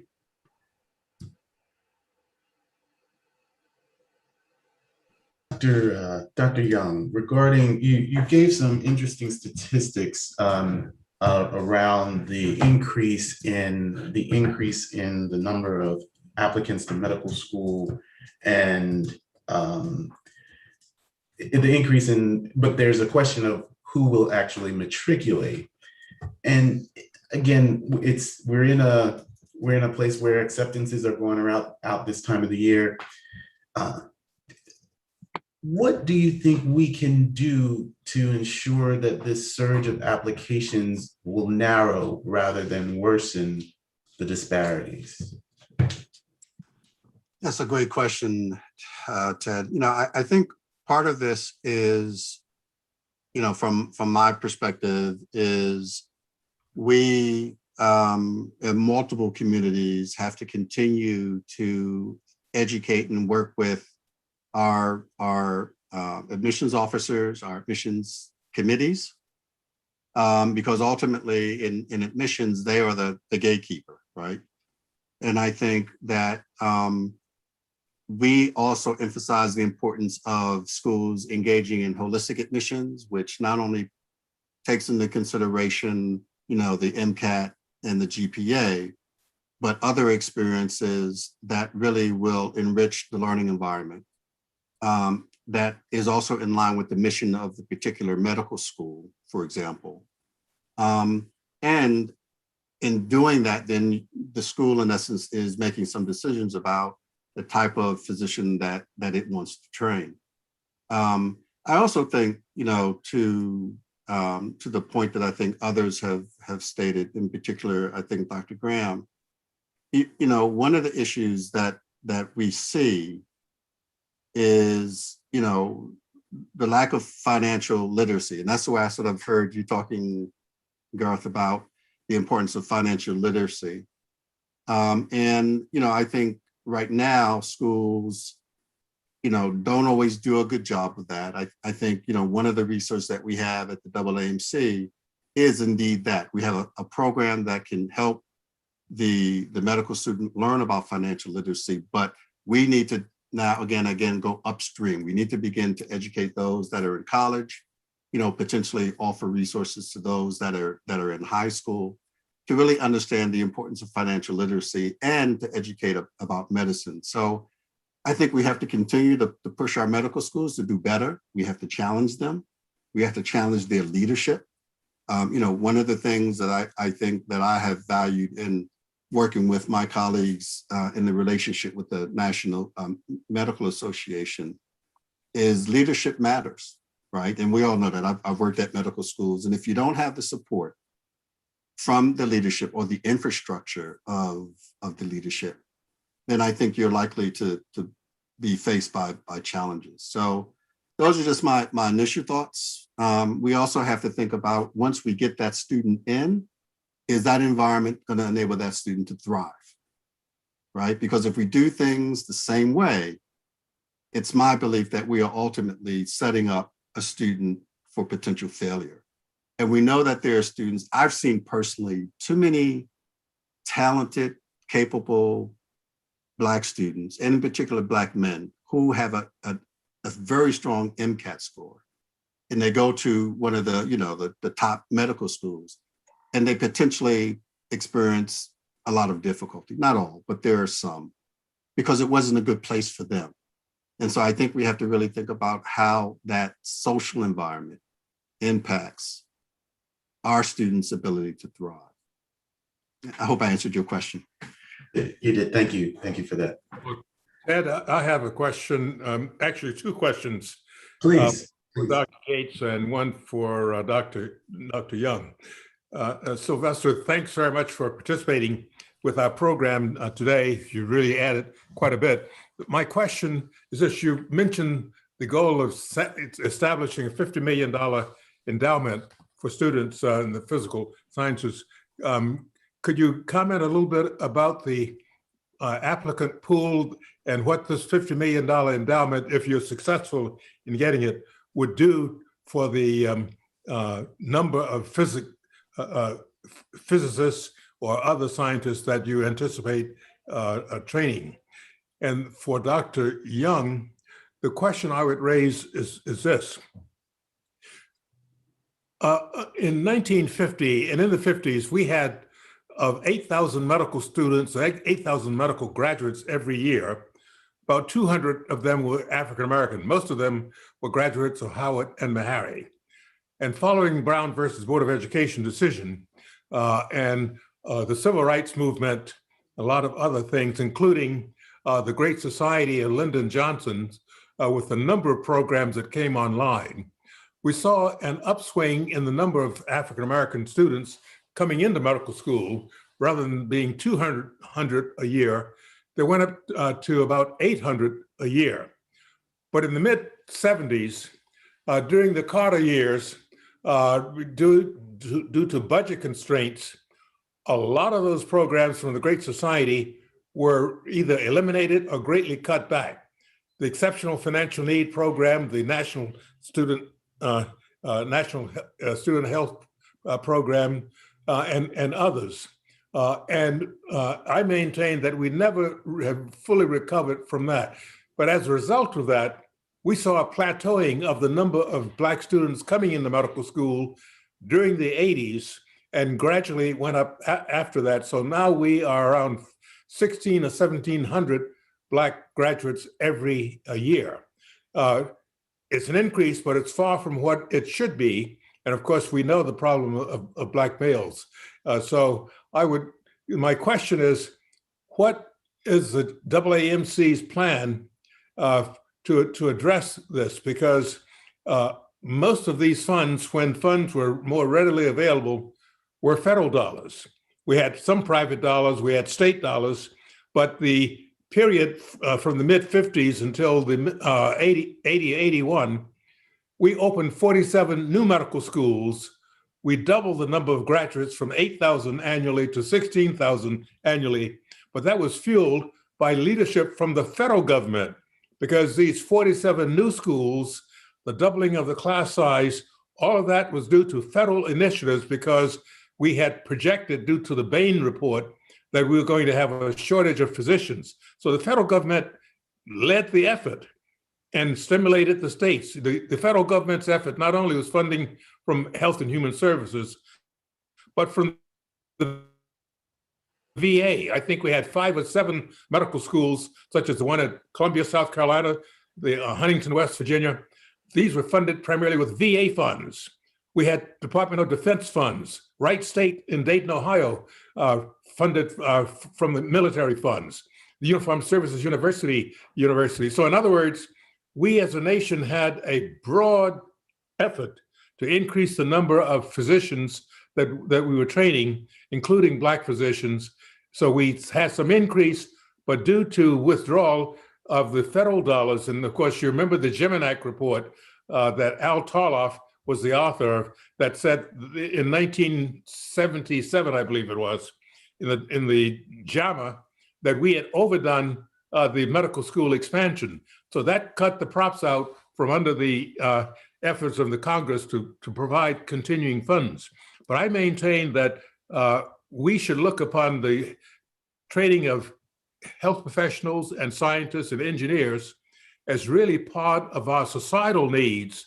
Therefore, it's justified to provide funds from our society to help train these young people. So that's, I'm sure, more than a question. It's a little of a pulpit that I've stepped on. But I would be interested both in Sylvester, your comments on physics and the engineering, and Jeffrey on yours on medicine. Well, thank you, Dr. Sullivan. As you know, I'm a great fan of yours from our email conversations. So you've asked me a relatively simple question, so I'm going to give you a relatively simple answer. I'm going to do it with some. Can I share my screen once more? Thank you. So let's see if we can get this particular graph up here. In the Team Up report, which I was essentially the basis for my presentation, and let me make sure everyone understands, the Team Up report was American Institute of Physics, not American Physical Society. So it's a consortium effort of physics societies to make a difference. And what you see here are the statistics that AIP keeps on the percentage of African Americans, the numbers and the percentage of African Americans from 1999 to 2017 completing bachelor's degrees. And as you can see, the number bounces around, but it is about 5%. And so the call for this extended effort would be to approximately double the number of degree recipients from about 300 to 600. And that's all over, that's over a basis of about, if I remember correctly, I'm sorry, let me not quote a number that I don't have. But the point is that this is a small, as I said, if we went to 6% of the graduates, that's what we think this endowment would do. And I can't give you absolute numbers, sorry. Thank you. And Dr. Sullivan, thank you for your question. It is a real honor to just see you and be able to interface with you. So, and thank you for the question. So I think your question is more complicated from where I sit within the association. So I think there are several things that I wanted to respond to. I think that we recognize that we anticipate there's going to be a physician shortage of up to, if not more than 139 physicians by the year 2033. And I think we also recognize that if we are going to, and that there's also been roughly about 30 new medical schools within the past 20 years. But what we've seen from that is that it hasn't necessarily moved that needle that you talked about in terms of increasing diversity. And that's it. That's a real issue. And one of our colleagues from Morehouse School of Medicine is Dr. Valerie Montgomery Rice is a real advocate. And I think we are working with Morehouse School of Medicine to think about ways in which we can collaborate to get that message out. We also recognize that we are very much engaged in advocacy work on Capitol Hill. That's a very important aspect of the work that we do. We also recognize that strengthening pipeline programs where we can adequately potentially find resources, financial resources to do that, but also provide a mechanism by which we can identify effective practices, despite the fact that we know that centers of excellence and other resources have been cut, but we want to continue to advocate for that. And then the other piece that I'll just add is, as I alluded to in the presentation, and really under the current leadership that we have of David Skorton, is a strategic plan that is really trying to look at this across, I would say, the continuum of medical education. So recognizing that we have to, again, think about what might be the resources necessary to support our young learners from Black and Brown communities, to try to maximize that they are ready and prepared educationally to be competitive. I think we are also recognizing that once we, as I alluded to, once we get them into medical school, we have to address any kind of issues that may be potential barriers. And then another area that we are talking about is, right now, there's been a cap on the number of residency programs. And so we also have to advocate for increase in those positions as well. So I look at this is really, it is a continuing effort. Our strategic plan specifically is calling out some of the things that you mentioned. And we have to really think about this, not in the next 3 to 5 years, but how do we do this on a sustained level? And that's going to take commitment. That's going to take commitment. So I think one of the things we have to acknowledge, and I think it's critically important, is that this has to be a lifelong commitment, and as the work that you've done in your work over the years. So we have to challenge, we have to push back, we have to tell deans, to be less concerned about, their rating in U.S. News and World Report, and think about, the type of physician that they're training, and how that physician practices medicine, and where that physician practices medicine. So I think that that's sort of what we are doing at this point by having those conversations. I can't offer you sort of more detail, but that's at a very high level. Well, if I could just, thank you very much. If I could just make one follow-on comment, and that is this.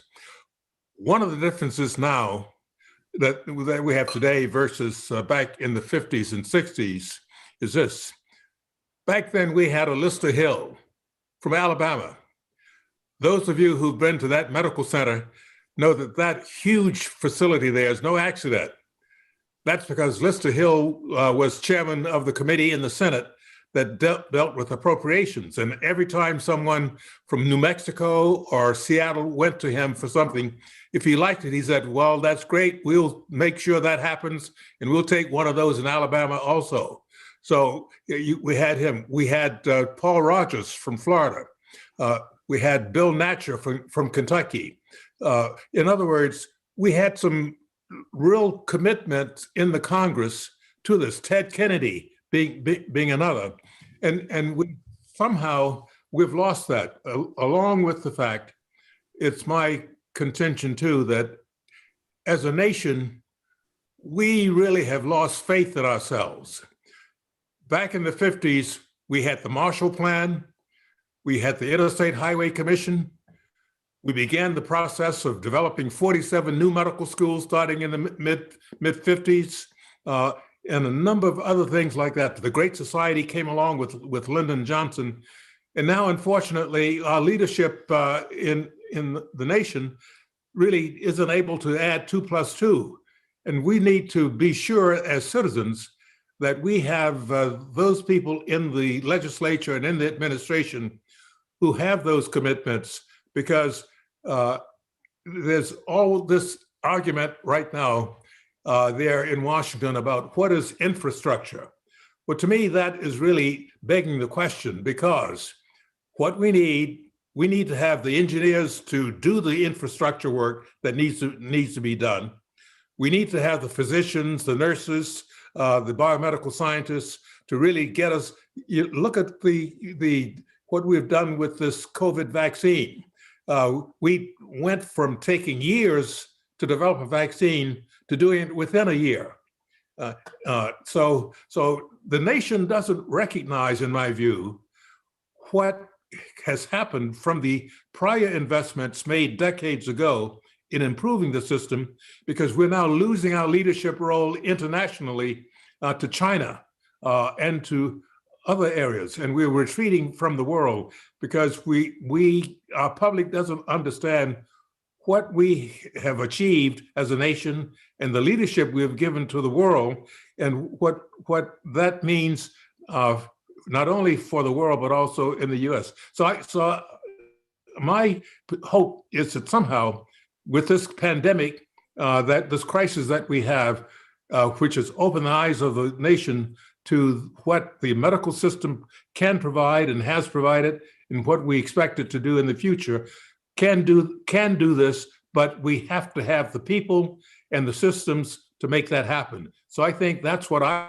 would hope, that the workshop such as this would help stimulate those kinds of ideas, so that we will get that kind of leadership and commitment from those that we elect, as well as from the private sector as well. It's a responsibility of the private sector as well as government.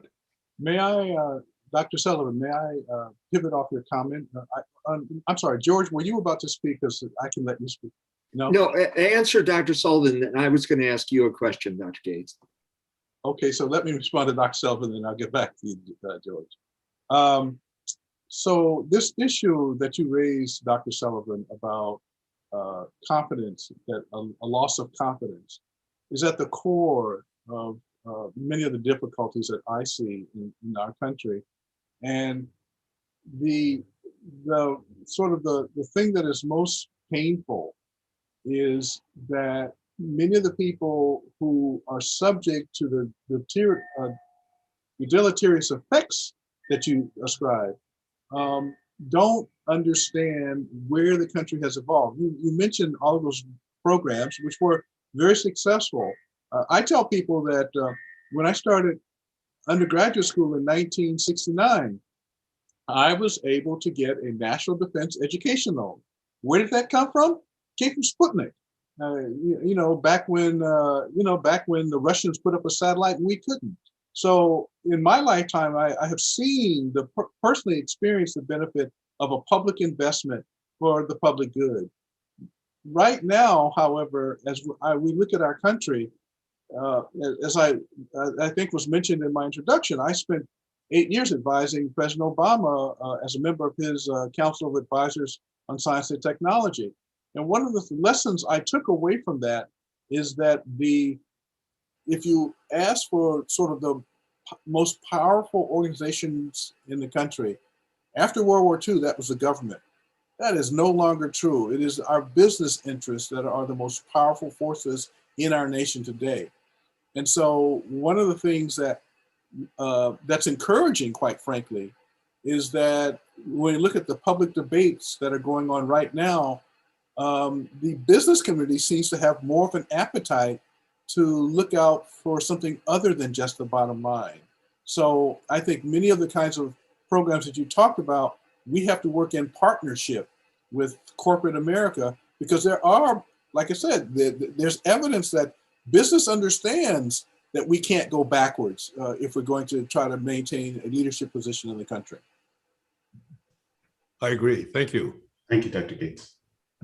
Dr. Daly, you had Yeah, I wanted to just ask Dr. Gates. So he showed the data on physics undergraduate degrees, the modest increase in the absolute number of degrees given to Blacks, but a dramatic decrease in the percentage.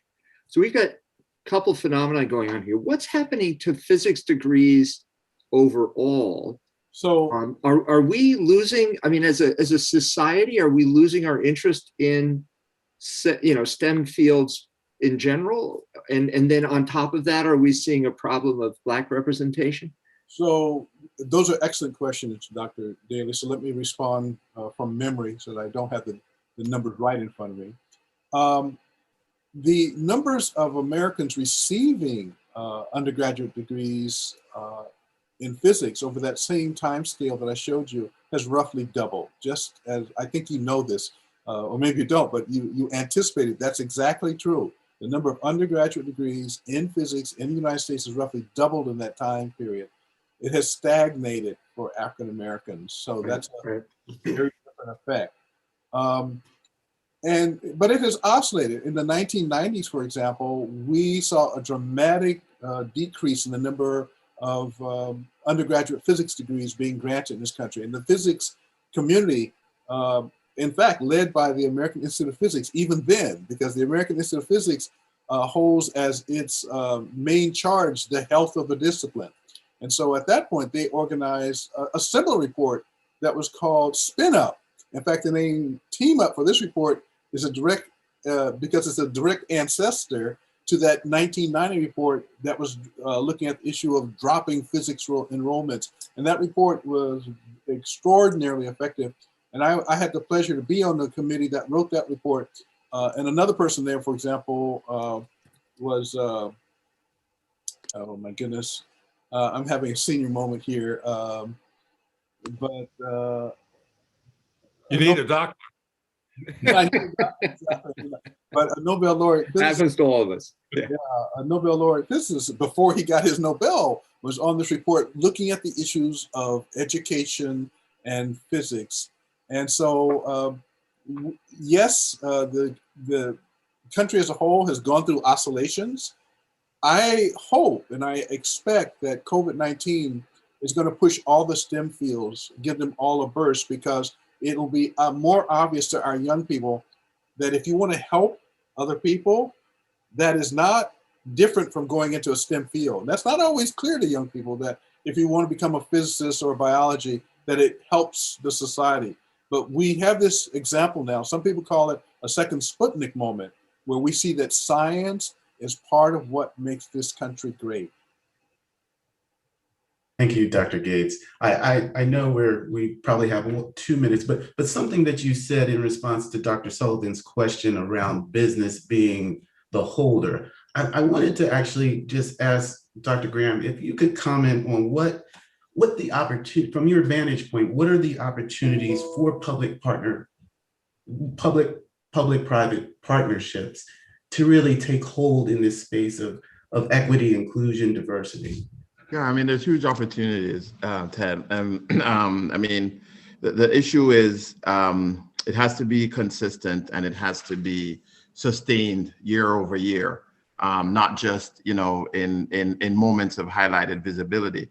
But I see the opportunity as multifold. I mean, I think certainly there is the funding of programmatic activities. There's creation of opportunities. And that's what I was trying to kind of articulate earlier. Is there's tremendous opportunities in multiple different ways for young folks to realize their ability to contribute and not just think in a standardized way. So I think that ability to show people different potential facets of their potential and their ability to have impact is important. And I think the last thing, and I think that Dr. Gates was kind of alluding to this, is the ability to influence the public discourse. And that in itself has, you know, domino policy impact, certainly political impact in a very transparent way. But I think so there's a lot of different ways. And certainly I think the lack of public or private engagement is certainly a roadblock for progress. So having it present, I think, certainly accelerates progress, if not essential, an essential responsibility. Great. Thank you for that. And thank you to all of the panelists.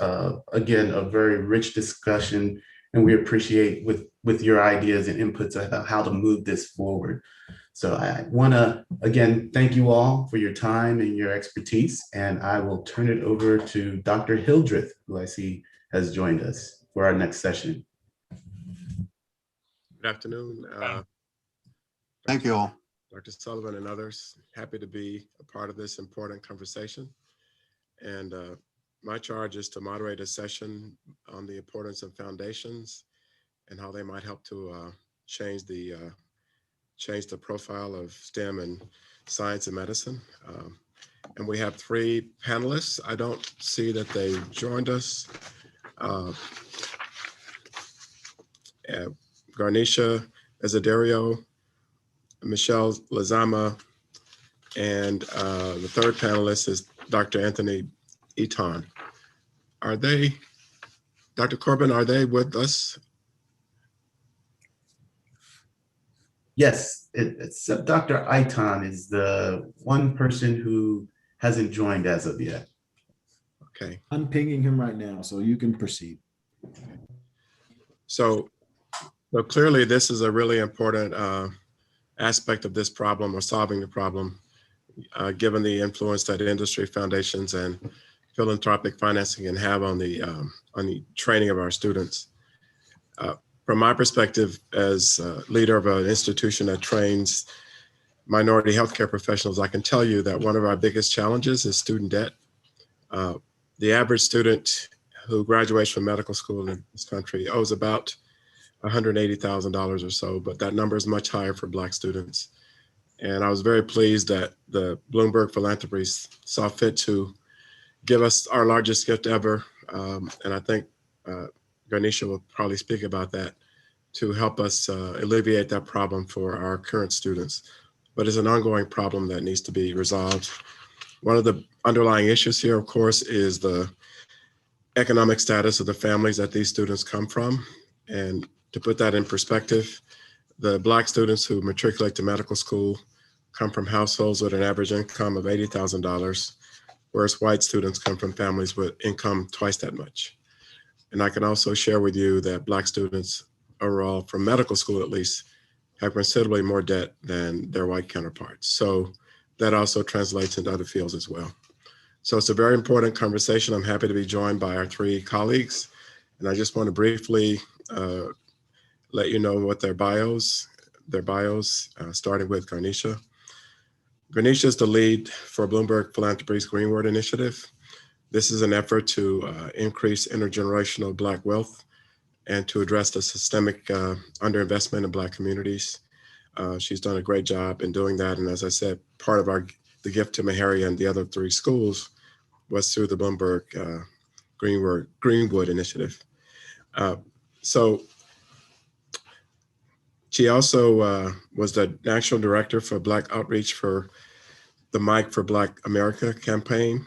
And prior to that campaign, she worked in media in the technology sector, where she led global efforts for Verizon, among other efforts. She's also provided communications support and direction for several mayors, including Mitch Landrieu in New Orleans. She comes with a background in Bachelor of Arts from American University, where she double majored in public communications and interdisciplinary studies, including law, economics, and government. So we're really pleased to have Garnisha with us today. And again, my personal thanks for her leadership in getting the gifts to the Flow Black Medical Schools. Next, we have Michelle Lizama, who's the president and CEO of the National Action Council for Minorities in Engineering. This organization is leading scholarship and research, and their vision is an engineering workforce that looks like America. And it's been a very impactful organization, I have to say, based on my understanding what they've done and how they've done it. Prior to that, she was a strategist for Purdue University, where she led their minority engineering program. And before that, she worked for Notre Dame in a similar role for their National GEM Consortium. And that was also dedicated to increasing the number of minority individuals who pursued PhDs and masters in engineering and science. And then prior to that, she worked for the National Society for Black Engineers. And under her leadership, it was awarded the Presidential Award for Excellence in Science, Mathematics, and Engineering Mentoring by the White House. Ms. Lizama has her BS degree in Industrial Engineering from Northeastern University and an MS and MBA from Columbia University. And if I see Dr. Aitan has joined us, welcome. He is the Senior Vice President for Healthy Communities, and he's also leading now the California Endowment. And prior to his appointment at the endowment, he served since 2003 as the Director and County Health Officer from Alameda County Public Health Department. He oversaw a very creative and innovative public health practice that was designed to eliminate health disparities by tackling the root cause of health disparities that limited lifespan and the quality of life for California's low-income communities. He's had a very varied and impactful career, both as a staff attorney and health policy director for the West Coast Regional Office of Consumers Union that publishes the Consumer Reports magazine. He also served as a primary care physician for the San Francisco Department of Public Health, where he provided support for HIV patients. And he's also been published in numerous publications and journals, and he's a regular lecturer speaking about health disparities. He earned his BS in neurophysiology from McGill University, his JD from the University of California, Berkeley, and his MD degree from Johns Hopkins University. So we have a very distinguished, accomplished panel to talk about the role of industry and foundations in diversity in engineering and STEM fields. So welcome. And I would just call upon each of you to share your thoughts with us, starting with Garnisha. Garnisha, please. Thank you so much, Dr. Hildreth, and a pleasure to be with you, Michelle and Anthony, and to the entire convening today. I think we were similarly as excited to partner with the 4 historically Black medical schools at Bloomberg Philanthropies. As Dr. Hildreth mentioned, the portfolio that I lead is a new portfolio, a new body of work, and this is that was our first investment. And we've since doubled down on a second investment around the COVID-19 vaccines and helping these schools increase their capacity around mobile unit outreach. I would just say, for us, it was alarming that each of these 4 schools had not received a gift of this size in the past, individually or collectively. But where we started was really in the data, and that data was really for us so important around the longevity and the lifespan with Black people, and the fact that Black doctors make the difference. And so when we started, and you've probably heard us say, if you read anything about this gift, that more Black doctors means better and longer Black lives, and that was the theme in which we proceeded. A few things on how we decided to partner that I think are important here. One is we started with that data around the fact that Black doctors add to more preventative care. We looked at the data around the debt that Black students are not only entering medical school with, but also leaving medical school with, that is compounded by all the medical school fees and the cost of education. We also looked at further upstream, just the impact of medical debt on communities, and just how many people across the spectrum are actually entering into bankruptcy because of poor care and poor preventative care. And so we were not only focused on these students and these institutions, but also many years down the line when these students that are currently in school now could actually think about and help to service the Black community and all communities, and potentially help with wealth down the line. And so we were right at this intersection of wealth and health. And that was compounded by what we're seeing with the COVID-19 vaccine. In that, we didn't come in a prescriptive way. We actually had Dr. Hildreth and his colleagues around the table, and we asked what could be most meaningful, and how could we actually partner with the 4 schools. And so we actually explored a number of ideas that included pipeline programs, that included support to the current students. And where we landed was a gift that did 2 things. One, provided up to $100,000 of debt relief for current medical school students, as well as provided some funding to the institution to increase their wraparound services and support of these students. And I think that's just important to call out in the theme of this panel and the role of philanthropy, because I think that it's very easy to do scholarships, and I'm not knocking scholarships. I think they're important. I was a recipient of many scholarships, but I also think, thinking about the funding in a different way, and the excitement and the feedback that we've received from students to actually wipe away their debt seems to be really impactful, number one. So that was a very intentional choice, is to go that route. And then secondly, I think that, I'm hoping that more foundations will follow in support of these institutions in terms of building their capacity. So just as important to us as providing direct support to the students was also providing funding for the school to administer the program, to provide additional resources. And I think that's something that we're really proud of, and we're really happy to partner with these 4 institutions around. So I'll stop there. Dr. Hildreth, I don't know if there are any other things that you want me to mention about the partnership. And I'm sure there's time for exchange and Q&A, but those were some of the things that were really important to us. Thank you, Garnisha. We're going to have time for some questions after the other 2 panelists have made their comments. Sure. With that, I would like to turn to Michelle. Would you mind offering your thoughts, please? Thank you. Absolutely, Dr. Hildreth. Thank you for your invitation and the Academy's invitation to serve on this esteemed panel and to be with all of you today. NACME, the organization that I lead, National Action Council for Minorities in Engineering, we solely focus on the fields of engineering and computer science in the area of STEM. But as a mother of a 2nd-year medical student, I'm happy to be a part of this funding conversation as well for med school. I can say that directly.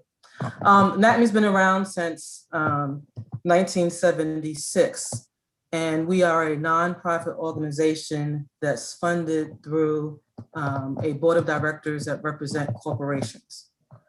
So a handful, 25 plus corporations C-suite executives who annually contribute funding for the goal of both scholarship and research on the impact of financial need for Black students as well as Latinx and Native Americans. In our 45-year history, when we study the reason why students do not enter these fields as well as do not graduate within 5 years is a big part of our metric. The number one or the number two factor remains one, preparation. And I had the opportunity to listen to an earlier panel and I was happy to hear the focus on bridge programs, which is one of our foci to ensure that students, regardless of their zip code, have access to the rigor to be successful in these collegiate programs. But financial need remains a consistent factor. And the cost of education, cost of attendance has grown dramatically over our 45-year history. However, the funding to support students has not kept pace with those dollar amounts. And as Garnisha said, when we talk about debt from students graduating from these programs, the debt rates have increased significantly as well. So at NACME, we believe in public and private partnerships. How can we work together with government entities and private donations per the panel you just had as it relates to the future powerhouse, as it relates to solving this issue will come from the corporate seat. And it's important for us to keep these executives and their colleagues aware of the issues that are relevant to the Black and African American community to ensure that they are doing their part in increasing not only their contribution financially, but providing access to the most competitive opportunities. When you look at national studies, Silicon Valley has taken on significant importance as it relates to the percentage of their employees who are African American within their technology fields. And we have worked with them to benchmark what the best practice programs are to ensure that all people are qualified and gain access to employment opportunities. Our funding we work through partnerships with approximately 40 universities every year to provide scholarships to students where the institution also provides a contribution to ensure that students graduate within 5 years with little to no debt. 4 of our member institutions are HBCUs, and we work with every institution to make sure that they are indeed serving their minority populations equally to their majority populations. Is a big part of what we do. The scholarship position in support of our students has taken on new forms as it relates to the ability to reduce debt.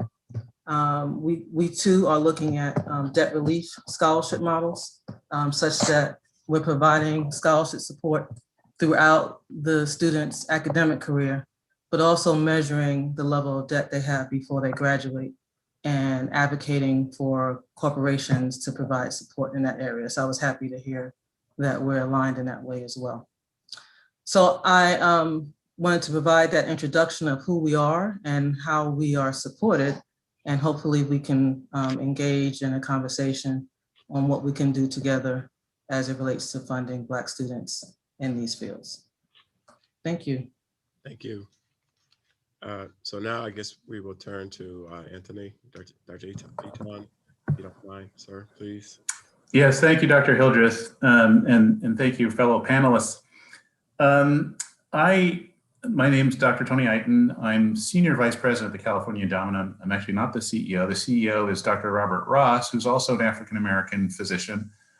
And I want to tell a little bit of a story about this issue and sort of what I think sort of points to some conclusions. One is that I serve now on the board of the new Kaiser Permanente School of Medicine and have been working with the admissions team there to make sure that every single pathway and pipeline program in California has a good close relationship with the admissions officials at the Kaiser Permanente School of Medicine, which is free tuition, and it's dedicated to an equity overall ethos in its design and its mission. But several years ago, I had the privilege of overseeing the California Endowment's health workforce strategy. California Endowment is the largest health foundation in the state of California. And around the time of former President Obama's Affordable Care Act, we recognized an opportunity to help implement the Affordable Care Act in a way that would benefit Black Californians and other Californians of color. And that was to leverage the opportunity to create workforce, new workforce pathways for students of color throughout California. And so we took an additional $150 million out of our endowment to dedicate it just to workforce opportunities in California over a period of about 4 years. And we supplemented the state's current efforts around doing several things. One, loan repayments. Two, facilitating increasing residency spots, particularly in parts of California where low-income communities and communities of color were under-doctored, quite frankly, and doing scholarships. Now, California is unique. We have this thing called Proposition 209, which bans the state's ability to participate in affirmative action. And that was a major impediment for us. However, as a private foundation, and because it was our money, we were able to earmark the dollars for various different populations, and we did. And the conclusion of this work, and this was several years of work, again, $150 million, expanding major programs within California to both recruit, support, and encourage underrepresented minority students in the health professions. We found a real barrier in getting African Americans into these programs, particularly African American males. And when you do the analysis of sort of the various steps that it takes to get somebody to the point where they can take advantage of loan repayment or a scholarship program, you recognize that African Americans are being impacted much earlier on in the pathway than in the medical school, kind of the later stages of the medical school development pathway. And we found that community college was, quite frankly, the big bottleneck for our African American students.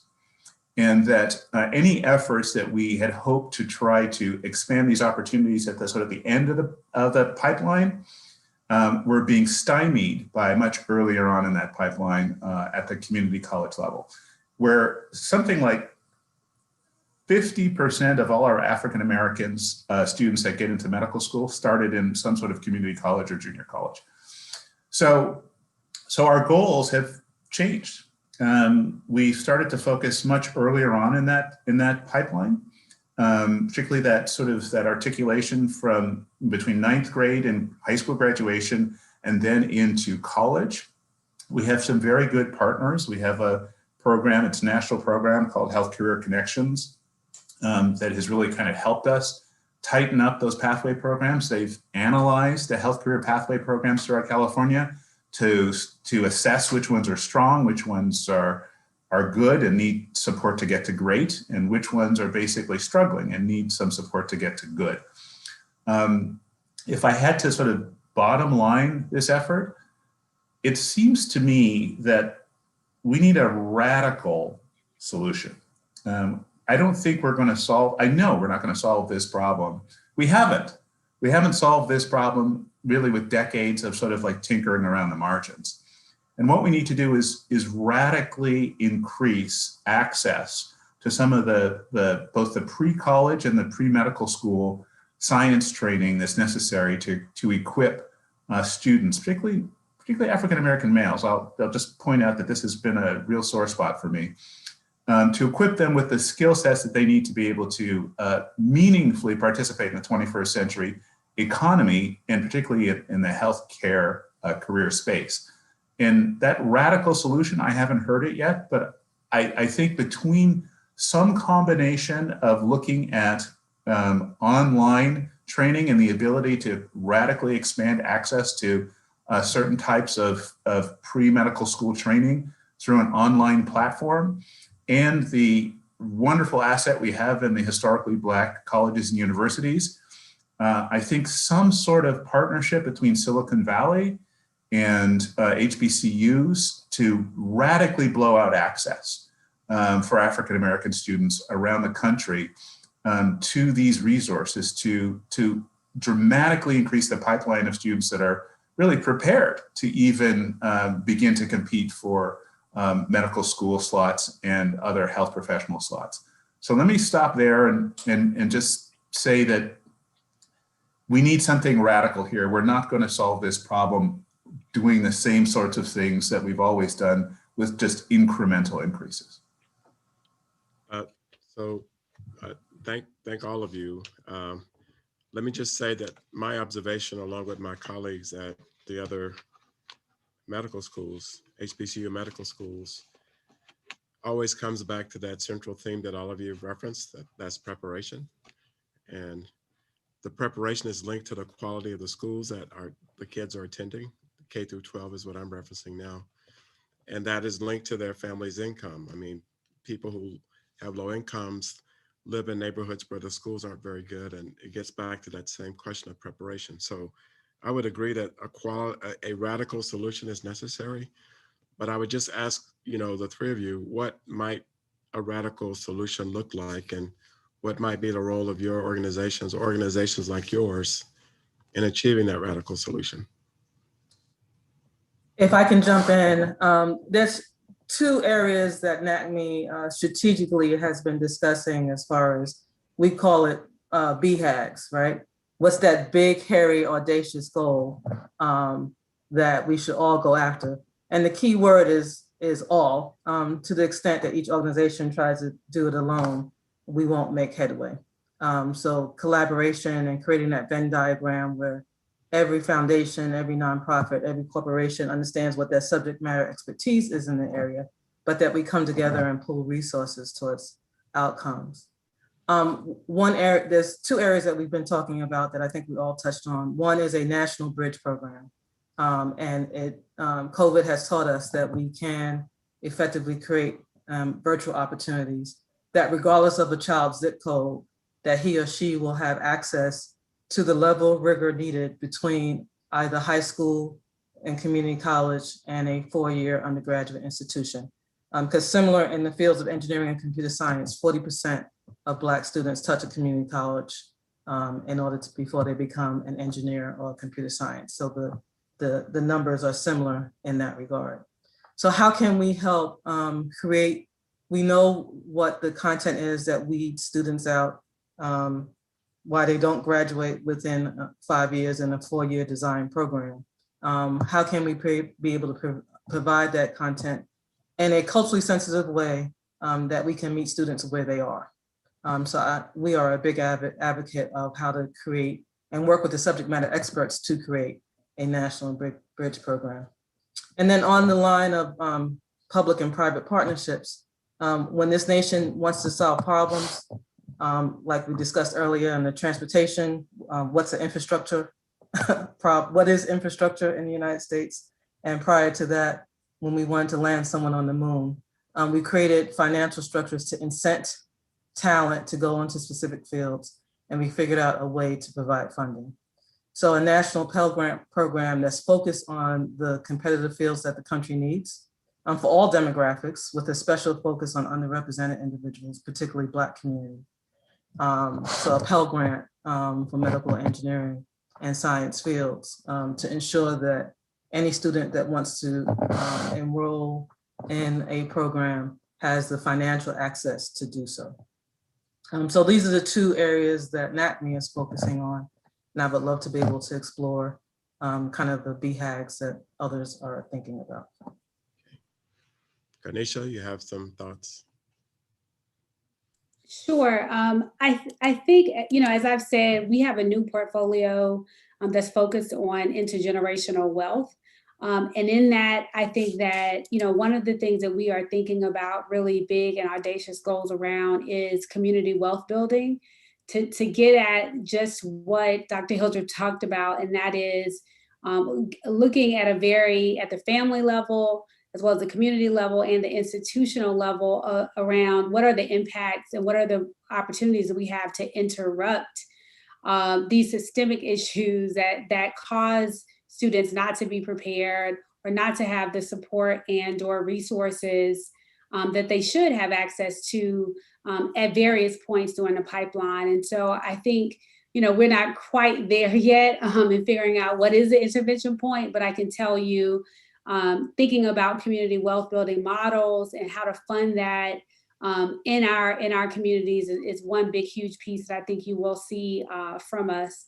I think the other categories is through our education team, which is a different body of work, but through Bloomberg Philanthropies, we are looking at partnerships with various institutions to increase diversity.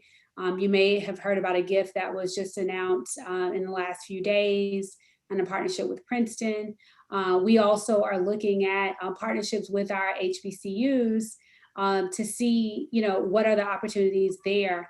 I think the biggest part about the gift that we already made an opportunity will be to actually create some learning around, the impact of this gift and what it looks like and how to model it in the future. And so, our goals were with the $100 million was to give each student more agency and choice in where they practice, as well as what they choose to specialize in. What we heard from Dr. Hildreth and from the other institutions were that many times students are actually not choosing or having the opportunity to specialize even because they are trying to shorten their studies and get to, income sooner than later. And so I think our commitment around continued investigation of what debt relief could mean and sharing that with other funders is also going to be an important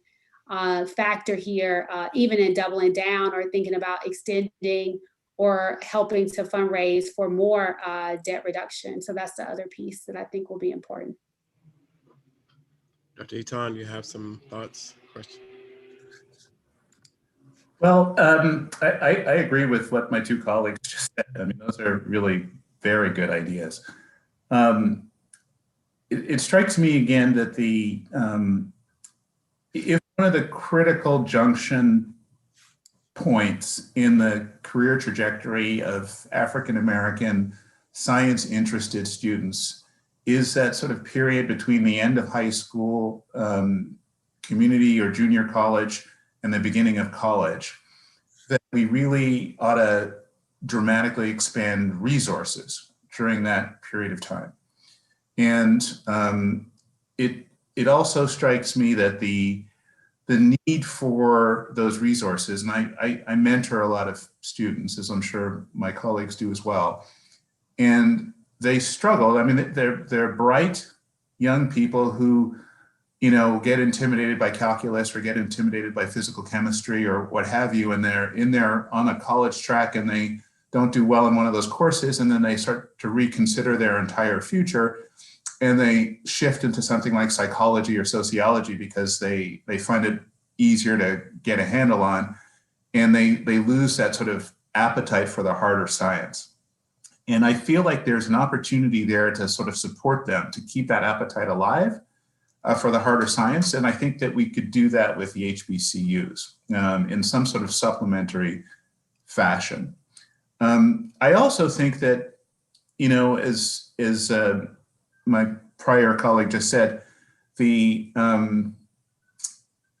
getting to an income is an important thing for students of color, particularly low-income students. And one of the other strategies that we experimented with in California was this notion of career ladders, trying to create sort of pathways to physician assistants or to EKG techs or to radiation techs or even respiratory techs, and let people get into a sort of a foothold in the healthcare field where they can get paid and start getting more acclimated to that environment, and then create a continued pathway into nursing or into medical school or into a PA path. I think that those are all very doable things.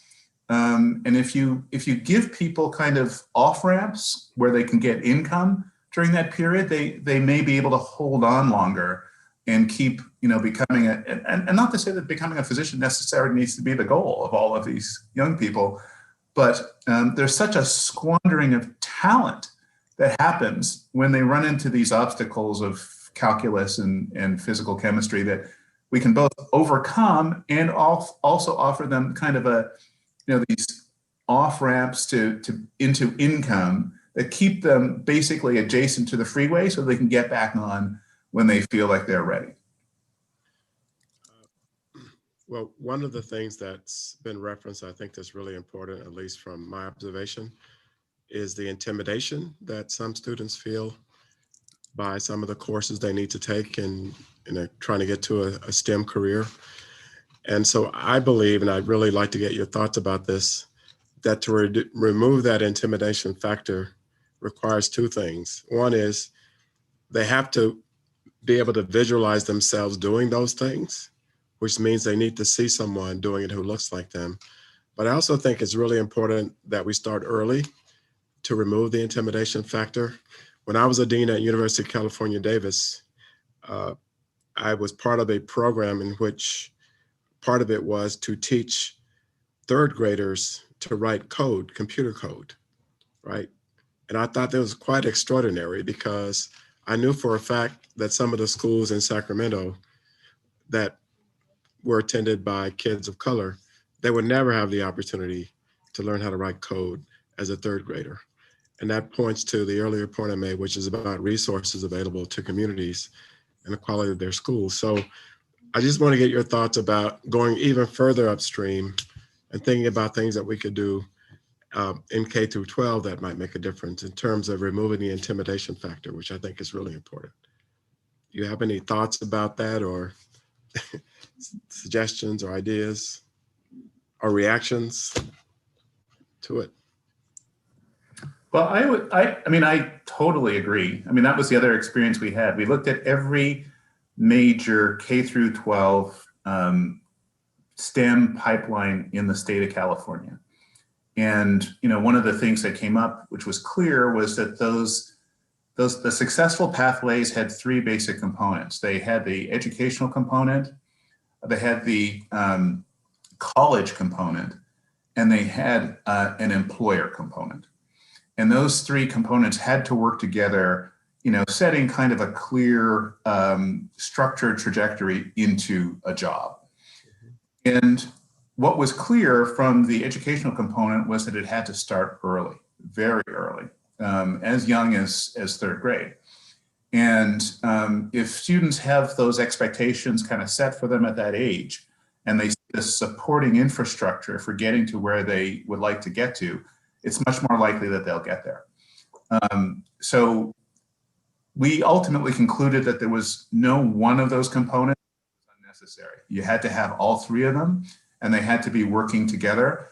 And the educational component had to start as early as possible. And this is particularly true of African-American males who we struggled to keep in these programs because, some of it was after school, some of it was on weekends, and many of them wanted to play football or they wanted to, participate in team sports. And those things directly conflicted with these pipeline or pathway programs that we were constructing. So we also learned we had to engage the family. The family had to be engaged and supported in these programs. So I don't think that any of this is rocket science. I think that it's basically the general deprivation of resources that's a result of structural racism that leads to these families and these students not having access to kind of supplementary resources that they need. But you can remake them, but you have to go big. You can't do this small. You have to go big. You have to get volume. You have to bring in a lot of industry money and industry expertise to be able to do this well.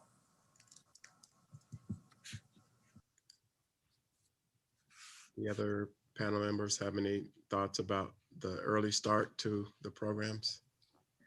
At NATME, we strategically focus on pathways to undergraduate opportunities and really look to partner with those who have subject matter expertise in K through 12 and not necessarily add to those agendas, but we really want to be able to make sure that every student that goes through a best practice K through 12 program has line of sight to a four-year program. We collaborated on an initiative about 2 years ago called Algebra by 7th grade. So going back to understanding what it takes to be competitive in these majors, like Dr. Eiten just said, as it relates to, we all know that calculus is one of those courses that weeds out students of being successful or not. And the information leading up to calculus is algebra. And when you look at a national footprint of K through 12 programs and how many African Americans have access to an algebra course by 9th grade in high school, the numbers are significantly lower than their majority counterpart. So we entered into a partnership with National Society of Black Engineers, GEM, and a number of other groups to determine how we can create parental information about what it takes in K through 12 for parents to advocate what classes, what extracurriculars their children need to be involved in order to qualify for an undergraduate program. So the program that was created was Algebra by 7th grade. And as was mentioned earlier, we competed with the need for parents thinking that their children had a better shot career-wise in sports careers than they did by following the path that we were outlining in the program. So this problem is significant, and it's going to take partnerships from every segment of the industry. Dr. Malcolm just added a question to the chat. When you talk about looking at K through 12 issues, systematic racism, and the need to dramatically reshape our institutions, we really have to look at this from many angles. But from our perspective, creating that pathway from K through 12 and community college and collaborating with those who do this work well, such that students who are successful gain entry into these collegiate programs. Very good. I just have one more thought or question, and then I think the co-chairs might have questions for you. But one of the observations that I and my colleagues have made who are leading the 4 Black medical schools is that some years ago, about 1/4 of all medical students, African-American medical students who matriculated to medical school came from HBCUs. And now that number has dropped down to, I believe it's about 8% or so. And if that number had been sustained, the fraction had been sustained at 25%, 26%, there would be about 15 to 18,000 more Black doctors now than when it was what it used to be. And it seemed to me to point out that maybe there are some infrastructure challenges at HBCUs that need to be fundamentally addressed. Again, it gets back to the preparation issue. And I just wondered if you had some thoughts about how foundations or government agencies or our industrial partners might help us shore up the infrastructure at the 107 HBCUs, because I think that's a significant problem.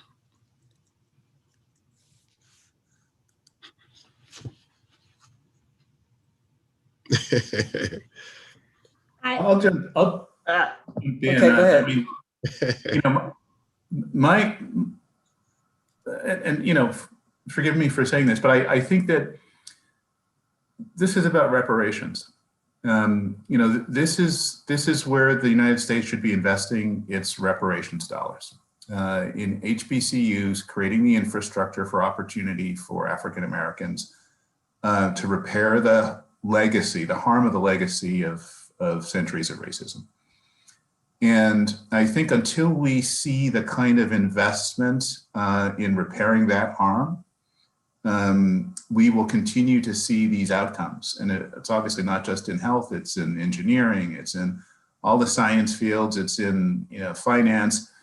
Until we see some sort of commitment to acknowledge, tell the truth, and heal from American apartheid, we're going to continue to see these kinds of outcomes.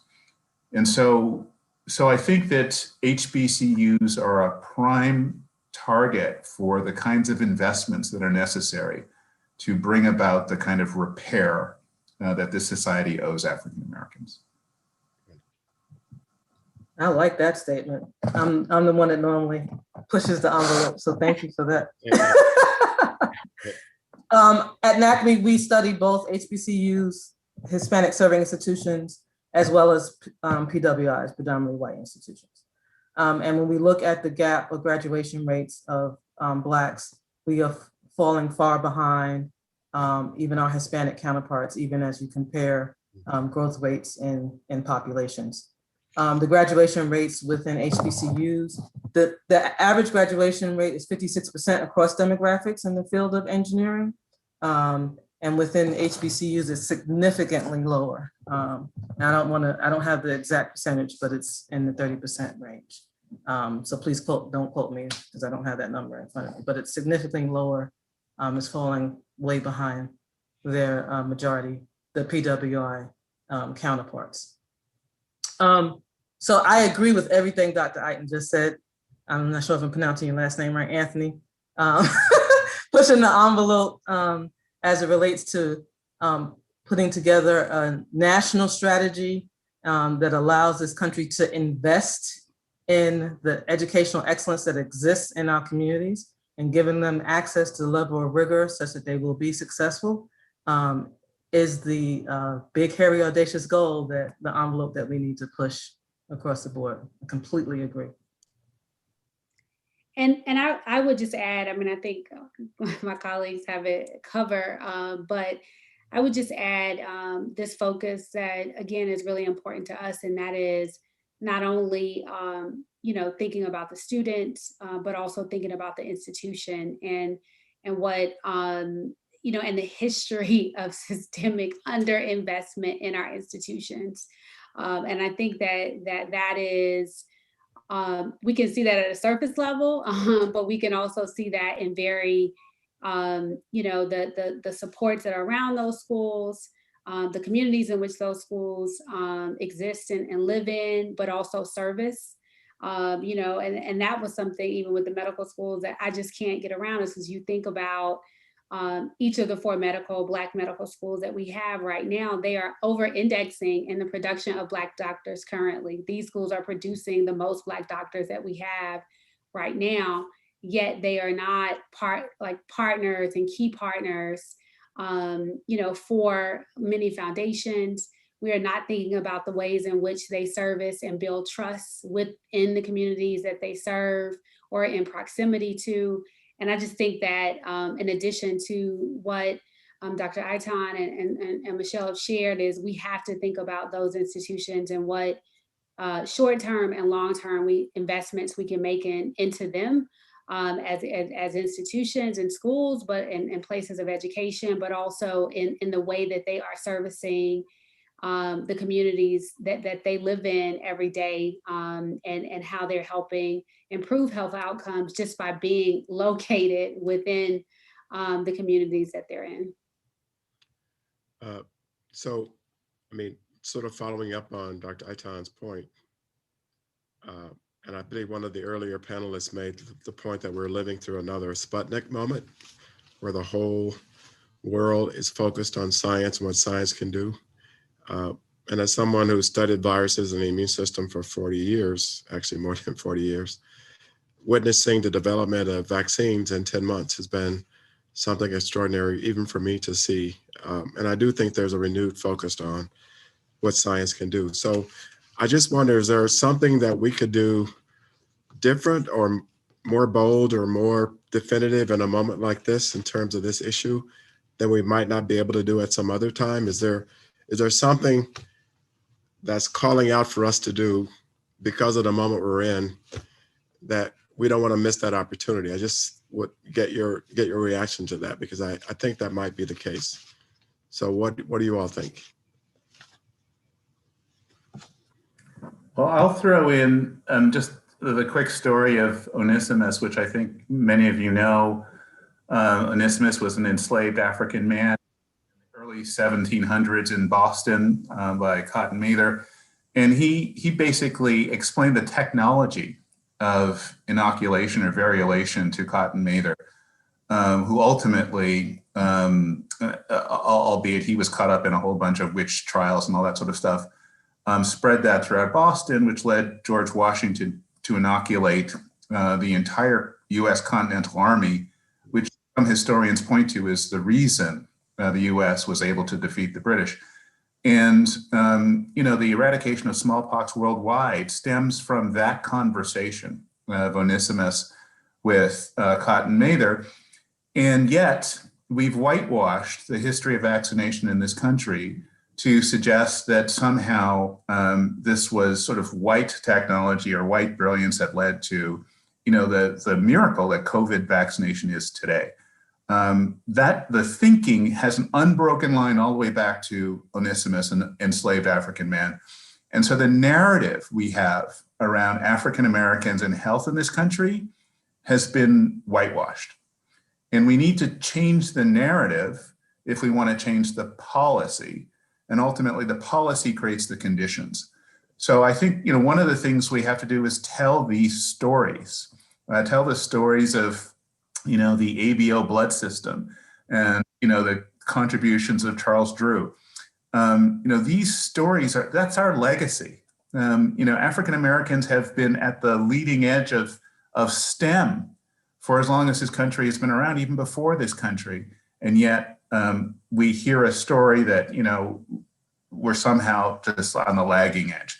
So I do believe the narrative matters, telling that story, particularly to African Americans, so that we understand who we are and what our contributions have been, if we want to see a change in the thinking around the policy and the ultimately conditions that African Americans have to contend with daily. Do other panel members have thoughts about the moment, seizing the moment? It's time to make some of these programs free. Let's think about reshaping the cost of education.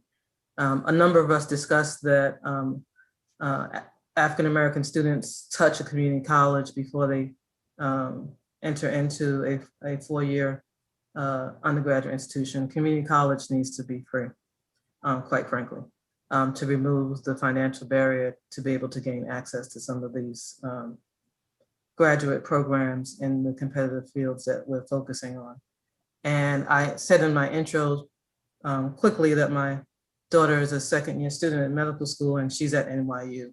And that grant that allowed for every student across demographics to have access to the medical school program was a deal changer, certainly for us.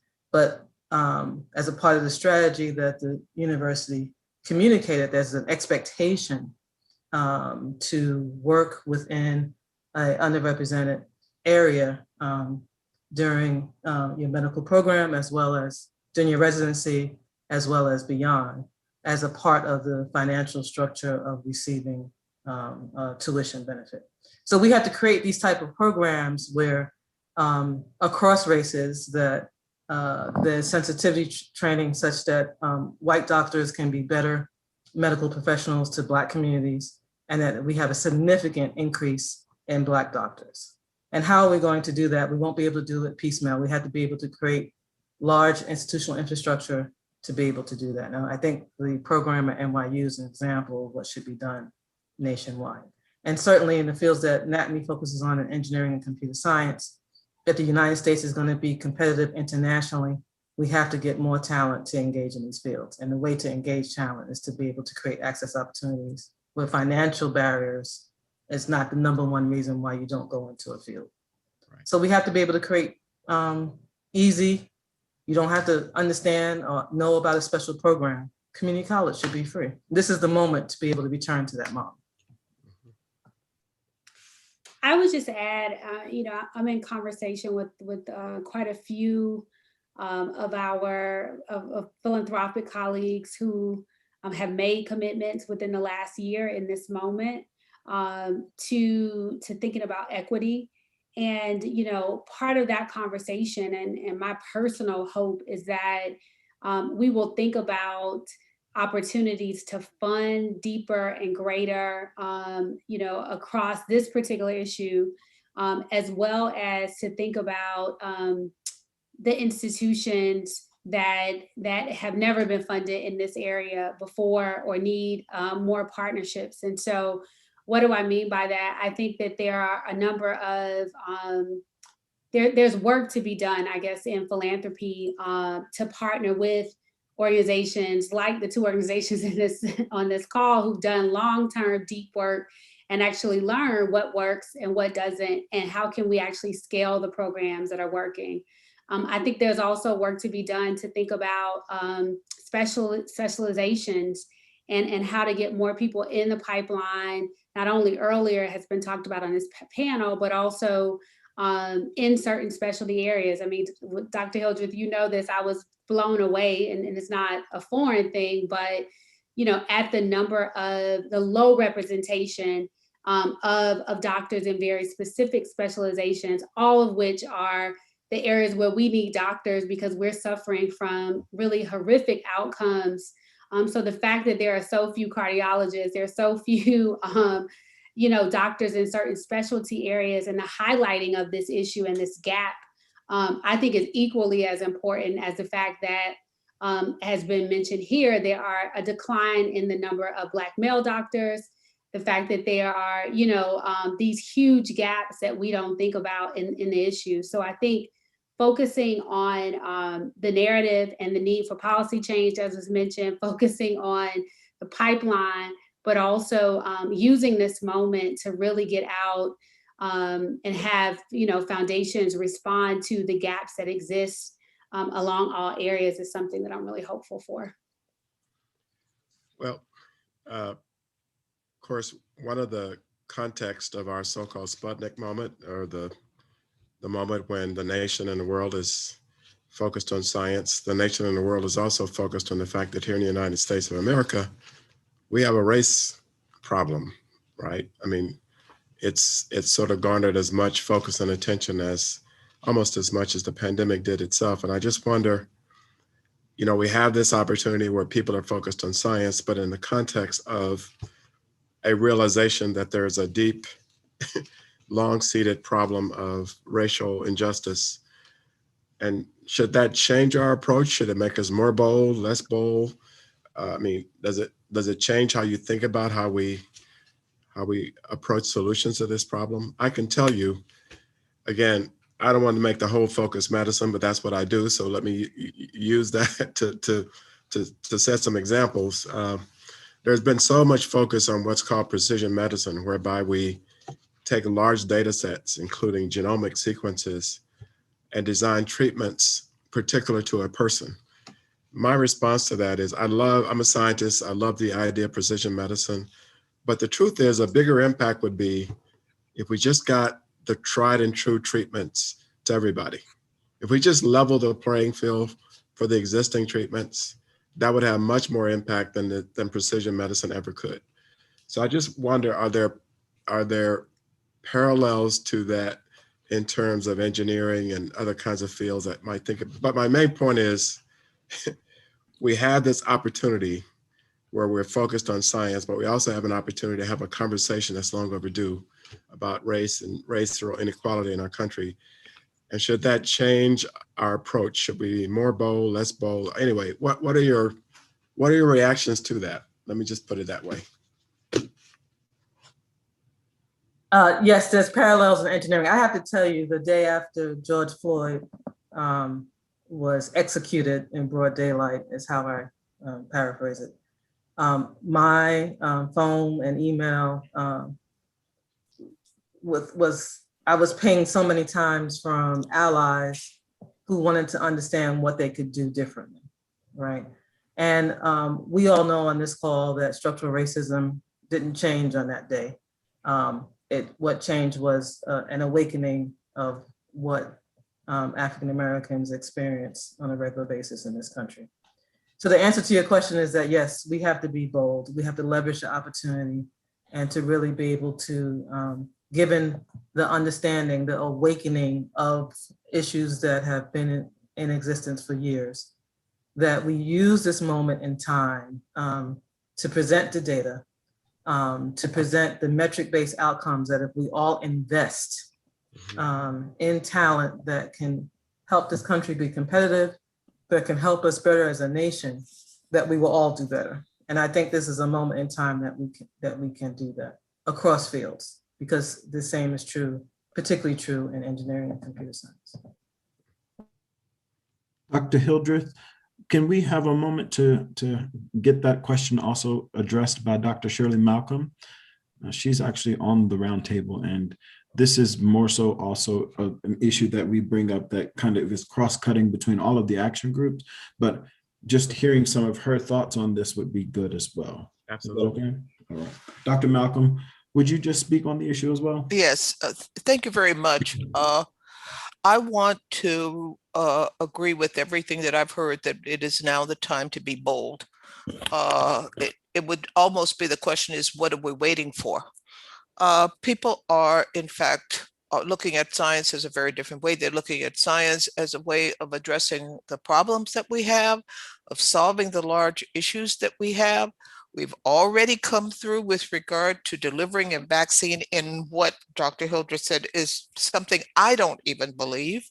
So why not raise the issue of the lost Einsteins? Where are the people who can contribute? And that's one of the reasons that at AAAS, we've decided that we've got to go big in the sense of asking institutions to transform themselves in ways that support diversity, equity, and inclusion. They don't have to be run the way that they're run. People don't have to be taught the way that they're taught. They need to really focus on an opportunity to be better and to be different. And we have institutions that are stepping up and trying to go beyond the phrasing. And I think that that's one of the things that we clearly need. Community colleges, as I put in the chat, have to be a part of this. They have so many of our students, and they can be a pathway, especially in terms of addressing the math and the writing and reading deficiencies that a lot of the students bring because K-12 is not serving them well. I would love to see a strategy that also includes K-12 and community. But in our case, our action group that's led by Dr. Hammonds and Dr. Penn, we are looking at the system as the problem and the system, therefore, as the solution. Thank you. Thank you, Dr. Malcolm. If I could just add a little bit on this theme of racism, most of my career has been spent in public health. And, with public health, the patient is really the community. And one of the things that we know from science is that medical care contributes about 15% overall to the health status of populations. Most of what contributes to the health status of populations happens outside the doctor's office. And the conditions outside the doctor's office are shaped by structural racism. Most Americans don't understand the difference between individual racism or individualized racism and structural or institutional racism. And so when we raise the question of racism, they think, I'm not a racist. I didn't do this. Therefore, don't come to me for money or solutions or contributions. And so I think we have a challenge in having that dialogue in this country about racism that is structural, institutional, and in fact is the operating system of most American policies and institutions. It lays out the pattern in which we live our lives and how we access opportunity. So I think that one of the struggles that we have to get past is this idea that doctors are the answer to racism. The science shows us that this concept of allostatic load or chronic stress is essentially what changes people's physiology. It's how their environment and their world gets underneath their skin and starts to change the expression of their genes. It changes the shape of the hippocampus and It changes, glucose tolerance. These things are driven by stress that is largely policy mediated. And those policies are written with a code that is fundamentally racist. So the challenge of racism is trying to get away from the individual racism and getting to the structural racism. And I think that once you use the term racism, you're in trouble. So I think we have to find a way to talk about structural inequity that doesn't necessarily trigger people's concerns about individualized racism if we want to solve this problem. The challenge is, as we saw on January 6th at the Capitol, we don't have the ability in this country to have that conversation. And so that's fundamentally the problem. We're talking past each other. We're not talking about the same things. So I'm just raising that as I talk about racism a fair deal. So I'm guilty of this. And I think we should talk about it. You should name it and be very, very straightforward about what is driving these patterns. But be cognizant of the fact that when we talk about racism, people's minds immediately go to individual racism. As my colleague John Powell says, when people hear racism, they're thinking, who's the racist? And structural racism in some ways is racism without clear racists. And that's a challenge in this conversation that we have to figure out how to overcome. Well, your point's well taken, and I've actually used that answer many times when people ask me, what am I talking about? And one example is that I've had the good fortune of being at some extraordinary places: Harvard, Johns Hopkins, Oxford, University of California. And I'm often the only Black person in a conference, at a meeting, et cetera. And occasionally people forget that you're there, and they start having conversations that reflect the fact that in a lot of ways for them, quality can only mean someone who looks like them in terms of recruiting students or faculty or leaders or whatever. And so part of my challenge as a dean at University of California was dealing with the notion that some of my colleagues had, that a diverse faculty could not be a quality faculty because they were convinced that only folks who look like themselves could be of the highest caliber. And to me, that's another form of structural racism, in which there's this belief that, or an implication or insinuation, or I don't know, deep-rooted sense that a person who does not look like me cannot possibly be as smart as I am or capable or whatever. And that's one of the problems we have to deal with. Because as I said before, I tell my students and my team and my faculty, students cannot get excited about things they're not exposed to. And one of the reasons why we're having the challenge is that if there are so few people in certain specialties that was referenced earlier, cardiology, orthopedic surgery, neurosurgery, dermatology, are just a few examples of specialties that have vanishingly low numbers of African Americans.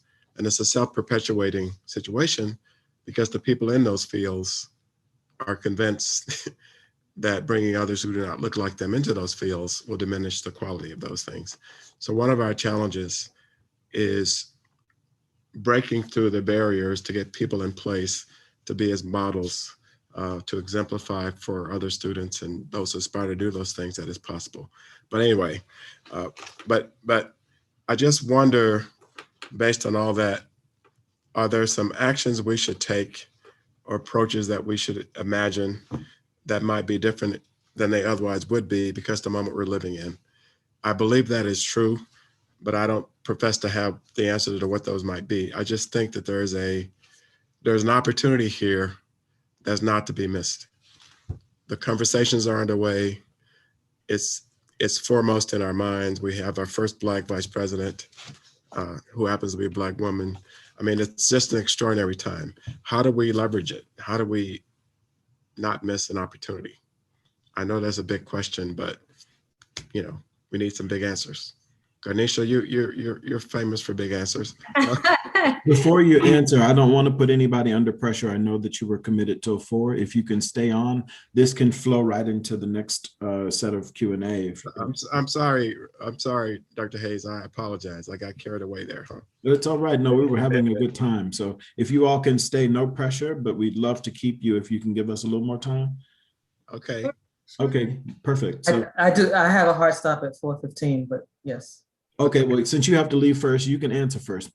No, Garnisha is famous for the big ideas. I want to hear. I'm here to learn as well. I mean, I told you I'm big on collaboration. We got to figure out how to do this together. Go ahead, Garnisha. I'm waiting.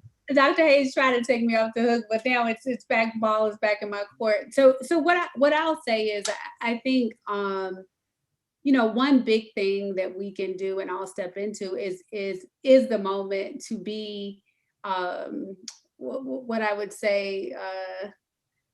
To not hesitate on the controversy of it all, on the duplicity and polarities that exist within this all. And what I mean by that is I'm incredibly grateful every day that I have a portfolio that is about definitively Black wealth. And when I'm in these spaces and having conversations, people often say, try to spread that and say communities of color, or, are you focused on all these other groups? And I go back to, nope, my charge is definitively about intergenerational wealth for Black individuals and families, for Black communities, and for Black institutions. And again, we are just starting in that work. So I don't have, the answers. We are just beginning in that focus. But this is a moment that, I am encouraging my colleagues, again, who have that charge, who have that opening to actually step fully into it and to be controversial in it, to be, to acknowledge, as has been acknowledged here, that these issues are not about today. These issues have been for 400 plus years, to acknowledge the multiple levels of these issues that Dr. Aitan brought up, as well as, the fact that we don't have language to talk about race. It is still a very difficult thing. And so there are going to be people who, upon hearing certain words or certain cues, that immediately turn away from the conversation and minimize the opportunities for impact. And so, I think for me, it's how do we step into that? How do we acknowledge lived experience? How do we acknowledge that all of us are working on this, are going through our own respective traumas each day, and having that elevated and hold space for that? But also how in each of our roles, I was always taught it's the 3 feet around you, right? How can we actually start to create, some type of change, or at least disrupt or interrupt, some of the things that have been just continued or unquestioned in the past. So that's not an answer, Dr. Hildreth, but, that's kind of where I wake up every day. And, this is a moment, if none other, to really step into, the widest possible definition of what's possible, and, and to really have the moment to say, I want to focus on and have my work be dedicated towards Black people. And I think that, that is an important moment to step in fully. Okay, thank you, Garnisha. And I want to apologize to the other co-chairs for going over. I think it was a really rich conversation. I certainly enjoyed it. And I want to thank the 3 panelists for your contributions to this really wonderful conversation. And with that, I think I'm to turn it back over to Dr. Corbin. Thank you. Thank you, everyone. We appreciate your time. Thank you. So I want to thank all of you and Dr. Hildreth for participating in this effort, really to shed a light on this. I think what keeps bubbling up is this Sputnik moment of where science really is at the key of making difference, and Black men and women are huge contributors to that. And so with that, we just are, my co-chairs would like to just bring out some of the pieces of the day that we thought were imperative, important as take-homes, and we will return tomorrow to finish out our workshop. Dr. Barabino, would you like to say something? Sure. First of all, it has been phenomenal. And we started off with fantastic conversations with Dr. Chetty and Dr. Sullivan. And each successive conversation is just built on that, including this one. And thanks to all of our panelists for that. There are a couple of things that I think we really should think about.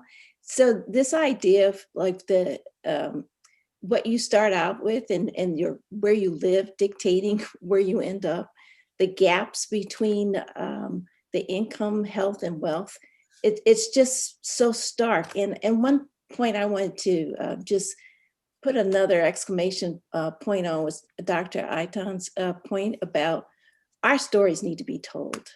The narrative, we need to own that narrative and we need to tell it. We need to understand, it's like Dr. Aitan said, we were there at the beginning. You know, we came up with these advances. Why should we be tailing at the end and having to, can we get in? Can we do science? Like, can we do engineering? Can we do medicine? We were there at the beginning. And so controlling that narrative, I think, is a huge piece. So that's one thing that really stood out, and also how it impacts policy. And I think we're on our way. Dr. Corbin, I wonder if I might make a comment that would apply to the panelists who've just completed, as well as the others we've heard from earlier today. We have a systemic problem of really inadequate representation in the health field, in physics, in engineering, and the other fields here throughout our society. Clearly, there's more than one solution that has to be addressed. But one thing I would like to raise that would apply to whatever field that came from Dr. Chetty's presentation this morning, and that is this. He showed that a marked influence on the level of achievement of a young person depended upon a number of things. One being the location in which that individual grew up. He showed that from his data, and we'd like to see this replicated and expanded, but showing that a young person living in Brooklyn, New York, would have a greater life chance of earning higher dollars if he moved across the street, where the difference was that he or she would attend a different school. He also showed that for Black males, where we have a problem, whether it's in the health field or in engineering or physics or what have you, that having the presence of adult models, Black males, made a difference. That in those families where there was not a father, that if that individual lived in the community where there were Black males in other houses in that community, it made a difference in the level of achievement of that young boy who grew up in a single parent family. So all of this to say this, I would think that among the things that would apply to whatever field we are talking about would be development of programs to help young people have an experience in a stronger school system, to live in a community where there are more Black males, and to have mentoring programs and role models where that individual can see himself or herself in that position. That would have a profound impact. Now, that's not the only thing, but in addition, we talked earlier today about the fact that we had periods in our history back in the Depression. Franklin Roosevelt developed a number of programs that made a difference in the lives of people. He put photographers to work photographing the American landscape. He gave artists jobs working as actors, and et cetera. So it gave people opportunities. We had the period after World War II, where we had the GI Bill to educate the soldiers coming back from the war. The interstate highway system was started in the early 50s. We developed the VA health system. We developed the Marshall Plan to rebuild Europe. So now our friends over in Europe are trading partners, and they are providing leadership to the world, whether it's in health or engineering or other areas. But we had a society that was solving problems as opposed to what we have now, which is paralysis among our national leadership. And I think what's encouraging to me in this panel that we just heard from really is a good example of that it's been, one of the other panelists commented, we have the private sector engaged. So I would see a multi-pronged effort where we could really hold our leaders to account in Washington, as well as in our state capitals and our boardrooms, to really provide the resources to see that our young people have a great opportunity to develop their minds, to develop their skills. And my position is this really, it not only is an advantage for that individual, it is a resource for our society. We need to have the doctors who will develop the vaccines that have just been developed in 1 year. When I was in medical school, we were waiting for Salk and Sabin to develop the polio vaccine, and it took years. But we developed this vaccine within 1 year. That's because of the investments that were made back in the 60s and the 70s, so that now with this new pandemic, we had a different response. So I see the effort that we have underway to really take that message to our leaders, as well as in our communities, so that we will elect the kind of leaders, or we will have the corporate leaders who will see this as an advantage for the country. And this is an investment that will repay us many times over by having the engineers or the nurses or whatever we're trying to do. That is one principle that I think would apply to all of the fields that we're talking about. So I see a number of things that really should be developed as a result of this discussion today. And I want to thank all of you for your contribution to this dialogue. Thank you, Dr. Sullivan. Dr. Daly? Yeah, well, let me just say, I found today captivating. I learned a lot. I thought it was exciting from the beginning. I also have to say, I'm sorry that I missed much of the last panel, but I just zoomed into a very, very exciting thesis defense for a brilliant up-and-coming African-American computational neuroscientist working at Columbia and in Berlin. And it was a capstone to the end of a very, very outstanding day. I learned, and I think I'm trying to come up with ways that we can translate, because our President Berardino and I are the co-leads of the Public Engagement Working Group. So what we learned today was that environment matters, neighborhoods matter, exposure to inventors breeds more inventors. I was struck by the statement, if we could inspire inventorship across the socioeconomic spectrum, that we'd quadruple our innovation. We would find those lost Einsteins. So I'm just trying to think, and I'm gonna imagine redoubling our efforts around the teaching of mentorship, and whether there might be ways to engage with the new Secretary of Education to think about insisting on mentorship skills even at the youngest levels. We're certainly doing it at Harvard Medical School, teaching mentorship among our scientists. But also I'm just thinking about how we can expose more kids to the role models that we've been talking about, Black scientists, Black physicians.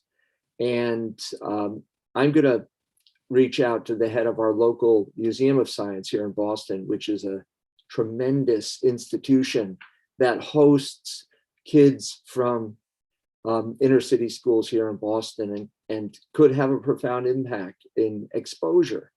And I just want to make sure that the outstanding Black physicians and Black scientists in our academic communities are engaged in those programs. So I'm just thinking those would be potentially two very concrete action items that I'd like to carry out of today's workshop.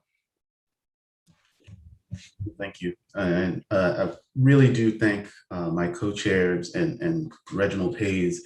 And this last panel, in many ways for me, put a cap onto the rich conversations, discussions that were put forth throughout the day. And the thing that sits with me most is this notion of a radical solution, a bold idea. And building on something that was said in the previous panel is really getting the business and corporate leaders at the table to take part in this partnership to invest in our students pursuing science, medicine, and engineering. So with that, I want to thank everyone for your time, for your expertise, and we look forward to coming up with that bold solution and that radical approach so that we can really support our Black men and Black women in science, engineering, and medicine. Thank you, everyone, and we will see you tomorrow at 1:15, the continuation of the workshop for the roundtable on Black men and Black women in medicine, science, and engineering. May I just add, just for a moment, that we do have, first of all, a fantastic day. And we do have our business meeting for the roundtable members starting at 9:30. And you'll have, I think you have your login information. If not, please contact Reginald, and look forward to our morning business meeting where we'll have the action groups provide brief report outs on their activities. Excellent. Thank you, everyone. Very good. See you tomorrow. Yeah, thank you. Zoom wave.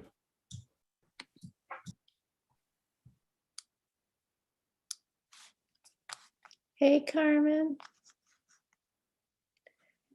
Reginald. Oh,